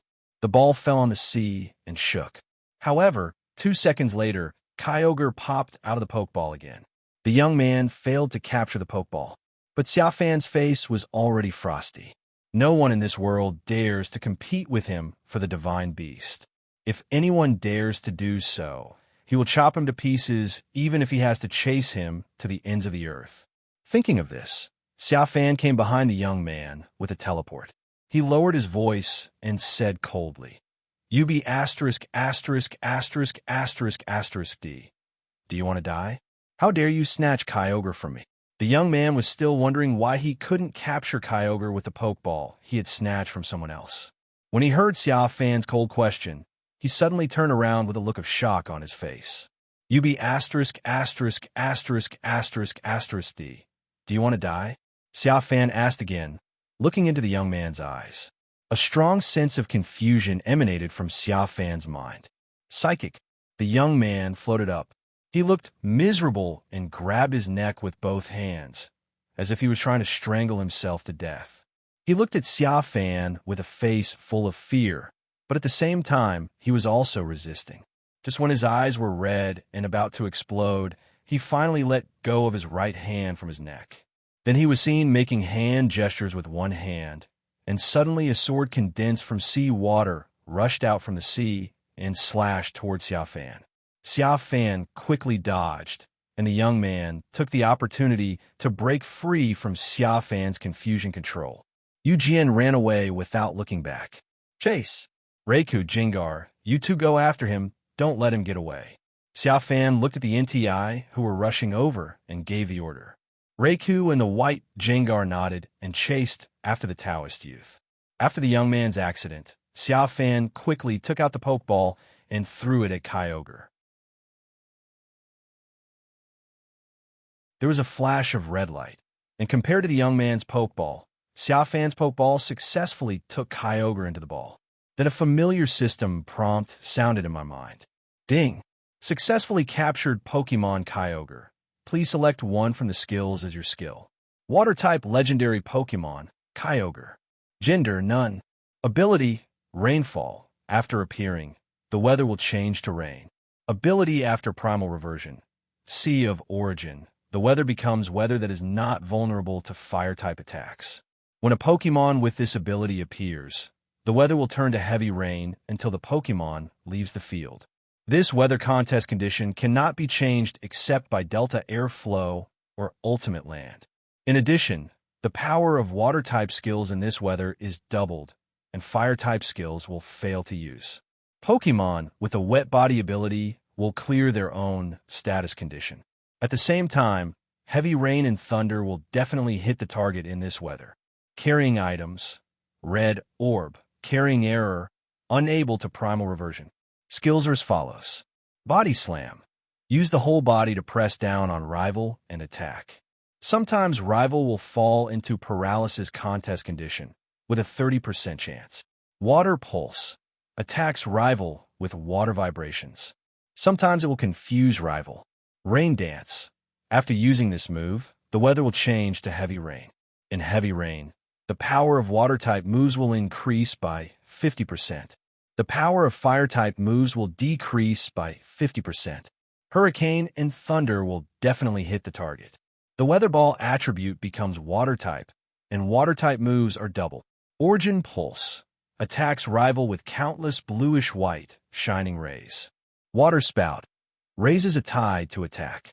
This move changes with your own contest condition. The better your contest condition, the stronger the power. Muddy water. Sprays muddy water at rival to attack. Sometimes it will reduce rival's hit rate, with a chance of 30%. Destruction ray. Fires a strong beam of light at rival, which will make him unable to move in the next round, except for legendary Pokémon. Aqua ring. Cover your body with a curtain made of water, and your life contest condition will gradually recover. After looking at Kyogre's equally vast array of skills, Xia Fan also chose its exclusive skill without hesitation. System. I choose Origin Pulse. As soon as he finished speaking, Xia Fan's body began to change immediately. Another new force gathered in the body. That is the power of water. After obtaining this power, Xia Fan took a deep breath, looked up at the sky, and a bluish-white beam of light condensed behind him. At this moment, Mega Evolution's Rayquaza is fighting fiercely with Mew Ho-Oh and Lugia, and the fight is hard to separate. His beam was focused towards Rayquaza, but in the next second, Xia Fan changed direction and headed towards the distant sea. He just brainstormed that if he released Origin Pulse at Rayquaza, whether hit or not, would it get angry and use Dragon Ascent on him. So, he chose to follow his heart. Bang! The beam of light from the Origin Pulse created a huge wave on the far sea surface. Xia Fan nodded in satisfaction, took out 2 Pokeballs, and released the wounded Groudon and Kyogre. He used confusion to place himself between the two of them, with his hands facing them. The next second, Xia Fan's hands emitted colorful spots of light. These points of light enveloped Groudon and Kyogre. Their bodies then slowly began to heal. Heal Pulse. A psychic skill that can restore half of the target's health. Contest condition.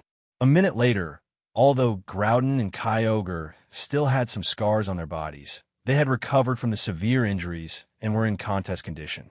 Are you a human or a Pokémon? Why can you heal us? After Groudon recovered, he asked Xia Fan in confusion using telepathy. Xia Fan raised his eyebrows and turned to look at the honest man, NTI. NEI understood what he meant and held his head high while communicating with the 2 super ancient Pokémon. 5 minutes later, after listening to NTI's explanation, Groudon and Kyogre still looked at Xia Fan in disbelief. But thinking of Xia Fan's actions just now, they had to believe it. Give me the 2 orbs that awakened you. Xia Fan didn't care about their looks, but teased them at the right time. I really don't understand what you like to do with each other's orbs. Can you get your original power back? Come, give it to me. I will let you get your real power back and help you teach a lesson to the dragon in the sky that often beats you up. As soon as Xia Fan finished speaking, Kyogre immediately refuted with telepathy. It didn't beat us up often. No, it never beat us up at all. It always rushed out when Groudon and I were both seriously injured. It's a despicable guy. If we had a fair fight, it would never be able to beat the 2 of us. Don't you think so, Groudon? Yes, Kyogre is right. Groudon patted his hot belly and replied telepathically, If we fight fair and square, I will definitely stab that stinky bug to death with my precipice blades. Huh. Xia Fan looked at NTI and shrugged helplessly. Yes, you are right. So quickly spit out the orb and give it to me. I will let you take back your true power. Are you sure? Groudon and Kyogre looked at each other hesitantly. Our orbs cannot be touched by humans. If our power devours its will, it's not our fault. Don't worry. I'm not like those salted fish. Xia Fan waved his hands, signaling them to spit it out as soon as possible. Groudon and Kyogre looked at each other again, then spit out a blue orb and a red orb respectively from their mouths. After the 2 pearls fell into Xia Fan's hands, they immediately burst into dazzling light and began to merge into Xia Fan's palms.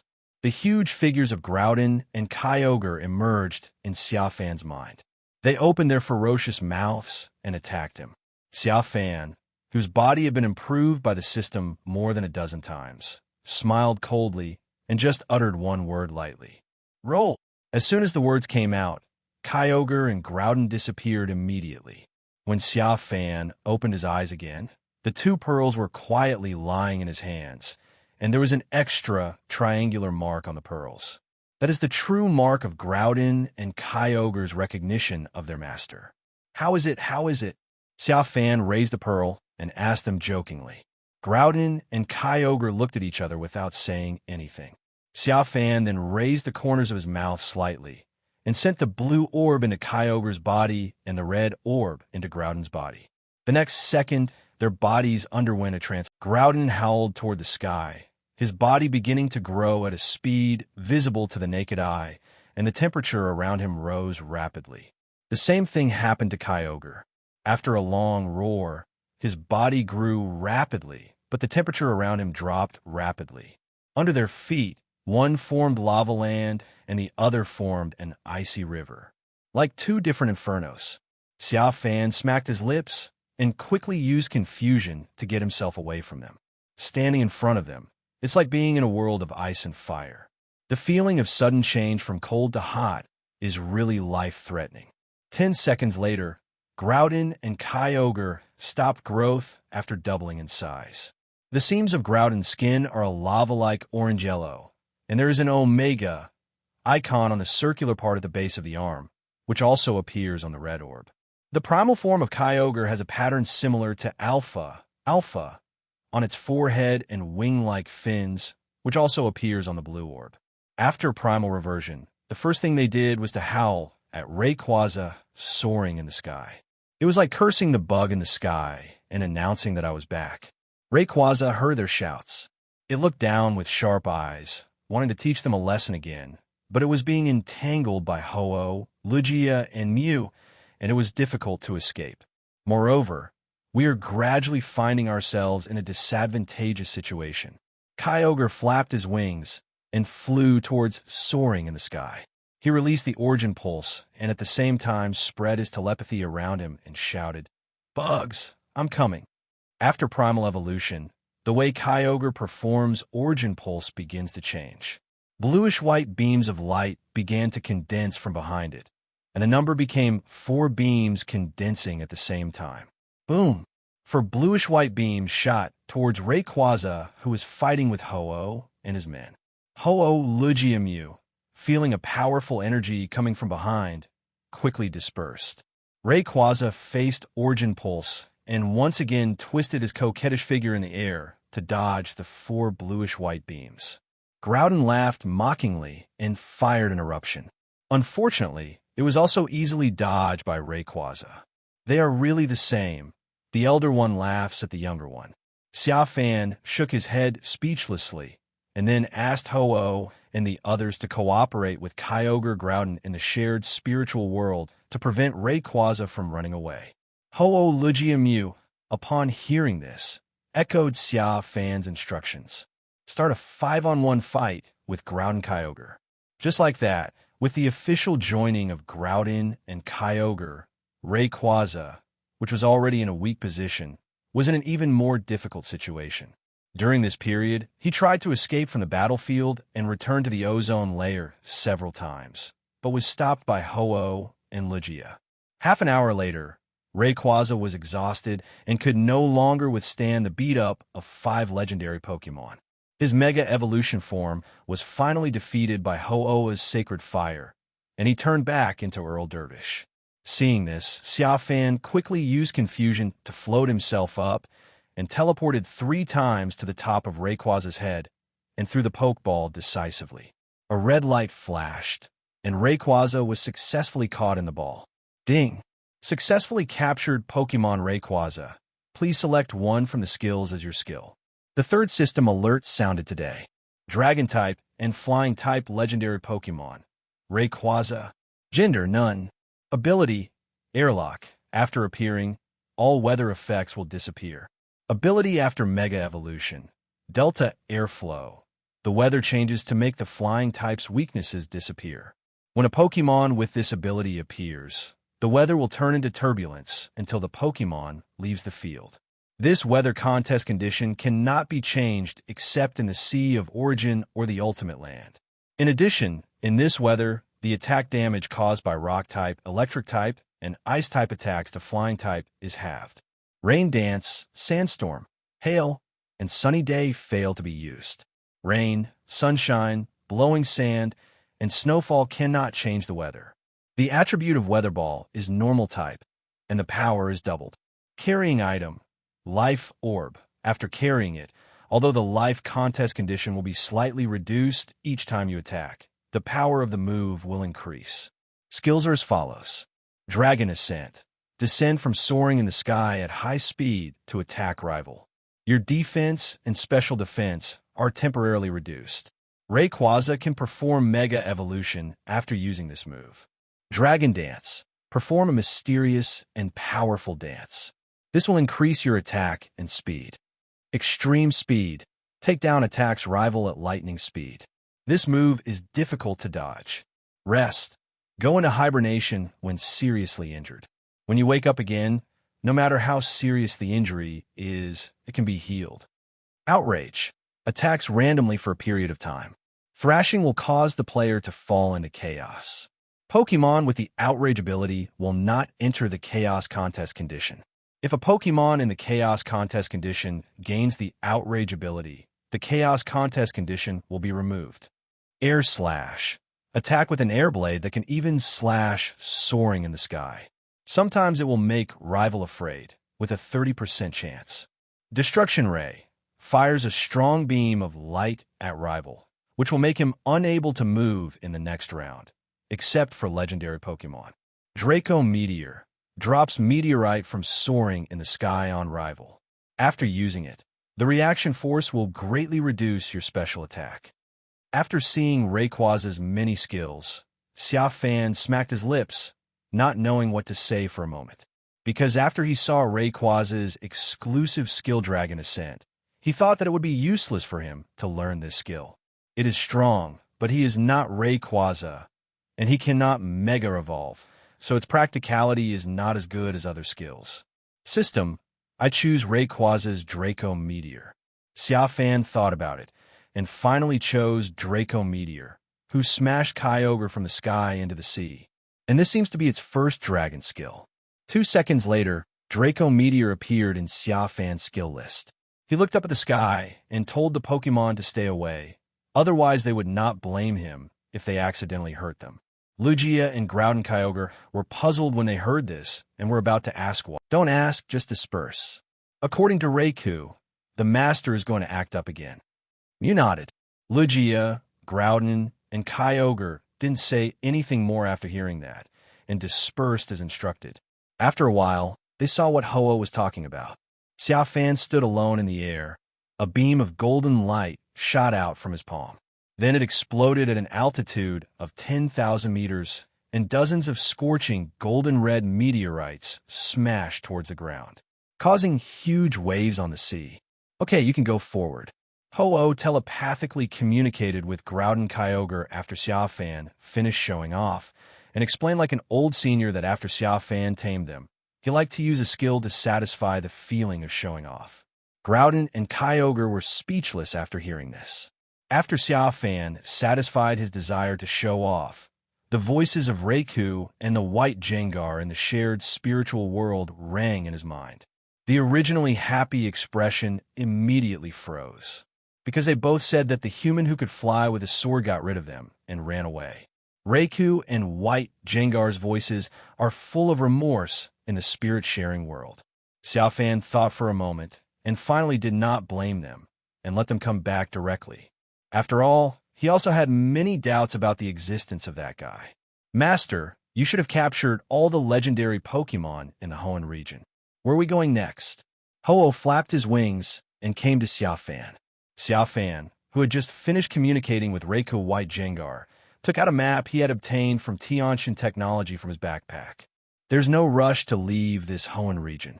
Don't forget, there's another Shalebi waiting for us in Petalburg Woods in over a month. Hoenn region, on a remote and unnamed island. A young boy jumped off the back of a white Jengar. He stood beside a tree and watched for a while. Then he suddenly turned around and spoke to the air. The news is that Deoxys recently appeared here, right, Kuziching? Halfway through his words, Xia Fan patted his head and smiled. Then he remembered that he did not bring Kuziching with him on this operation. After successfully capturing Groudon Kyogre Rayquaza more than half a month ago, Xia Fan dismissed most of the mythical beasts on his body and let them return to freedom. Anyway, now that I have the ability of space teleportation, it doesn't matter whether I bring them with me or not. Whenever I need them, I can first greet them using the mental shared world and then teleport them directly over. After the battle is over, I can teleport them back. Now he only has Mew and the white Jengar with him. Mew wanted to stay with Xia Fan voluntarily because he could be provided with good food and drink. As for the white Jengar, Xia Fan was afraid that if it were free, it would cause trouble outside, eat souls, and attract hatred, so he forced it to stay by his side. Taking out her cell phone, Xia Fan took a photo and sent it to Ku Ziqing. 3 seconds later, there was a reply. Ku Ziqing's answer was correct. It was right here. The news about Deoxys is that the day before yesterday, a trainer posted online that he had captured a Grovyle here and was preparing to take a photo to show off when he saw Deoxys passing by from soaring in the sky. He took a photo and posted online, and then of course it became a hit on the internet. After all, this is a powerful Pokémon from outer space. So many Pokémon trainers rushed here. After knowing this, Xia Fan decided to come here to try his luck. After all, there were still 25 days until the appearance of Shalebi on June 15th, so he might as well have nothing else to do. After receiving Ku Ziqing's affirmative response, Xia Fan felt relieved and started wandering around the island. About 20 minutes later, Xia Fan walked and came to the edge of cliff. There was a large group of Swablu and Altaria gathering there. Xia Fan glanced at it without paying any attention. Since he had reached the cliff, he decided to take another route and wander around. However, when he was about to turn around, a strange phenomenon suddenly occurred in soaring in the sky, and beautiful, colorful aurora suddenly appeared. Seeing the aurora, Xia Fan was immediately stunned. At the same time, after the aurora appeared, the group of Swablu and Altaria that were walking in a group began to go their separate ways. Xia Fan looked at it for a while. The corners of his mouth twitched slightly. If he remembered correctly, the aurora seemed to be something Deoxys liked to create. Am I so lucky? As soon as he finished speaking, Mew, who had transformed into Pikachu, communicated with him telepathically. Master, there is something wrong with the magnetic field here. Magnetic field? Hearing this, Xia Fan's mouth corners turn up even more. Often when unusual things appear, it means that good things are about to appear. Hey, that handsome guy in the white short-sleeved shirt. At this time, Xia Fan heard shouting. When Xia Fan heard the word handsome guy, he subconsciously looked over. Only then did he realize that not far away from him, there was a cliff a few meters lower than him. There were 2 young boys, a young girl, and a child about 7 or 8 years old. The 4 of them were waving at him. What's the matter? Xia Fan responded, and at the same time jumped from the cliff where he was standing to the cliff where the 4 people were standing, causing the 4 people to exclaim and praise his good skills. Is your Pokeball usable? A boy wearing a hat asked Xia Fan, with a Pikachu standing at his feet. When the Pikachu saw the Pikachu on Xia Fan's shoulder, it immediately jumped onto the boy's shoulder and called Pika Pika happily. Our Pokeballs are useless. A girl with a red scarf also came forward. Xia Fan did not respond to their question. Instead, he looked at the 4 people in front of him with a frown, as if he was stunned. This group of 4 looks familiar to me. Xia Fan muttered to himself. The boy in the hat looked at them in silence, confused. What's wrong, sir? This question interrupted Xia Fan's mumbling. He came back to his senses, smiled, and waved his hands. Nothing, nothing. I just felt like I had known you for a long time. After that, Xia Fan took out the Pokeball containing the white Jengar and pressed the open button. However, the Pokeball did not respond. Xia Fan frowned immediately. How could the Pokeball not be used? The bronze-skinned boy, who looked the oldest among the 4, sighed when he saw Xia Fan's reaction. It seems that no one can use Pokeballs and Pokemon Navigator anymore. Then what is going on? The boy in the hat said worriedly. If there is no flying Pokemon to help them lead the way, the group of Swablu and Altaria will be separated. As soon as the boy finished speaking, he suddenly felt the temperature around his body drop sharply, and he couldn't help shivering. He quickly looked around and was suddenly surprised to find that a white Jengar appeared next to the handsome guy they called over. "Your Pokeball can be used." One of the four people exclaimed at the child who was only 7 or 8 years old. "But, is this a different color Jengar? It's so big. I don't know why I can use it." Xia Fan smiled bitterly and puzzled. Although the Pokeball cannot be used, he can still use the system's space teleportation function to transfer Jengar out. As for why he's so big, there's nothing I can do about it. I feed him so well. "White Jengar, what did I eat of yours?" "Jengar, go and gather those lost Swablu and Altaria together again." Xia Fan patted Jengar's fat belly. Jengar glanced at Xia Fan in dissatisfaction, but still floated up, ready to do as he was told. While Jengar was doing his work, the boy in the hat introduced himself to Xia Fan. "Hello, I'm Ash from Pallet Town. Like you, I also have a Pikachu as my partner. Pika." Pikachu smiled and raised his hand. "Hello, my name is Xiaoyao, and this is my younger brother. His name is Xiaosheng." The girl in a headscarf followed and introduced herself, pointing to the child who was 7 or 8 years old. "Hello," Xiaosheng nodded. "Hello, my name is Xiaojiang." The bronze-skinned boy introduced himself. Xia Fan smiled after listening to their introduction. Sure enough, the identity was the same as he guessed. "Hello, my name is Xia Fan. Like you, I'm a Pokemon trainer. This Pikachu and that heterochromatic Jengar are my partners." Xia Fan touched Mew's little face on his shoulder. "Pika." Mew jumped off his shoulder and called for Ash's Pikachu to come down and play. The two little guys touched their tails on the ground to show their friendship. Xia Fan and Ash smiled at each other. Then, the 5 people saw a beautiful woman with blue hair and a plusle on her shoulder walking out from the cliff where Xia Fan had just been. "That's—" Ash hesitated, his eyes seeming to be familiar with the man. Xiaojiang on the side said in surprise, "That's the Pokemon keeper, Miss Clark. Plusle is here too," Xiaosheng said with a smile. Xia Fan raised his eyebrows and glanced at the happy expressions of the 4 people around him, especially Xiaogang, because this person is almost losing his mind. With peach blossoms in his eyes, he rushed forward excitedly and shouted to the beautiful girl, "Long time no see. I am Xiaojiang, who belongs to you both body and soul." "Do you have to be so exaggerated?" Xia Fan's mouth twitched slightly. This guy's character is indeed very stable. Don't be surprised. He is just like that. Xiao Yao heard Xia Fan's muttering and said with embarrassment. Xia Fan smiled and waved her hand to indicate that everything was fine. "If you want to chat, we can talk later. Now we have to find a way to help Swablu and the others." The beautiful woman called Miss Clark heard Xiaojiang's exclamation and coldly refused.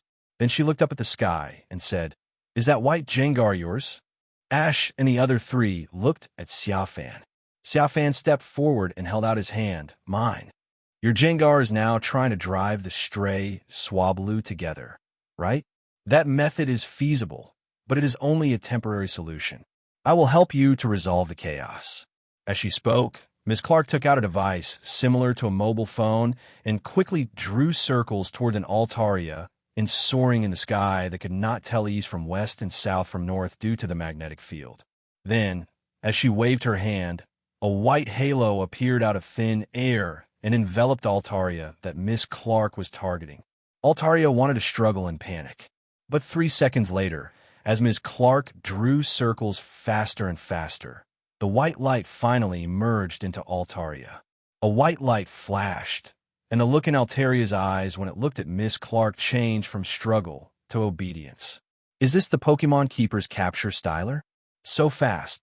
Xia Fan raised his eyebrows as he watched the easy capture. But he felt relieved the next second, because if he remembered correctly, the Pokemon hunted by the ranger with the cursor would return to being wild Pokemon after providing assistance once. The hunt is over. While Xia Fan was muttering, Miss Clark held the phone and ordered the Altaria. "Altaria, use refresh to remove the chaotic contest condition of your companions and lead them back to the original route." Altaria let out a long roar, and green spots of light emanated from his body. Wrap up the group of Swablu and Altaria that were driven back by Jengar. After a while, The group of Swablu and Altaria that were confused by the magnetic field regained their sanity and left in groups again. Ash patted Xia Fan on the shoulder and asked if he wanted to go with them to ask Miss Clark what happened here. As a Pokemon keeper, she must know something to come here. Xia Fan thought it made sense, so she followed the four people and walked to Miss Clark. Miss Clark, why are you here? Ash asked the question in his mind as soon as he arrived. Because there has been a recent geomagnetic anomaly in the mountains around here, which has never happened before, said Miss Clark. Geomagnetic anomaly? Xiao Yao wondered. Xia Fan raised his eyebrows slightly, remembering that Xiao Huan had just told him that there was something wrong with the magnetic field here. Geomagnetism refers to the magnetic field-like force emitted by the planet, and that force is very chaotic now. Miss Clark took out a display for testing the magnetic field, and the magnetic field fluctuations on it were very unstable. So Altaria and the others were also affected by the geomagnetic field, right? Xiao Gang said. Miss Clark nodded. When they fly long distances, they rely on the geomagnetic field to determine their direction. My Pikachu seems to be a little strange today. Ash hesitated, and then asked Xia Fan. By the way, Mr. Xia Fan, is there anything unusual with your Pikachu? Xia Fan glanced at Mew, who seemed to be doing nothing, and said directly, yes, it's very different from usual. Seeing Xia Fan saying the same thing, Ash nodded. Then why is this, Ms. Clark? It's also because of the magnetic field. Electric-type Pokemon are affected by it. The aurora that appeared just now is probably also affected by the same thing. Ms. Clark glanced at soaring in the sky. The beautiful aurora just now had disappeared. So that's why the Pokemon Ball and Pokemon Navigator are malfunctioning, right? Xiaoxing asked. Miss Clark nodded. Then why can your capture styler be used? Xiaoxing asked again. Miss Clark smiled and said, because we conservationists need to complete our tasks in various harsh environments. We use many strong protective measures on the capture styler. Xia Fan was listening to their conversation and couldn't help interrupting. Ms. Clark, have you done any research on the news that Deoxys appeared on this island? He felt that, as a conservationist, he should know some important information. Xiao Sheng quickly agreed when he heard Xia Fan's words. Yes. I remember that when we came to this island recently, many people we passed by were discussing the disappearance of Deoxys. But Miss Clark shook her head. I can't confirm whether Deoxys is really here. I just arrived here today, so I need to find someone to confirm it. As soon as she finished speaking, Mew's voice rang in Xia Fan's mind. Master, there is something wrong with soaring in the sky. Look quickly.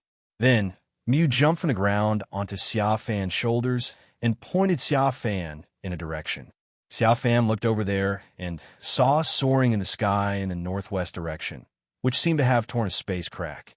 An alien-like, orange-red, bipedal Pokemon emerges from the space rift. Xia Fan's eyes lit up, and he was ecstatic. This is Deoxys. He was really lucky. He had just arrived on the island and met his target not long ago. Without saying a word, Xia Fan jumped onto Jengar's back and ordered it to take him there. Faced with Xia Fan's sudden action, Ash and the others looked in the direction. When they saw Deoxys' strong, alien features, everyone exclaimed, It's Deoxys! They ran in the direction where Deoxys appeared. However, Deoxys had just emerged from the space crack for less than 3 seconds when shout suddenly rang out from the dense forest in the distance. Charizard! Flamethrower! The next second, a stream of scorching flames spit towards Deoxys. Deoxys then changed his form, turning into a defensive form with a flat head. He blocked with both hands, and a transparent light shield easily blocked Flamethrower. After resisting, Deoxys looked around, then changed back to his normal form and retreated from the space crack. The crack closed up, and Xia Fan, who had just rushed over from a distance, was caught empty-handed. I'm your uncle. Xia Fan turned his head with flaming eyes and looked towards the dense forest where he had just used the flamethrower. Damn it. If it wasn't for that group of flamethrowers that alerted the enemy, he would have let Jengar use mean look as soon as he got close, forcing Deoxys to fight him. In the dense forest, a blond young man with a rogue look on his face flew over on a Charizard. Behind him There were 4 people, each of them sitting on the back of flying Pokémon. When they came to Xia Fan, the yellow-haired young man started cursing without waiting for Xia Fan to speak. Boy, do you want to die? Don't you see that I was the first to discover this Deoxys? If you hadn't suddenly appeared, it would have fought with me, you know? Xia Fan was stunned when he heard this. He never thought that there would be someone in this world who was more shameless than him. This guy can even blame himself for Deoxys' escape. So, quickly compensate me for the psychological loss caused by my failure to catch Deoxys, or I and my brothers will teach you a lesson. The yellow-haired young man said again, and the 4 men behind him showed ferocious looks. Xia Fan took a deep breath, calmed down, glanced at them, and said with a smile, "Then how much do you want me to compensate you, handsome guy? Is 1 million okay?" 1 million. The yellow-haired young man and his partner looked at each other and immediately revealed expressions of surprise and greed. "Are you serious?" said a blue-haired young man. "Really?" Xia Fan continued with a smile. "Really, you're dreaming, Jengar Nightshade." As soon as the words fell, a hideous and sharp laugh came out of Jengar's mouth, and then a black curtain suddenly emanated from Jengar, instantly enveloping the 5 people and their Pokémon, and terrifying phantoms began to emerge. A second later, the 5 people's terrified screams could be heard from the darkness. It was so miserable that no one knew what they had seen. 5 seconds later, the black screen faded away, and they fell into the ground along with their Pokémon. Xia Fan looked down at Ash and his group who were still rushing over here, and patted Jengar on the back. "Go to ground." Jengar brought Xia Fan to the ground where the 5 people fell. The 5 people looked at the white Jengar behind Xia Fan with fear on their faces. It was obvious that Nightshade just now had left them with great psychological trauma, and their Pokémon were also looking at Jengar with fear. "Do you still want 1 million in psychological compensation?" Xia Fan asked. The 5 people shook their heads. "Really?" Xia Fan asked again. The 5 of them continued to shake their heads. "Since none of you want it, then I'll take it. My heart has been deeply traumatized just now. Not only was the Deoxys that was originally about to be obtained scared away by you, but more importantly, my weak heart was frightened by your power trip's domineering face." Xia Fan walked up to the yellow-haired young man, squatted down, patted his face, and said coldly, "Take out your phone. I don't want much compensation. How much money do you have in your phone? Take out as much as you want." The 5 people's expressions became hesitant. Xia Fan raised an eyebrow. "Why? You don't want to?" "Jengar, give them Encore Nightshade. Since they think money is more important, then scare them to death. After scaring them into dementia, you can swallow their souls. Anyway, as a ghost Pokémon, you can extract memories from souls. I guess mobile payment passwords and the like can also be extracted from memories." Upon hearing this, the white Jengar immediately let out a sharp and piercing laugh, and at the same time, he stuck out his tongue and licked his lower lip. Seeing this, the 5 people immediately took out their phones in panic. "I'll turn, we turn." A minute later, the 5 people transferred all the money to Xia Fan. The total amount is almost 650,000. After Xia Fan received the money from the last person into his mobile phone, Ash and his team finally arrived here. It was very confusing to see Xia Fan collecting money here, because it looked like robbery. Those 5 people also happened to have expressions of fear towards Xia Fan. "Mr. Xia Fan, what are you doing?" Ash hesitated, somewhat unwilling to believe that the man who had just helped them out of kindness was capable of doing something like robbery. "I'm collecting money." Facing Ash and the others' strange looks, Xia Fan confessed. "After scaring Deoxys away, these people insisted on blaming me for the crime and said they wanted me to pay 1 million as their psychological compensation." "What? 1 million in psychological compensation?" Xiao Yao exclaimed, and her expression as she looked at the 5 people immediately changed from confusion to disgust. "Then what?" Xiaoxing asked. Xia Fan said, "Then I would rather die than surrender. How could a Pokemon trainer come up with 1 million? So I fought with them, but I didn't expect that they were just 5 losers. 5 of them couldn't even beat one of my Jengars. In order to teach them a lesson, I asked them to take out all their money and let them feel the pain of being robbed. At this point, Xia Fan looked at Miss Clark, the Pokemon keeper, and said, "MS. Clark, you have worked hard. As a Pokemon keeper, you often have to complete very dangerous tasks. The Pokemon world is so peaceful because of people like you who are selflessly contributing. Take out your phone, and I will transfer the 650,000 yuan I receive from them to your phone.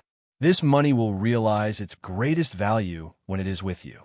After the words fell, Ash and the other three showed expressions of, "I see, that's what it is," and looked at Xia Fan with eyes full of admiration. Miss Clark was full of embarrassment. How could she accept the money? It was against discipline. It would be fine if Xia Fan gave it to her alone, but now there were 10 pairs of eyes besides hers. No, just accept it. These 5 people should be taught a lesson like you. Otherwise, they will become even more aggressive in the future. Miss Clark finally chose to refuse and affirmed Xia Fan's approach. How can that be possible? I just wanted to give you the money when I robbed you. Xia Fan looked disappointed. How about this? Does your organization have a donation address or contact information? I will donate it to you. We have this. Miss Clark's eyes lit up, and she gave Xia Fan a contact number and address. Xia Fan took out his mobile phone and recorded it seriously, saying that he would donate the money in person when he had time. There's a Pokemon Center nearby. Let's go there. We should be able to get a lot of useful information there. After chatting about the transfer, Miss Clark said to everyone. Ash and his group and Xia Fan nodded. Half an hour later, everyone arrived at the Pokemon Center in the center of the island. Nurse Joy. As soon as everyone entered the room, Xiaojing excitedly rushed to a beautiful nurse with red hair, knelt on one knee, and shouted with his peach blossom eyes shining. Sorry to have kept you waiting. I am Xiaojing, who belongs to you both physically and mentally. Xia Fan's mouth twitched slightly. She glanced at the lustful Xiao Gang, and then at Nurse Joy, who looked embarrassed. I remember when I watched the animation in the past. He didn't respect anyone except Comrade Xiaojing, who would get so excited every time he saw a beautiful woman that he couldn't help himself. He didn't care whether the other person had a partner or not. Once he saw her, he would rush forward like a dog, and he wasn't afraid of being beaten to death. He is truly one of the representative perverts in the male world. He's like this when he sees beautiful women. You'll get used to it. Xiao Yao noticed Xia Fan's strange expression and smiled awkwardly. Xia Fan didn't say anything and just faced it with a smile. At this time, Xiaosheng walked up to Xiaojing, grabbed his ear, and pulled him away. Okay, just find a quiet place and don't embarrass yourself here. After Xiaojing was dragged away, Miss Clark walked forward and asked Joy, Nurse Joy, how is the central nervous system here? It doesn't work. I want to restart it, but it doesn't work. It's also affected by the geomagnetic field. It's been a week. Nurse Joy led everyone into a room where several large screens were showing Iceris with no signal. We just saw Deoxys, said Miss Clark. Really? Nurse Joy asked in surprise. These past few days we've heard that someone has seen Deoxys. I'm still a little skeptical, but Miss Clark even said so. So maybe the abnormal phenomenon that started last week is... Yes, I think it might be related to the appearance of Deoxys, said Miss Clark. It started last week? Ash asked in surprise. Miss Clark nodded. Alliance, the conservator, received a call from Nurse Joy. She said there was a magnetic disturbance nearby, so I was sent here to investigate. However, this is the first time I've seen Deoxys appear today. But why is Deoxys here? Ash wondered. Were there traces of 2 Deoxys in Larue City before? One of them even had a fight with Rayquaza. Xia Fan suddenly spoke up. Yes, we were there at the time. Ash turned back excitedly and looked at Xia Fan, who was a head taller than him. Was Mr. Xia Fan there too? No, it's just that a friend was there and told me. Xia Fan smiled and shook his head. When he caught Rayquaza before, he asked Rayquaza if he knew any news about Deoxys. Rayquaza replied that he did, but that was a long time ago. They came to Earth, and he mistakenly thought that the 2 Deoxys were invaders, so he fought with them. In the end, when he found out that they were not, he let them go.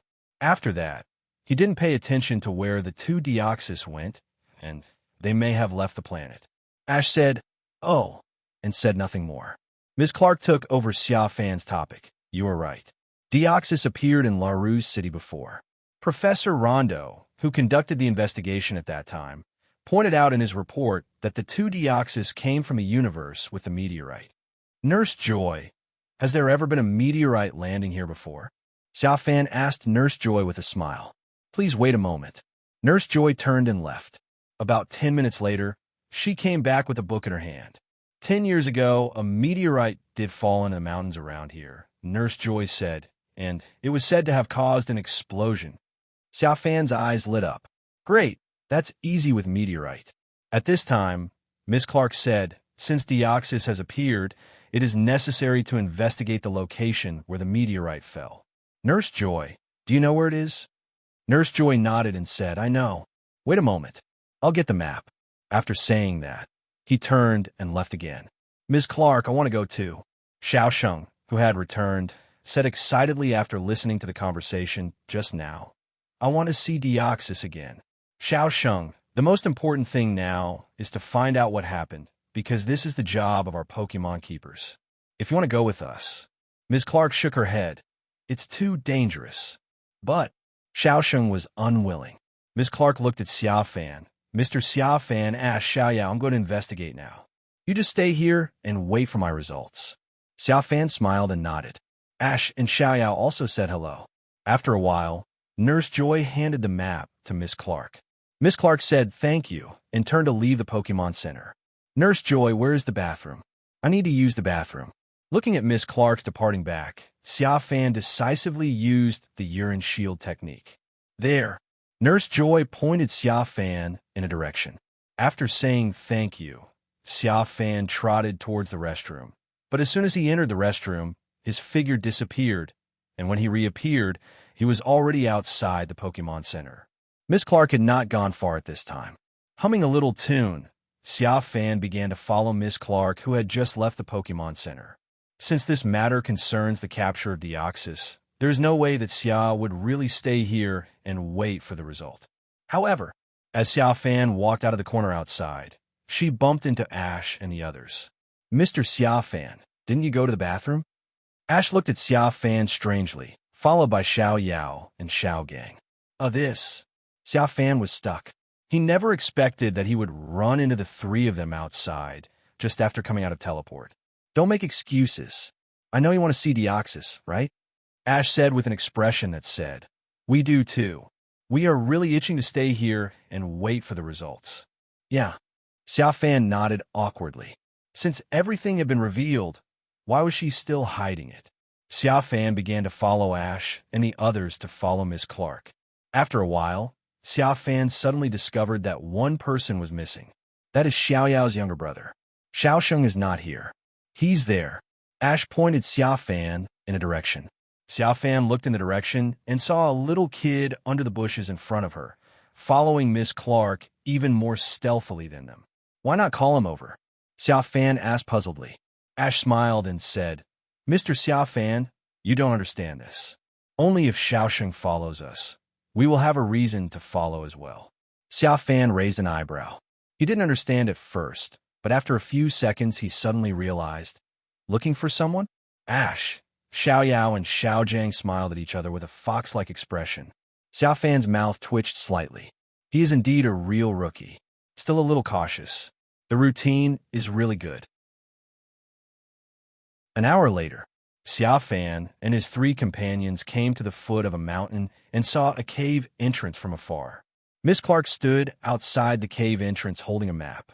Just as she was about to enter, she heard a noise behind her. It's Xiao Sheng, right? Come out quickly. Miss Clark sensed something and quickly walked to the bushes where the noise came from. Xiao Sheng stood up from under the bushes with an embarrassed look on his face. I'm sorry. I really want to see Deoxys again. Oh no, Xiao Sheng has been discovered. Ash, who was following behind, screamed, and then pulled Xia Fan, Xiao Jiang, and Xiao Yao to run down. Now that Xiao Sheng has been discovered, they should reveal their tracks as soon as possible. So after a while, when Miss Clark was helpless against Xiao Sheng, Ash led Xia Fan and the others to rush down and turn on their acting mode. Ash grabbed Xiao Sheng's shoulders and said with surprise, Found it. Xiao Sheng is here. Xiao Yao frowned and scolded. Xiao Sheng, How could you do this? Didn't you hear what Miss Clark said? But I really want to come and see it, Xiaosheng said with a bitter face. Xia Fan, who was standing at the back, smacked his lips as he watched this scene. Mew's telepathic voice rang in his mind. Master, do humans like to play tricks so much? Xia Fan coughed lightly and pretended not to hear. However, under the performance of Ash and Xiaoyao, Miss Clark had no choice but to take them into the cave together. A few minutes later, Miss Clark handed Xiaojing a tool for detecting geomagnetism, and then led everyone into the cave with a flashlight. As soon as they entered the cave, everyone felt the dampness and coldness coming from the cave and couldn't help but shrink their necks. There are countless stone pillars inside that have been polished over the years. After entering, Xiaosheng was very happy and ran excitedly. Please be careful when you walk. There are a lot of gravel on the ground, Miss Clark kindly reminded. Everyone nodded. Xia Fan glanced at the tool for detecting geomagnetism in Xiaojing's hand. Just like before, it still showed that the geomagnetic field was very chaotic. This means that the Poke Ball cannot be used for the time being. Until 20 minutes later, Xiaojing suddenly hesitated. What's wrong?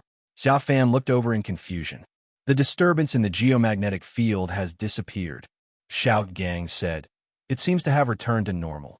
Ash, Ms. Clark, how are your Pikachu and Plusle feeling now? Xia Fan immediately asked Ash in front of him. Ash turned his head to look at the Pikachu on his shoulder. Pikachu, are you okay? Pikachu smiled and raised his hand and called out, Pika, indicating that everything was fine. At the same time, Plusle, who was on the shoulder of Miss Clark, who was walking in front, turned around and shouted with joy. Mr. Xia Fan, how is your Pikachu feeling now? Shouldn't you ask it first? Ash asked doubtfully. Xia Fan scratched his head. My Pikachu just scratched my ear and told me. As he spoke, he looked at Xiao Huan, who was standing on his shoulder, and signaled with his eyes that he should cooperate with him in the performance. Mew understood. I quickly raised my hand and shouted, Pika! The child is teachable. Xia Fan nodded with satisfaction. After following him, Mew's acting skills really started to get better and better. So that's how it is.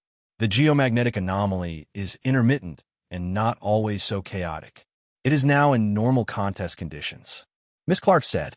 Upon hearing this, Xia Fan took out the Poke Ball and tried to release Jengar. There was a flash of red light, and Jengar came out. Xia Fan nodded, confirming that after the geomagnetic field had calmed down, the Poke Ball could be used normally. Mr. Xia Fan, could you please take the Jengar back? It gets even colder here once it's out. Ash shrugged and sniffed. Sorry. Xia Fan scratched his head and quickly put the dissatisfied Jengar back into the ball. He forgot that Jengar absorbs heat as soon as it comes out. And because of the existence of sacred fire, he himself has a strong resistance to cold, so he didn't feel much. Hurry up, what are you doing? Xiaosheng, who was running in front, turned around and urged everyone. Xiaoyao said awkwardly, Really, I don't understand why Xiaosheng is so excited. As soon as she finished speaking, Xiaosheng exclaimed from the front, There's a mill tank here. Upon hearing this, everyone hurried over and soon saw a mill tank standing next to a stone pillar, looking at them with a puzzled look on its face. It showed up just in time. Miss Clark said in surprise, It can use healing skills. Maybe it can help later. Then he took out the capture styler, which is exclusively used by conservationists, and drew circles on Miltank.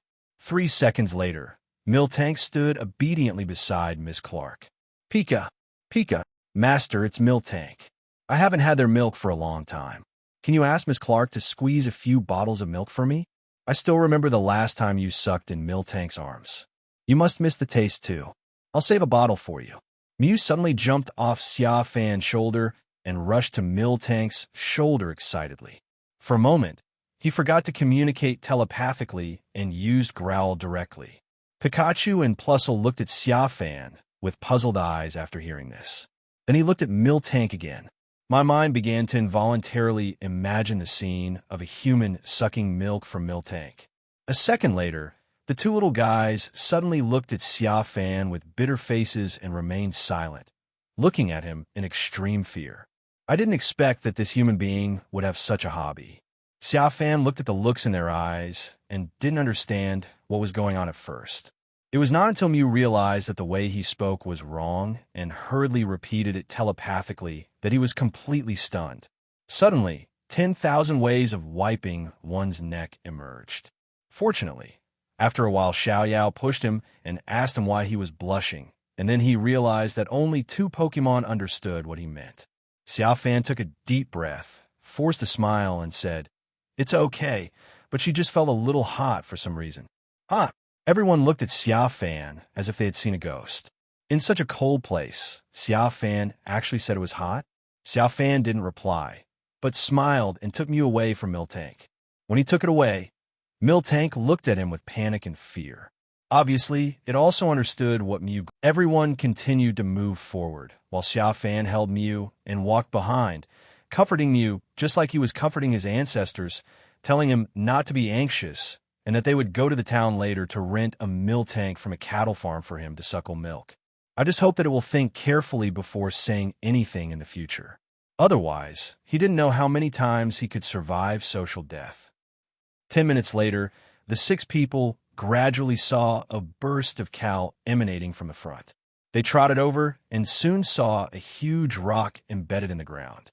There's a sinkhole above the boulder, and light shines through the sinkhole onto the boulder. If you look closely, you can see that this huge rock fell from the Tianqing. It seems that this is the meteorite that Nurse Joy mentioned. Miss Clark, who was walking in the front, observed for a while and said to everyone, "It's so big." Ash exclaimed, "We saw the meteorite, which means Deoxys is nearby." Xiao Zhang said, "Hey, Deoxys." Xiao Sheng shouted towards the boulder excitedly. "It's not like it will appear just by barking." Xiao Gang said helplessly, his hands on his hips. However, as soon as he finished speaking, Ash's Pikachu suddenly exploded with electricity, and electricity ran through his cheeks. The entire cave suddenly began to shake. The geomagnetic field is disordered again. Xiao Zhang looked at the geomagnetic scanner in his hand with sweat on his forehead. Xia Fan's mouth twitched slightly, and he glanced at Xiao Zhang and Xiao Sheng oddly. Is this the charm of the protagonist group? Summoning divine beasts is really first-rate. This abnormal phenomenon lasted for 10 seconds. 10 seconds later, under the gaze of everyone, 2 meters away from the meteorite sky, there was a fluctuation in the space, which gradually faded away. Then everyone saw a torn space crack, inside which was an indescribable colorful space. Then, a Pokémon with alien features emerged from the crack. As soon as it appears, it gives people a sense of mental oppression unique to powerful Pokémon. The 2 electric-type Pokémon, Pikachu and Plusle, suddenly looked listless, with a look of low spirits on their faces. It seems that the geomagnetic phenomenon has become more serious. "Pikachu, are you okay?" Ash exclaimed. Pikachu shrugged and responded dejectedly. "Everyone look at Deoxys." Xiao Yao exclaimed at this time. Everyone looked up and saw that Deoxys had changed form, turning into an attacking form, with its 4 tentacles condensing into a colorful spherical energy body. "It's Psycho Boost. Disperse quickly," Miss Clark exclaimed, and she and Ash and the other 3 quickly dispersed. But Deoxys' attack had already been launched, and everyone's hearts trembled as they looked at the approaching energy ball. Hee. Just as everyone was panicking, a creepy laugh suddenly rang out. Then a white Jengar suddenly appeared in front of them and used the skill Protect to block Deoxys' Psycho Boost. The white Jengar was floating in the air, stroking his chubby belly, and confronting Deoxys. "Jengar!" Ash exclaimed, and then everyone else looked at Xia Fan in shock, wondering how he had released the white Jengar from the Pokeball when the geomagnetic field was disrupted, but in this time of crisis, they had no time to ask. "Jengar mean look." Xia Fan stepped forward, looked directly at Deoxys, and gave instructions. "Hey!" The white Jengar's eyes flashed with black light, and he stared at Deoxys with a look that seemed to be able to seduce someone. "You shouldn't be able to run away this time." Xia Fan raised the corners of his mouth. He gave Deoxys a mean look when they met. He didn't believe that Deoxys could run away. But the next second, Xia Fan frowned. He felt something was wrong, because the Deoxys seemed to be in great pain as soon as it came out, and its whole body was trembling. But this is perfect. I will take advantage of your illness to kill you. As long as I can successfully subdue you, no matter what problems you have, I will solve them for you. Abandoning these trivial thoughts, Xia Fan raised the corner of his mouth and reached for the Pokeball at his waist. But as soon as he took it out, Xia Fan was confused because no matter how he pressed the Pokeball, it was in a reduced contest condition, which meant it could not be used. Although I don't know how you released Jengar from the Pokeball just now, the geomagnetic field is disturbed now, so the Pokeball should be unusable, and the same goes for capturing it. Miss Clark saw what Xia Fan was thinking from his actions and reminded him. When Xia Fan heard this, 1,000 CNMs suddenly ran through his heart. Such a good opportunity, but because of that damn geomagnetic field, the Pokeball could not be used. Then what should we do? Xia Fan asked, looking up at sky. Deoxys was already fighting with Jengar. That Deoxys seems to be in a chaotic contest condition. Help me. I'll use the capture styler to calm it down. MS. Clark said, according to the information from the Conservator Alliance, Deoxys will change its appearance depending on the situation. There are 4 forms: normal, defense, attack, and speed. But if it is not in the normal form, it will be difficult to hunt successfully. So we can only attack it when it's in normal form, right? Ash interjected. If that's the case, then wouldn't it mean that Jengar will be beaten, which will lower Deoxys's guard and make him return to his normal form? After listening to their analysis, Xia Fan raised his eyebrows and could only say sorry to Jengar in his heart. Under normal circumstances, when Deoxys fights Pokémon, he should attack, defend, and switch back and forth. Speed is only used to hurry or chase or escape. Normal form is the most common time. The most common time is when you're not as good as me and there is no need for me to use the other 3 forms. Therefore, it is the best time to let Jengar take the beating. Jengar, don't fight it head on. Pretend you can't beat it. Then you'll have to endure the hardship and let it beat you up. Xia Fan communicated with it in the spiritual shared world. What? Jengar, who was in the middle of a fierce contest with Deoxys, was confused by Xia Fan's words. Why did he have to pretend that he couldn't win and let the B ********** D in front of him beat him up just because it was an extremely rare and powerful Pokemon? Because you're the most handsome guy here, Xia Fan said without hesitation in the spiritual shared world, and at the same time temporarily turned off Mew and other Pokemon's communication rights to the spiritual shared world, leaving only himself and Jengar to communicate. Are you serious? After throwing a Shadow Ball, Jengar turned his head to look at Xia Fan and replied in the shared spiritual world. It's absolutely true. From the first moment I saw you, I knew you were my future talent. The fact that you started as an ordinary Pokemon and gradually built up your strength to be comparable to that of a legendary Pokemon is beyond doubt. Xia Fan flattered others in the spiritual sharing world with a very sincere tone. Jengar, do you think anyone else in the world can do this except you? No one. This means that you're 10,000 times more awesome than Mew, Ho-Oh, Lugia, etc. Just based on this 10,000 times, do you think you deserve the status of the most handsome guy in my heart? You have great potential in the future. It's worth it. It's very worth it. If not me, who else can be awesome? If not me, Jengar, who else can be awesome? No one can rise from a weak Pokemon to the power of a god step by step like me. Xia Fan's flattery touched Jengar's heart, and for a moment he almost couldn't help but feel ecstatic. That's right. If I had met you 100 or 200 years later, I might not have been able to conquer you even if I had Mew, Ho-Oh, and Lugia all at once. Xia Fan continued to flatter it, and only asked softly after it felt comfortable. So, could you please ask my most handsome guy here to play a fake match? After all, your rival Deoxys is having some mental problems now. If you beat it, it won't be a glorious thing. And I believe that you, a handsome guy who has become as powerful as the gods on your own, would not bother to bully a sick person, right? Of course. I am a Jengar and I never take advantage of others.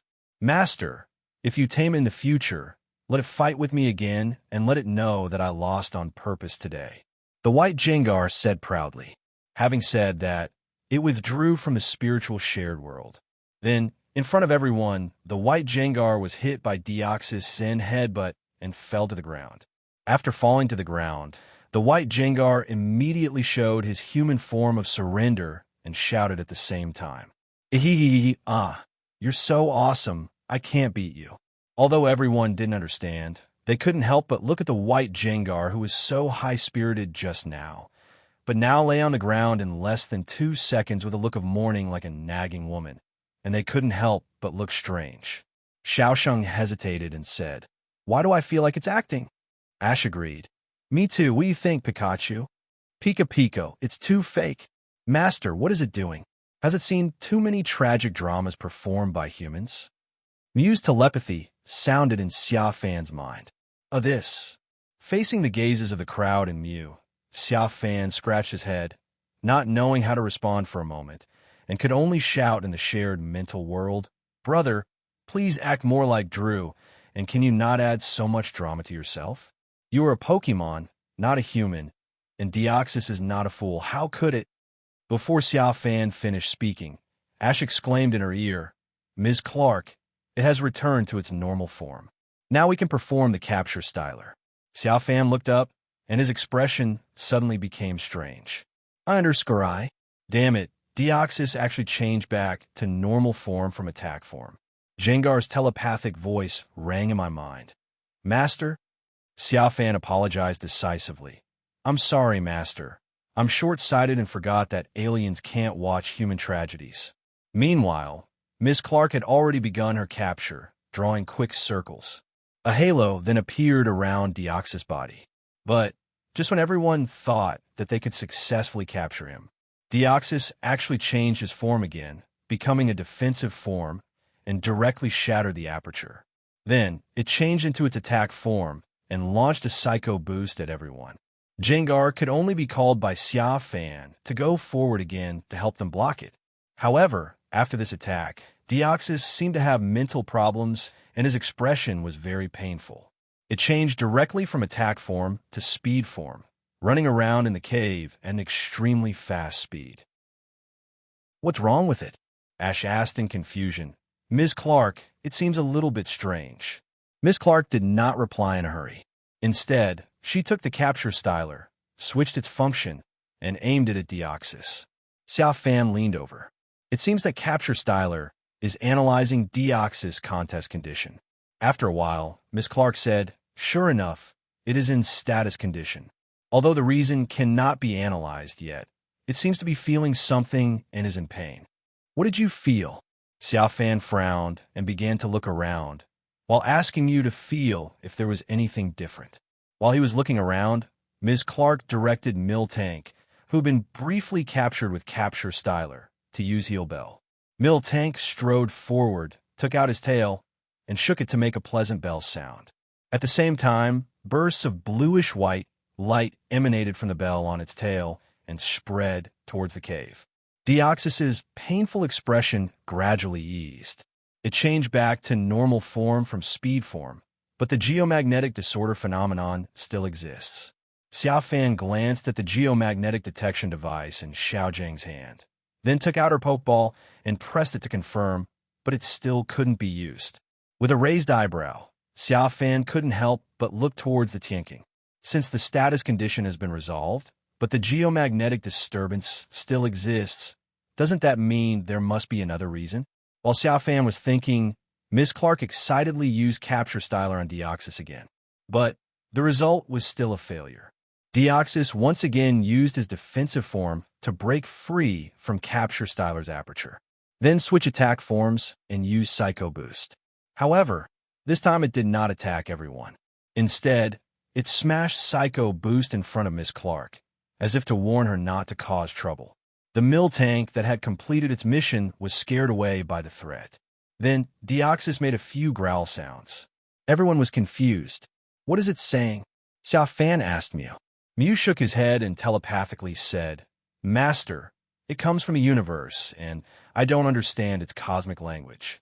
That seems to be true." Xia Fan was stunned. At the same time, the little brat Xiaosheng suddenly climbed up the meteorite. "Deoxys, what's wrong with you? I know you're in pain." He called out worriedly. His behavior directly scared Ash and Xiaoyao.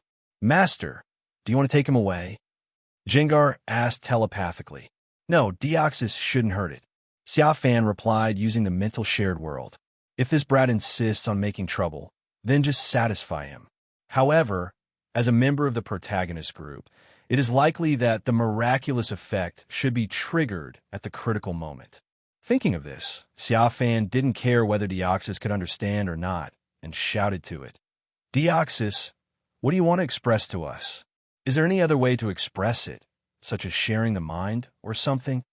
As soon as the words fell, a green light shield suddenly emerged from Deoxys' body and spread outwards, quickly enveloping the entire meteorite.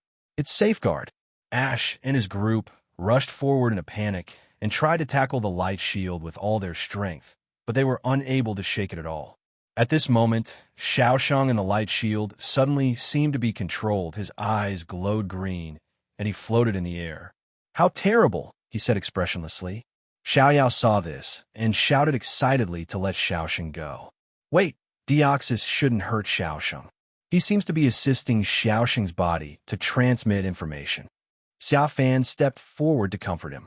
If you continue to tackle so excitedly, Xiaosheng will be in danger. Xia Fan is right. Miss Clark agreed. Xiaoyao stopped tackling after hearing this. Deoxys, what do you mean by your terribleness? Xia Fan looked up and shouted. Are you willing to listen to me? Xiaosheng said expressionlessly. Xia Fan and Miss Clark nodded. 3 seconds later, an invisible light wave spread from Deoxys' body, and an image emerged in everyone's mind. It was a picture of a meteorite drifting aimlessly in the universe. And when this scene appeared in their minds, the controlled Xiaosheng said expressionlessly, It's so cold, it's really cold. Cold. Xia Fan raised his eyebrows. Xiaosheng added, I'm so lonely. I'm alone, so lonely. Lonely? Xia Fan couldn't help but want to reply. Do you want to say that being alone in the universe is empty, lonely, and cold? But after thinking about the current situation, he stopped himself because he was afraid that Xiaoyao would fight him to death if he told her. 2 seconds later, the picture in everyone's mind changed again. When Meteorite was about to arrive on Earth, it encountered Rayquaza. At that time, Rayquaza was swallowing Meteorite outside the Earth to replenish energy. This Deoxys was still inside the Meteorite and couldn't get out, so it was swallowed by Rayquaza. But at that time, no one knew whether Rayquaza felt that the taste of the meteorite was wrong, so he swallowed it and spit it out after a while. After playing with it for a while, he directly slapped the meteorite into the planet with its tail. So scared, really very scared. Xiaosheng once again explained Deoxys' feelings at the time. After saying that, without waiting for everyone's reaction, Deoxys suddenly opened a space crack and brought Xiaosheng in. This not only caught Xia Fan off guard, but also confused the others. Xiaoyao, who lost her brother, cried bitterly. Everyone rushed to comfort him. Xia Fan also comforted him. Deoxys shouldn't hurt Xiaosheng. Judging from his mental sharing just now, it is more likely that it captured Xiaosheng to relieve its loneliness. That's right. Xia Fan is right. Ms. Clark agreed. It's more likely that it took Xiaosheng away to relieve its loneliness. We can still rescue Xiaosheng. Xia Fan frowned and said, but the most important thing to do now is to figure out why there is a geomagnetic phenomenon. From what happened just now, it is obviously not related to Deoxys. Also, didn't I just let Jengar use me and look? Why did Deoxys still get away? Miss Clark nodded. What Xia Fan said basically matched her task. But you just mentioned me and look. I can give you an explanation. I think it is very likely that Deoxys was not affected by mean look at all under the chaotic contest conditions at that time. Miss Clark said. Xia Fan raised his eyebrows, recalling the painful expression on Deoxys' face when he first came out, and then he thought of the situation where his Pokeball could not be used due to the geomagnetic phenomenon. We have to figure out the geomagnetic phenomenon as soon as possible. Only after this is solved, everything will be easy. And I've also confessed that I want to subdue Deoxys. Xia Fan confessed to everyone. Only after subduing it can we better understand it. Ms. Clark and Ash's group looked at each other, but didn't blame anyone because they had already seen that Xia Fan had ideas about Deoxys, as long as capturing him didn't endanger the Pokémon world.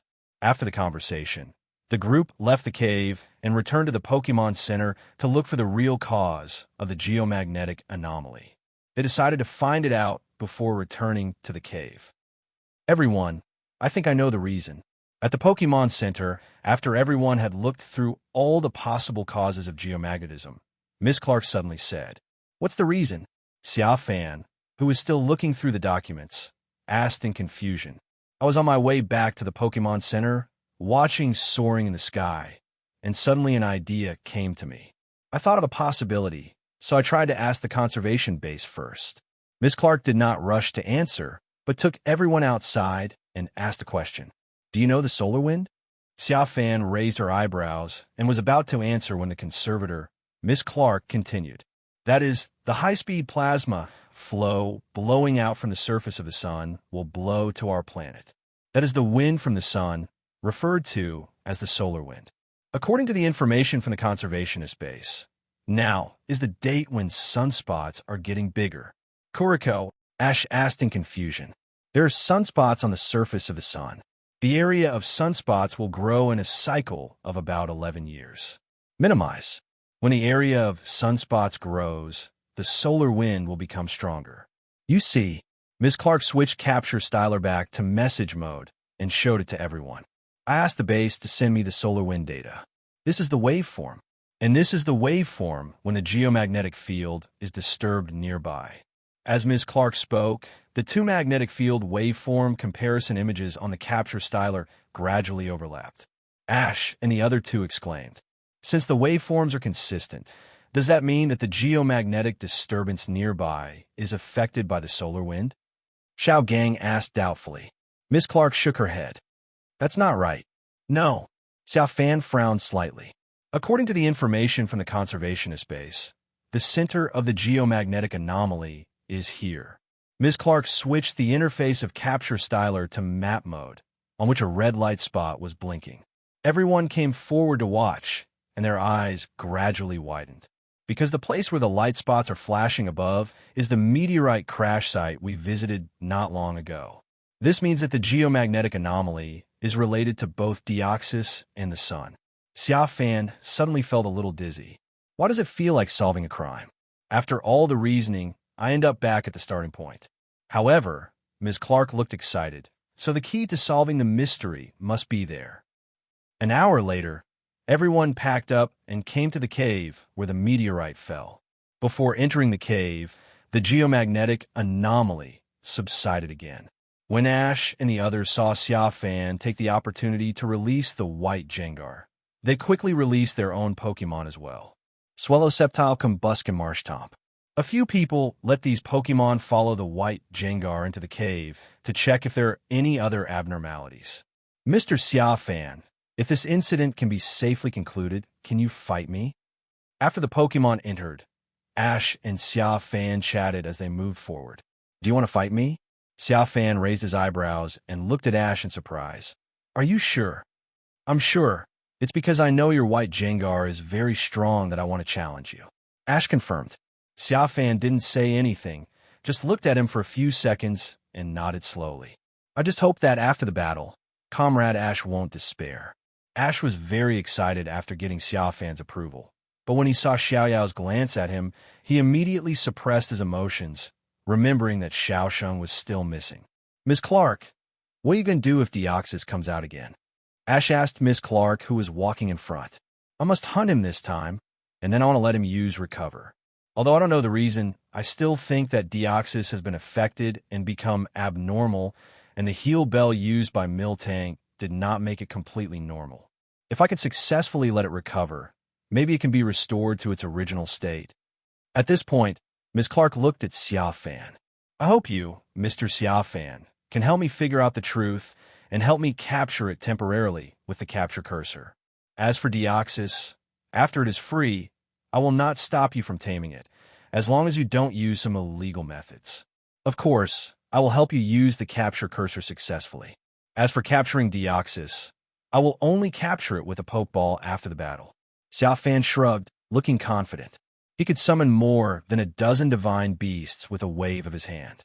With this lineup, Is he afraid that he can't defeat a Deoxys? However, just as Xia Fan was thinking this, the entire cave suddenly shook, and the geomagnetic waveform on the geomagnetic scanner, which had just calmed down, became chaotic again, and even more chaotic than before. Pikachu and Plusle, affected by the geomagnetic force, also became listless. Master, come to Meteorite. I saw the little brat who was looking for death before. He is now in another dimension. At this time, in the spiritual shared world, Jengar conveyed a message to Xia Fan. Xia Fan hurriedly asked everyone to speed up. 10 minutes later, they arrived at the meteorite crash site in the cave. Deoxys was floating above the meteorite in pain, trembling all over, speaking in an incomprehensible alien language. Behind him was a torn space crack, and Xiaoshan was in it. At Deoxys' feet, the meteorite was like a static electricity explosion, emitting a powerful electric current. Hello, everyone! As we wrap up this video, I want to share a quick note. I have a Patreon account. If you'd like to support me and enjoy on-demand audiobooks, you can become a Patreon member. Alternatively, you can check out my Google Drive link, which has 500-plus novel audiobooks available through my Ko-fi or Patreon shop. I appreciate your support.